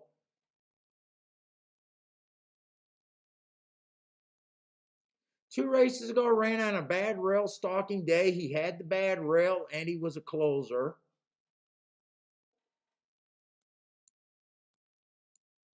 I can't get rid of that dot right there. Oh, I did. So he was trying to front run that race there. He was matching strides with the fastest winner of the day. And then last race on the stalking day, he was a bit of a closer. Boy, I would like to reach that far, but 37 to 1? I got to see what else is in this race.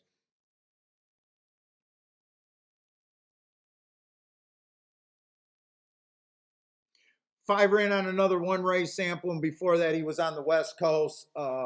Man, just I got a race where he's closing and looked okay. I got a race where he pretty much went wire to win. I got a race where he's stalking. I'm guessing goes pretty close to the lead here. Boy, I love the marks on. Wow, 6 is 13 to 1. I love the marks on the 6. Stalking closing day, 4 races ago, went too fast to win.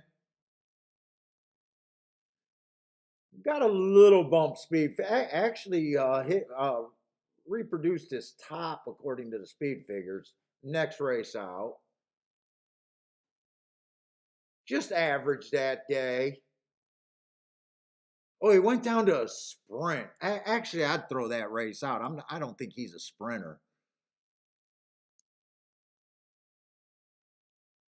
This horse, at the very least, to me, man, I love the marks on him. Another stalking closing day. He was technically a stalker, went too fast to win. And last race on a stalking closing day, went too fast to win again. All of these races, he's maintained position at the top of the stretch. I think the 6, man, I might have to bet this race a little bit.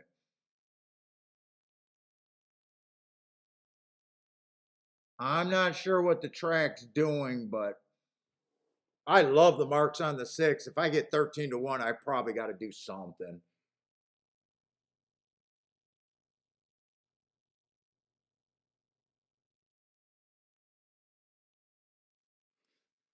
Let's see, 7's never been on the turf before, from what I can see. He's been sprinting and close to the lead sprinting. I'm probably against him because I think there's a lot of horses close to the lead and that we might have a fast pace here. I'm going to be interested in this 6 a little bit, but I'm hoping this 6 can rate. 14 to 1, I'm willing to make a play on him. Let's see if they are backing up. 8-horse benefits. Wow, 8-horse is a nice price too. He definitely benefits.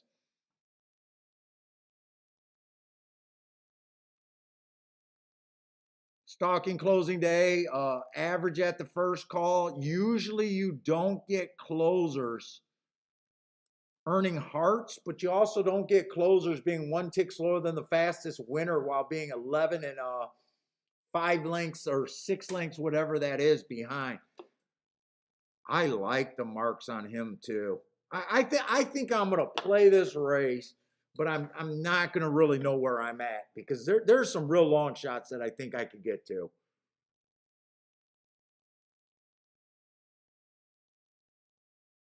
9-horse looks fine. I got no problem with the 9-horse being a chalk after that grade 3 and all the stakes races, but I don't have any marks because I don't keep track of the West Coast.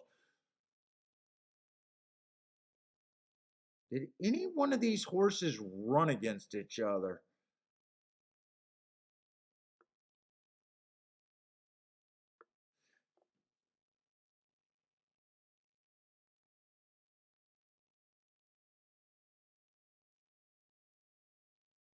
Let's say the 10 earned a heart on a closing day 4 races ago, but he was trying to go wire to wire. I like that race. Comes back, gets no, he doesn't get the bump and speed figures. But I don't have anything on the Indiana races. Let's see, 2 races ago it was a bad rail stalking closing day. He had the bad rail. He got some asterisks there, but I'm not that. I don't think I'm that excited about him. So 9 and 11 are the favorites.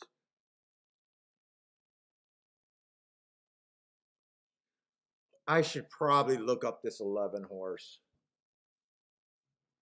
I didn't know he was going to draw, and I should probably look him up. Let's see what we got there.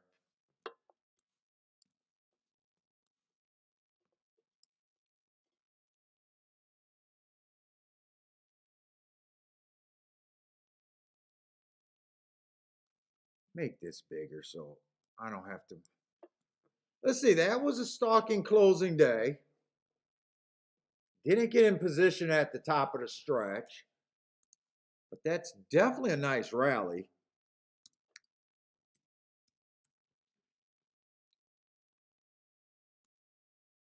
Will benefit if the track is backing up, which I don't know if it is.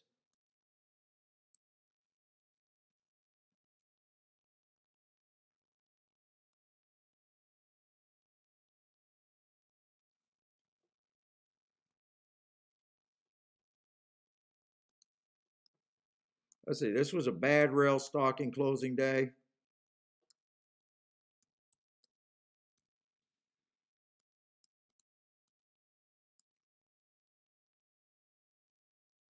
Wow, that actually ended up being a nice race.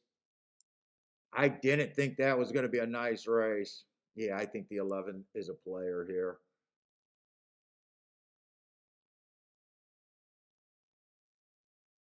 That's a really nice race.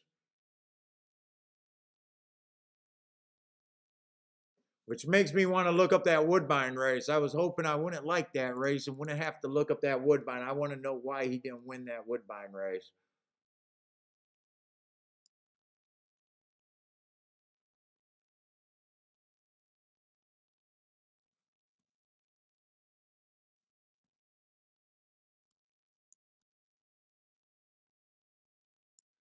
Average, 1 tick slower than the fastest winner. I got a fair track that day.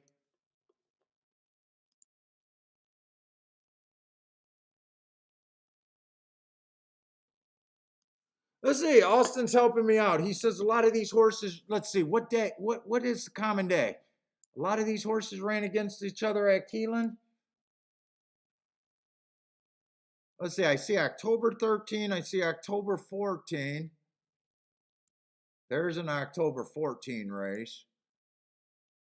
See, October 15. Okay, the October 14th race looks like the race you might be talking about. Yeah, there's an October 13. So there's 2 races at Keeneland that a lot of horses are coming off of. The October 13th race was a 1 race sample, but at Keeneland, I thought that track was favoring stalkers and closers. Let's see, my 6-horse ran on that October 14 day. So did the 8. And so did the 11. And I wanted to do something with the 11, or I'm sorry, the 6 and the 8. So I might just play off of that race.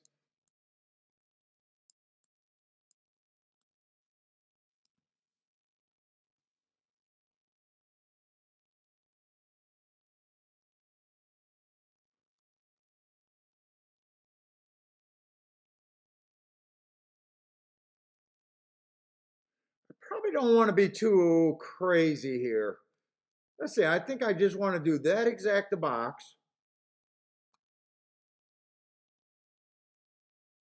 And 6 and 8 to win. That's originally what I wanted to do. I wanted to be in this race because of the 6 and the 8.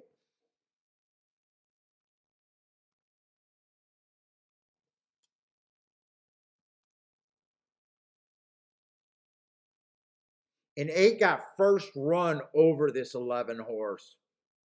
That race, that particular race. 11 had a better finish, but 8 did a better job getting in position. Not by much.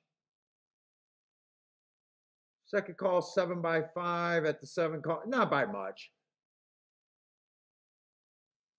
That's all I'm doing there. Oh my God, I still got 6 minutes there.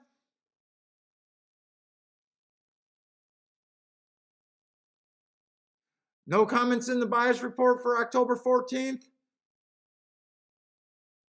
Yeah, I got it being a stalking closing day, which might be dangerous to say because 8 horse ran with the right running style. Usually I'm looking to downgrade horses when they get the right running style and don't win. So normally I would be downgrading the 8 and the 11 here. But I'm using the earlier meets to say that Churchill, I'm looking for stalkers, closers. Put it this way, I think they fit. If they go wire to wire here, I don't expect to be able to win this race. 6 would be the only shot that maybe, I think 6 might get the closest run of my group of horses, possibly on the lead.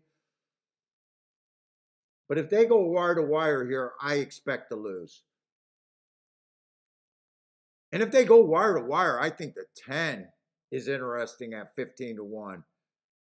Let's see, if speed is good, I would think the 10 might have a shot here.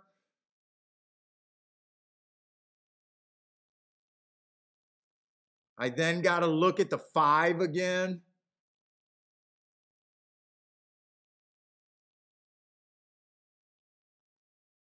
I'd even have to look at the 4, 2 would get upgraded.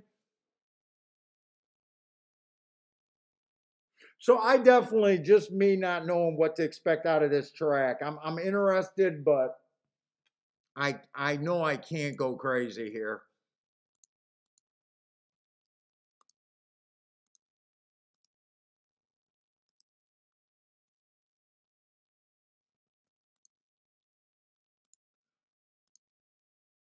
Like the box. No, box, not wheel. What was it?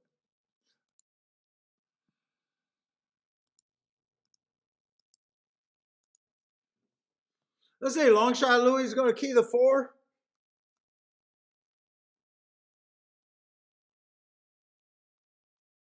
Now, if I'm just looking at marks, it's tough because the 11 got good marks, the 10 got good marks, the 6 got great marks. Those are kind of my best marks. Even the 4 has interesting marks. Running against a whole bunch of biases.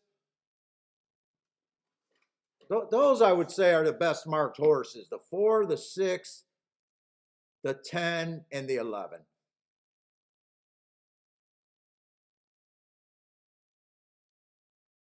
Be really hard for me to do a betting line here because I'm in my head. I would aim my betting line like they're coming off the pace.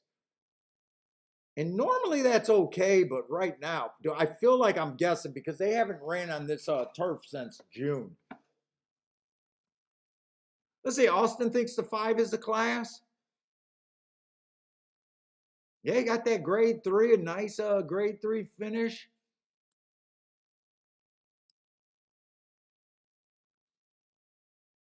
Was close in this race once at the top of the stretch. I mean, nothing. I don't think too many horses in this race would surprise me.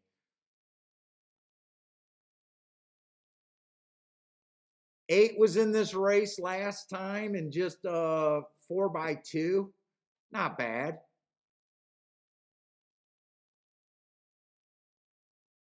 Nine's been at this level and he ran a grade 3. I wouldn't be shocked.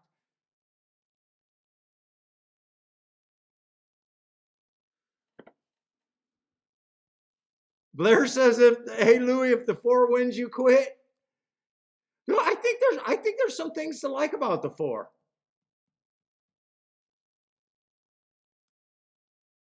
especially at 50 to 1. I bet on worse looking 50 to 1 shots than that. In a way, I don't think he should be 50 to 1. No, I'm not going to be crazy. I think he should be more like probably 20 to 1. I think he has roughly a 5% chance to win this race. I think he's a huge overlay at on a 5% chance to win in my head. Who's the favorites? Let's see. They did settle down at the 11 is going to be the favorite. So I do like my bet on the 8.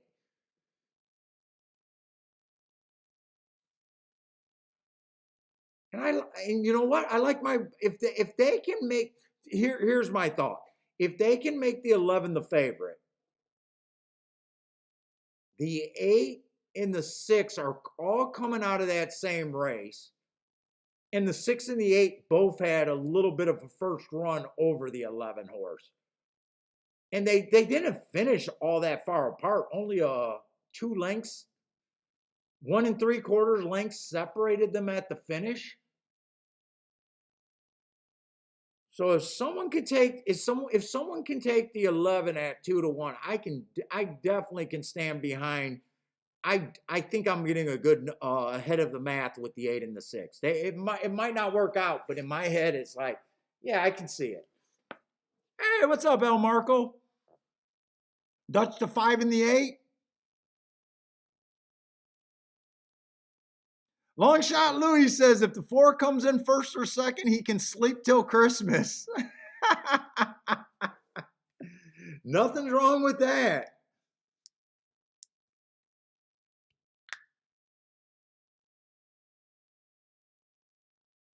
Let's see who gets the lead. I just want my 6 to be a good position and not too far back. Wow, 8. Why is 8 going to the front end? I'm shocked 8's going to the front end. I guess I should have been shocked. He was close before at Mountaineer. All right, I don't know if I like that ride. I kind of liked him coming off the pace. I thought he was going to be a stalker here. He's been close to the pace before. I should have seen it. 22 and 2 sounds fast, but we really haven't seen too much of this turf. It sounds really fast though.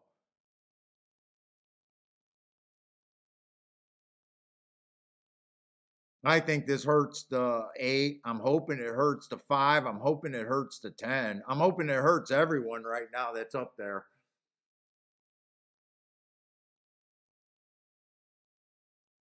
Well, I'm not hoping it hurts the 8, but man, I don't see the 8 surviving this. 10's getting a really nice run. I don't expect to see the 11 till late.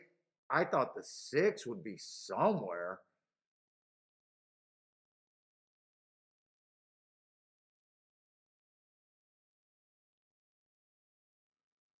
I don't think I got any hope here. Who is this on the rail, though? I am nowhere near this race. I am absolutely nowhere. Man, the public did pretty good. Let's see. 4 was this, or 2 was the second choice at 4 to 1.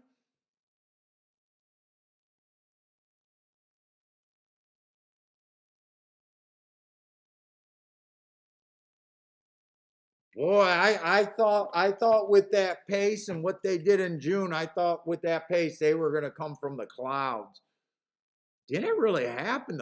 The 10 was always up there. The 5 was always up there. I'm not sure where the 2 came from.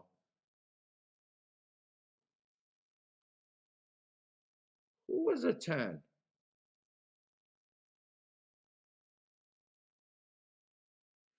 10 was the horse that had really good marks, but I thought was a front runner. Wow, did he run? He ran pretty good. Did he get second or did no, I think the 10 got second there.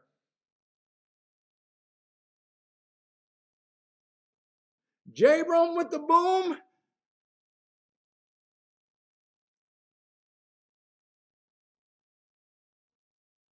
Jay with the $75 for 15 times. Nice.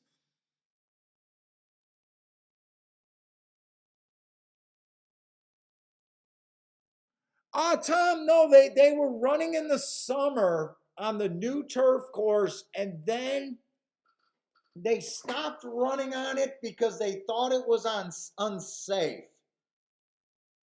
And then they kind of stayed away from it other than Arlington Million. So it is kind of like the first one that we've seen in a long time.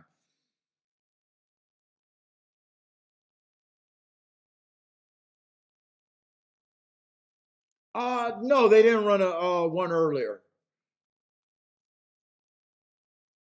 And they're not running one later today. So yeah, and I don't know how long they're going to be able to use the turf. So I was even shocked that they even carded a turf race.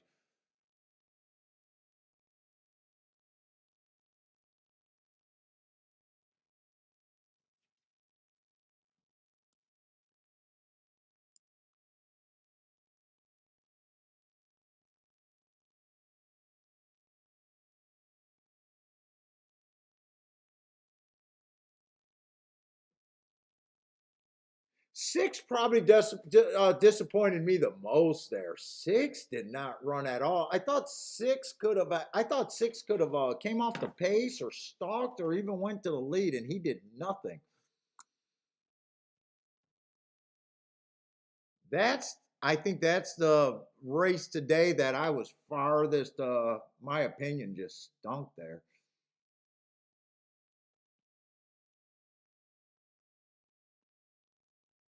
Let's say two didn't look bad. Broke his maiden, ran this race last two races. One of them he was 3 lengths off from winning, and the other race he was in position at the top of the stretch.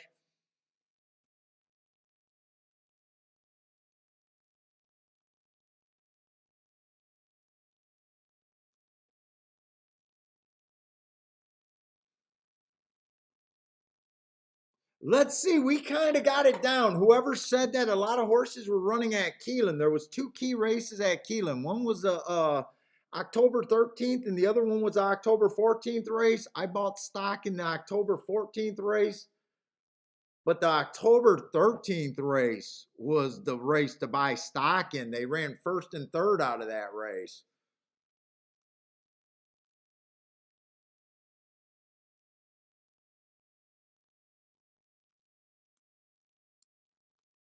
First, third, and fourth out of that race. So the October 13th race was better than, looks like it was better than the October 14th race. And normally I downgrade horses that ran with the bias. So normally I would have downgraded the 11 and the 8. Could I have reasonably got to the 2? Two just looked like an okay horse one way or another.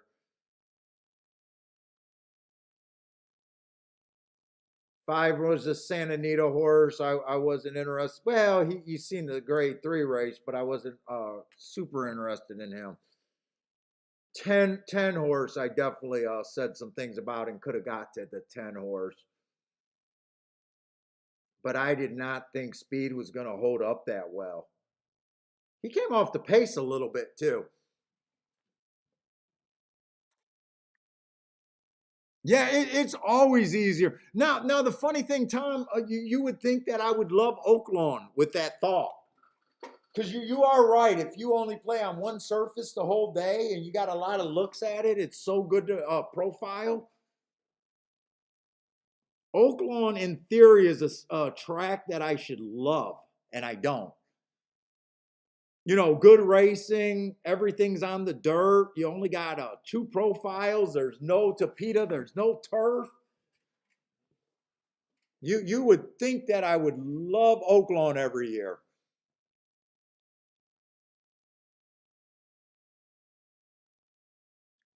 Let's see what happened here. Let's see. I know the 5 and the 8. 8 was a little surprising, but I shouldn't have been surprised. Let's see. 10 stalked the whole race.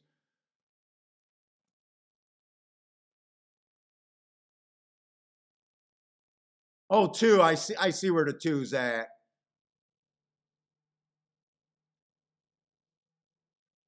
Two's in a deep stalking trip right now.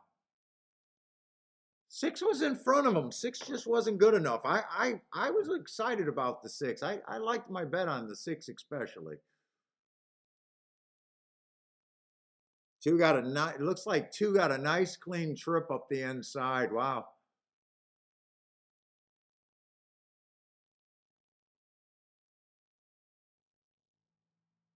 Two's kind, maybe not that clean because it looks like the two had to wait a little bit there. Two might have been much the best. He's still in good position. 10 made a nice run. Two might have had to wait on some horses here. He kind of was blocked a lot of times. Yeah, two was probably, yeah, and then he wanted to go in between those two horses and he had to adjust in the stretch. Didn't look like he was going to respond, and then Jockey did a nice job getting that out of him. Jockey did a nice job on that too. I think two was much the best there.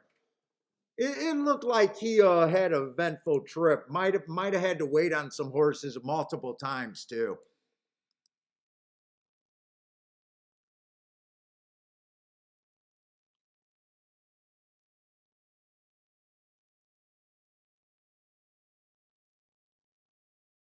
Oh, J Brum, you love the two? Is that what you're saying? You love the two in that race? I watching that replay. I think he probably was the best horse by far. It did kind of look like he kind of had to wait a little bit. Oh, you're saying the same thing that I thought I seen on the video. They shut him off early and got bumped and relaxed, used his speed down the stretch. Nice call.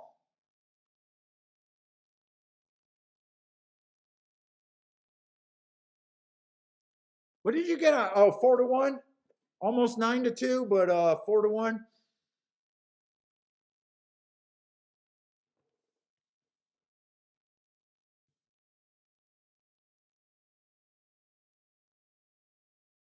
Jay says Delta went nuts with the speed bias last week. I think I seen that when I was marking up. I've been working on Delta too, trying to get all my lower level tracks caught up.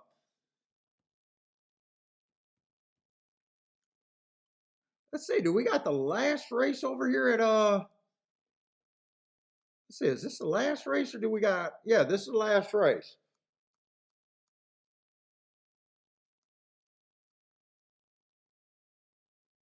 Let's see. Having an okay day. Nothing special.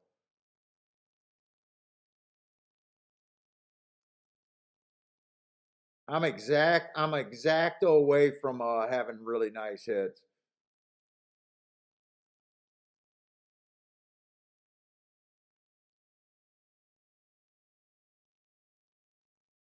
Could have had a much better day with win bets. Let's see. What did I bet? 4 races or 5? 5 races and I hit 3 of them. Not terrible.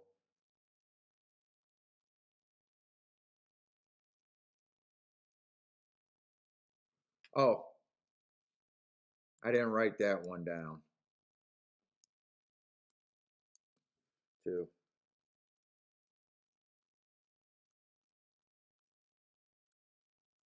3. 4.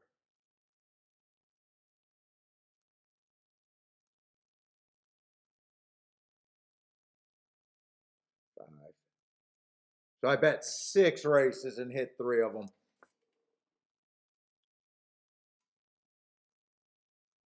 Betting on play bet kind of things. If I was betting to win, I could have had a much better day. J-Brum still in the hole?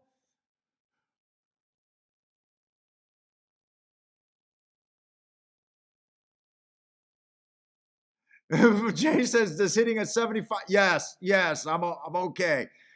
Does a 75 to 1 double mean I will forgive you for your big bet on a 6 to 5 now? What 6 to 5 did you bet? You bet a big 6 to 5 today?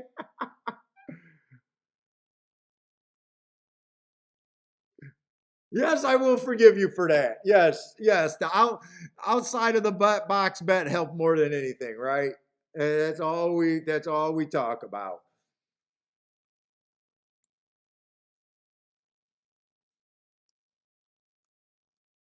Dude, usually on a day that I'm hitting 50% of the races that I play, I expect to have a much bigger day, but missing those exactas and made it to where I'm just up a bit. Nice big field here though, but what we got? We got about 11 horses.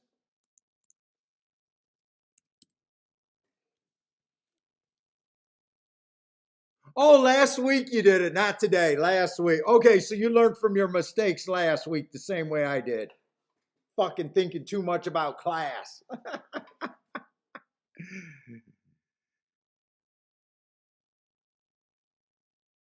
It's just when you bet 6 to 5 favorites, man, you just gotta be right. You just don't want too many of them. As long as your profile, your player profile of your bets are not too reliant on at that number. Look, every once in a while it works out, but long term, it's rough. It's just rough.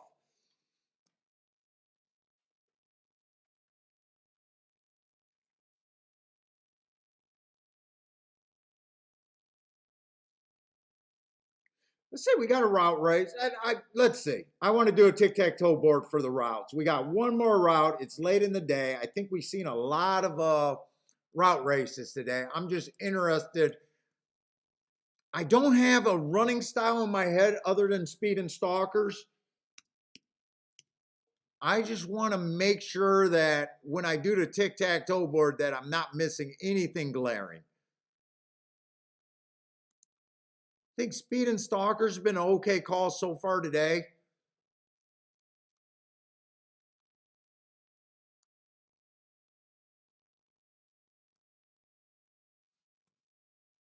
Let's see, that 7 horse went wire to wire.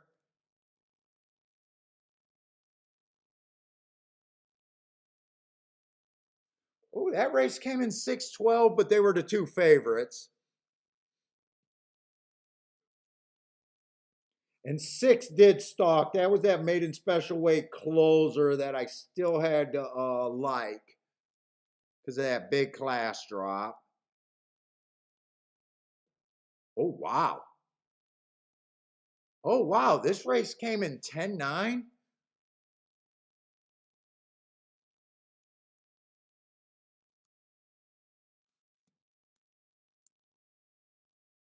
Oh, wow. It is kind of, why do I say a number and I write another number? Jesus.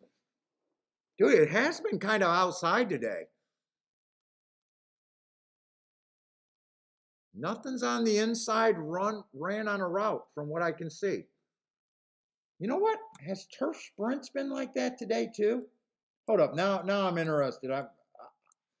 If turf sprints been outside, I might want to lean to the outside of the track. Wait a minute. Middle of the outside.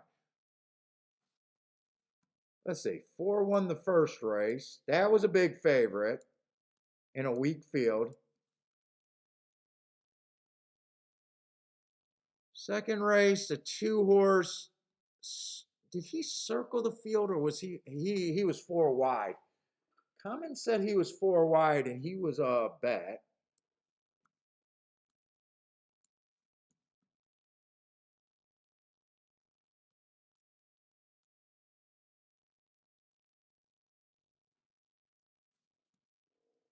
At 6 horse went wire to wire at 9 to 1.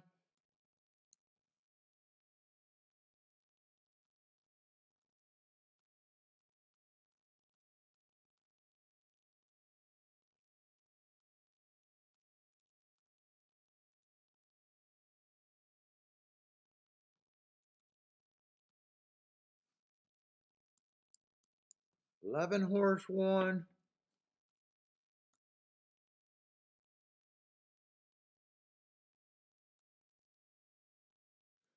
This is a 7 horse. He was in the 6 hole.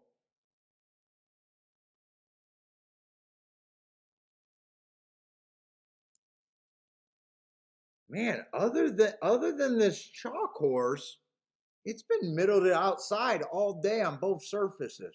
Or not on both surfaces, on routes and sprint.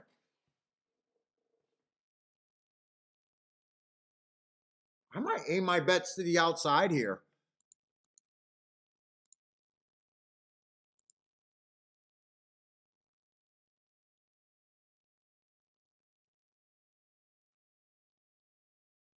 Gordon with a boom. Let's see. Gas station sushi likes the 8 with the 2, 5, 11, 12. Exacta try and super.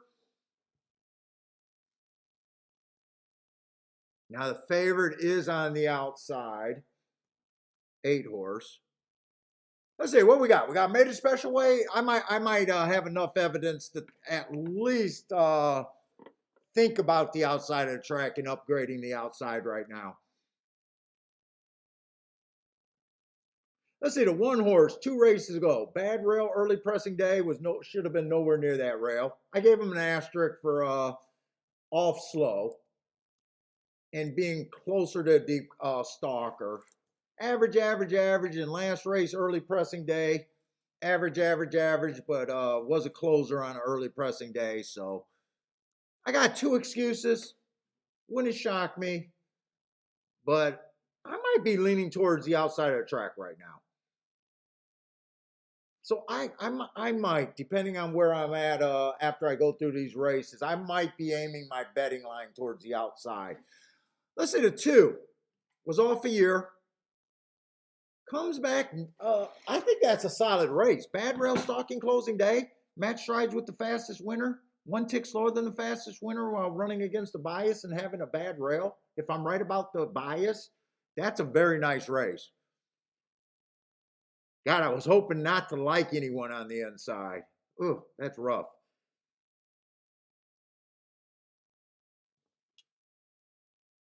And by the way, no one closed, so I might be aiming my betting line where I don't want to be a closer. I want to be a speeder stalker towards the outside is what I might be doing. 4 only ran 1 race. Kind of hard to declare that he's a closer, but he wore that uniform first race out. Could have speed, but I don't, I got to go with what I see there, and he just feels like a closer after that race. Average. Shouldn't have been near the rail. Right running style that day, stalking, closing. Probably just can't get to him. Going to be in the 3 hole. Let's say 5's got some very nice races. We have seen horses go wire to wire on the routes today. 4 races ago, bad rail stalking closing day, ran against the bias, also had the bad rail and the running style bias. And he went too fast to win. I absolutely love that race. Hasn't won within 3, but ran 2 tops on speed figures since then. That's a very nice route race. Then they decided to put him on a sprint. He got a speed favoring track, but I don't know if he's a sprinter. I still think that's a decent race. Then we get a 1 race sample trying to turn. I don't know why. To me, after you see this race, why are you trying everything different? This is a nice race. Why go to the sprint? Why go to turf? Then he runs his best race at a mile again on a bad rail stalking closing day, again running against the bias, going too fast. Okay, this is a 12 to 1. I'm interested. 12 to 1, I am interested.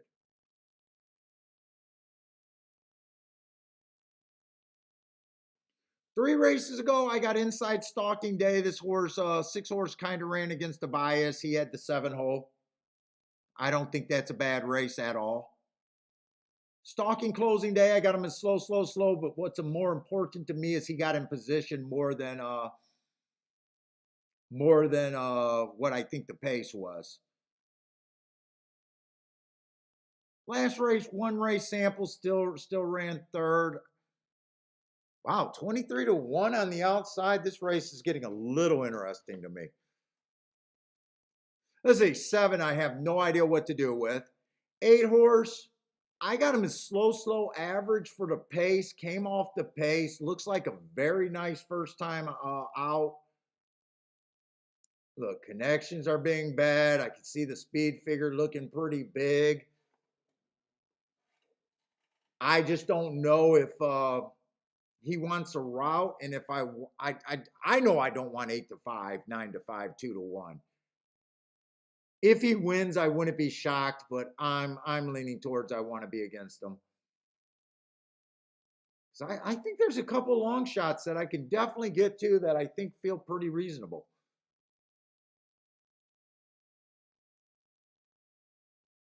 9 at 9 to 1, I don't think looks bad. A little difficult. I got a few races where he's closing, a few races where he's stalking. I'm just not sure where he's going to be on the track, but 9 to 1 actually does not sound bad on him.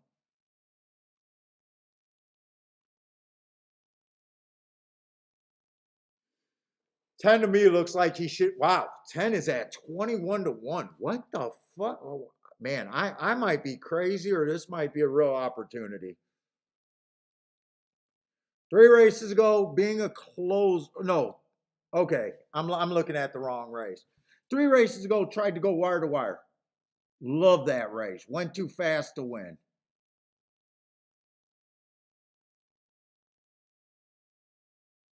Comes back 2 races ago. I thought the rail was bad, but he was nowhere near the rail. I want that speed back. He's still average. And then last race, an inside day, that's still a nice. I think he could still win with that race. I think I'm gonna be. I think I'm gonna be bomb crazy here.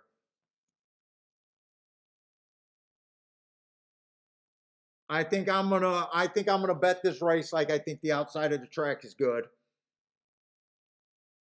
And shit, 11 ran on a bad rail last race, stalking closing day. That's a nice race. I'd be a little worried about his running style if he's too far back. And 12's a first time starter. Fuck, Brad Cox. I can't.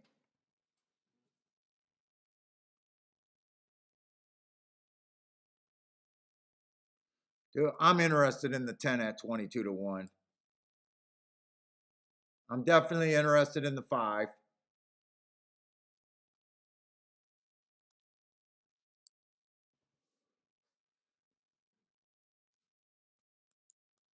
11 slightly interested.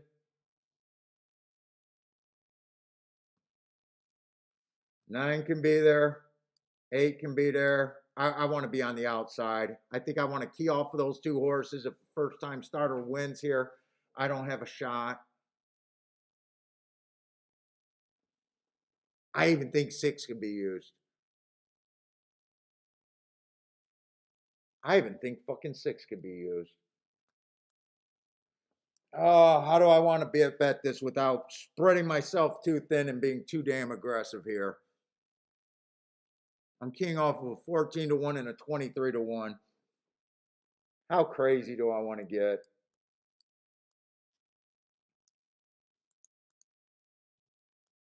My first thought is to go this, but this is going to be an expensive ticket to keep first and second. Although if I'm right, this is going to pay crazy. Let's see, 1, 2, 3, 4, 5. So that'd be a $20 base bet.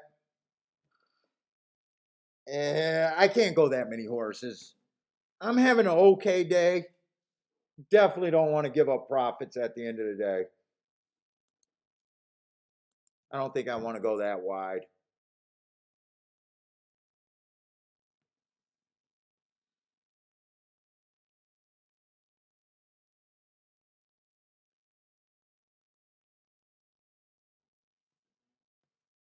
Let's see, if I throw the favorite out, that still makes it a 16 punch. If I throw him out, that makes it a little bit better. I don't like throwing out the 6. The 8 to 5 horse is easier for me to throw out than the 6. That's more reasonable. That's a $12 base bet.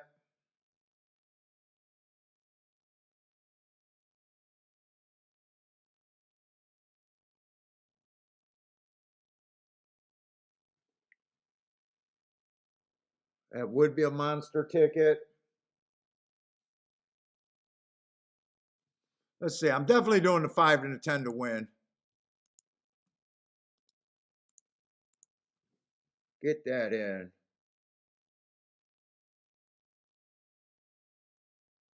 I can't believe this 10's 22 to 1. I could be so wrong.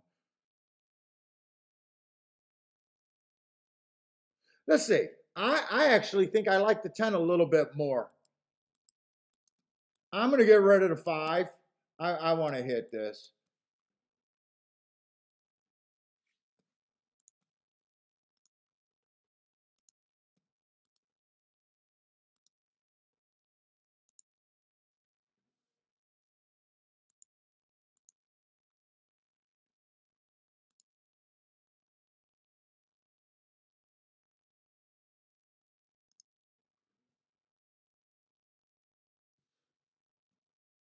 And in fact, 8-10 in a box and 6-10 in a smaller box. So I actually even included those, but I did these for different amounts.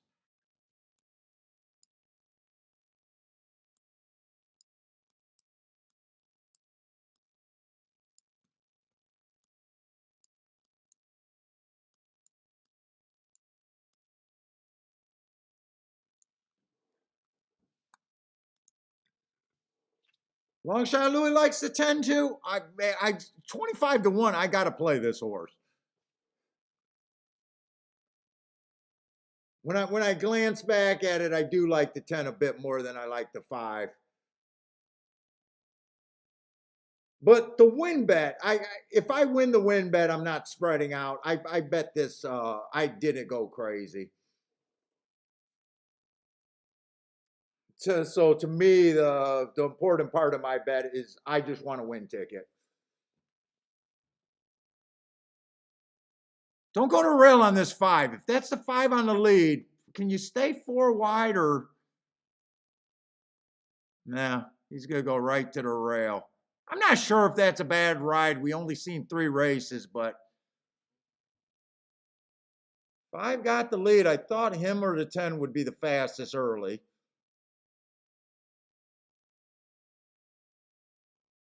Oh, and he went down to 8 to 1. Why did I lose 5 points there? 22 and 4 does feel fast, but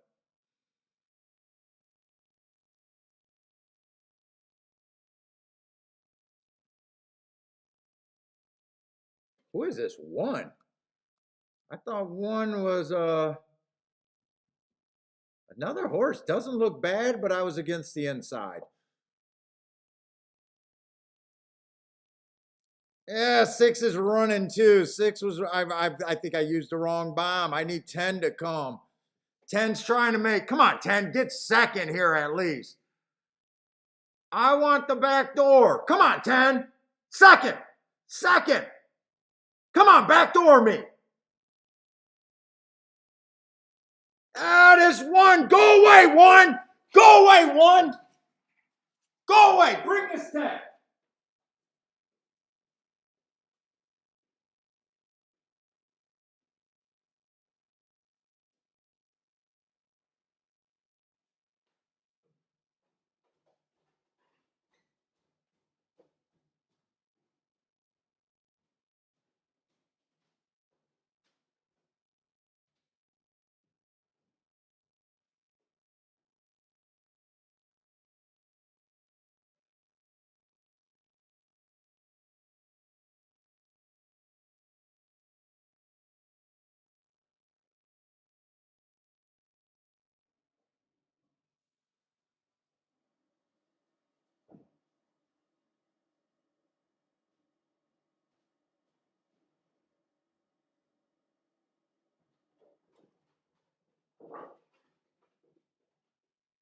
Can I look?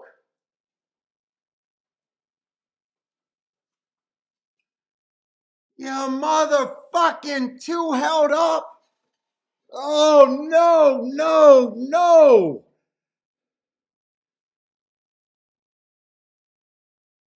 I like the 2 except for the rail. That was such a good fucking race. I thought for sure the 10 was gonna pass the 2. Two was just two must 10 passed. Let's see. I needed a 1 to die.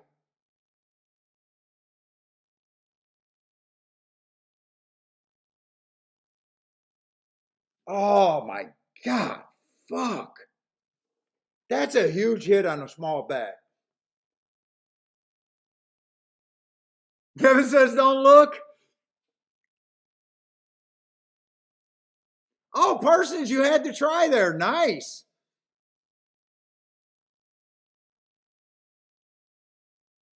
I knew this 10 should not be 28-1. I wish the 10 stayed off the rail. I wonder if that was the difference.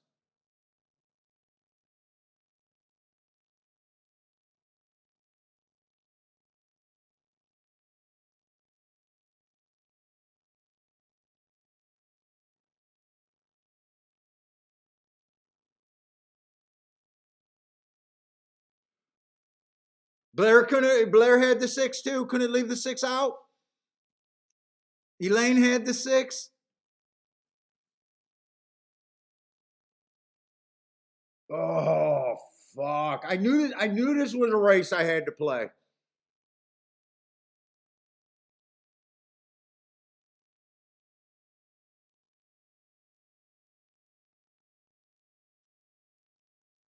Dude, I'm really when I looked back at the 5, I thought the 5 was a little bit light.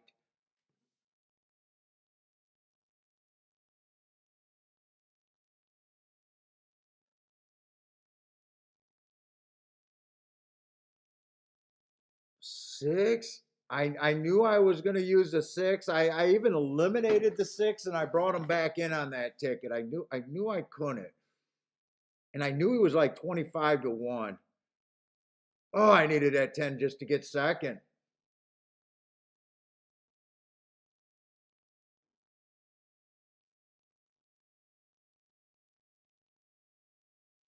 Oh, Parsons, it was a big punch.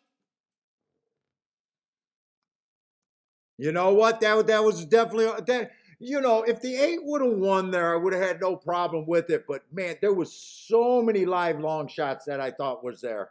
There was so many live long shots. And I remember saying, I like the 2, but I'm going to be against the inside. I said that was a great race he ran. And he gets 4 wide in the 10 horses on the rail. I wish, to me, I in my head, I want to watch that stretch run. I need to watch that stretch run.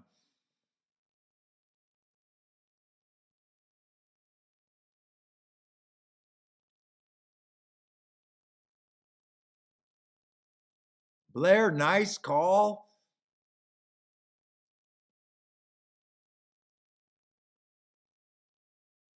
Oh, all I got to do be right about the 2 getting sucked up on the rail and losing. I really wish the 10 would have been outside.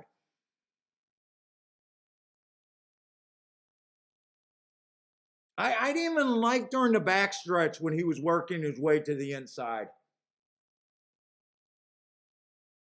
Oh, that's going to be such a good ticket.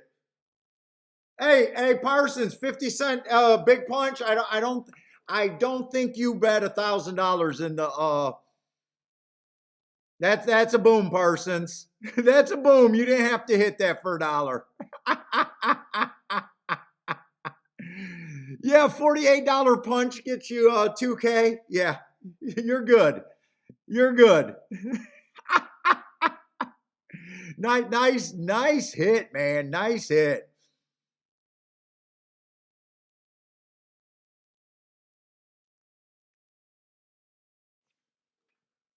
Oh, I want to watch this replay. Did Blair hit the try too, or what did Blair hit?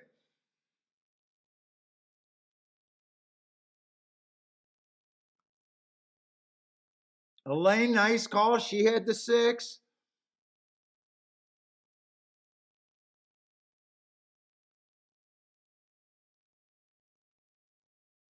Oh, Blair looked like he did win bets on the 9 and the 6.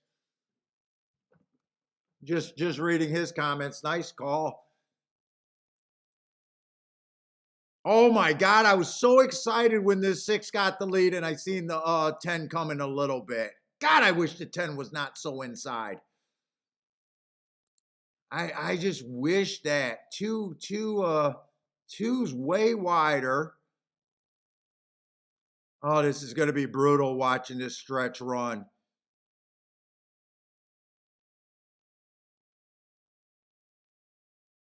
Well, 6 did go to a rail, so I guess I can't. Ugh.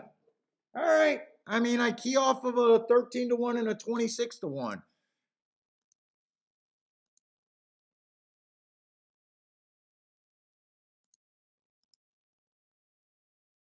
Hey, what's up, Kathy?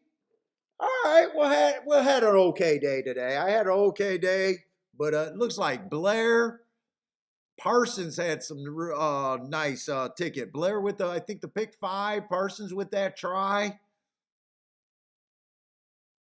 Blair just had him bet to win too, but hey, nothing wrong with that, man. 25. What was he? 18-1, 18, 19-1.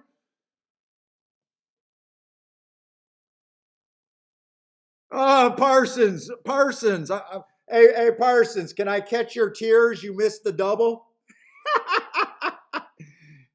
Can I catch your tears today, Parsons? But anyways, guys, we are going to be doing Gulfstream and the Breeders' Cup next 2 days. Good luck if you guys are playing tonight. Hope you guys cashed some tickets today or at least had fun on the stream. Not a bad day. I actually hit some tickets and had a couple shots at some big ones today. But hopefully see everyone the next 2 days. Probably won't be doing a Sunday show though. I think I'm going to be, I don't plan on marking up Sunday as of now, or probably won't even stream. I know the next 2 days are going to be pretty long days, but anyways, guys, good luck if you guys are still playing and hope to see everyone tomorrow. Stay safe out there and thank you, Mo. Have a good one, everybody.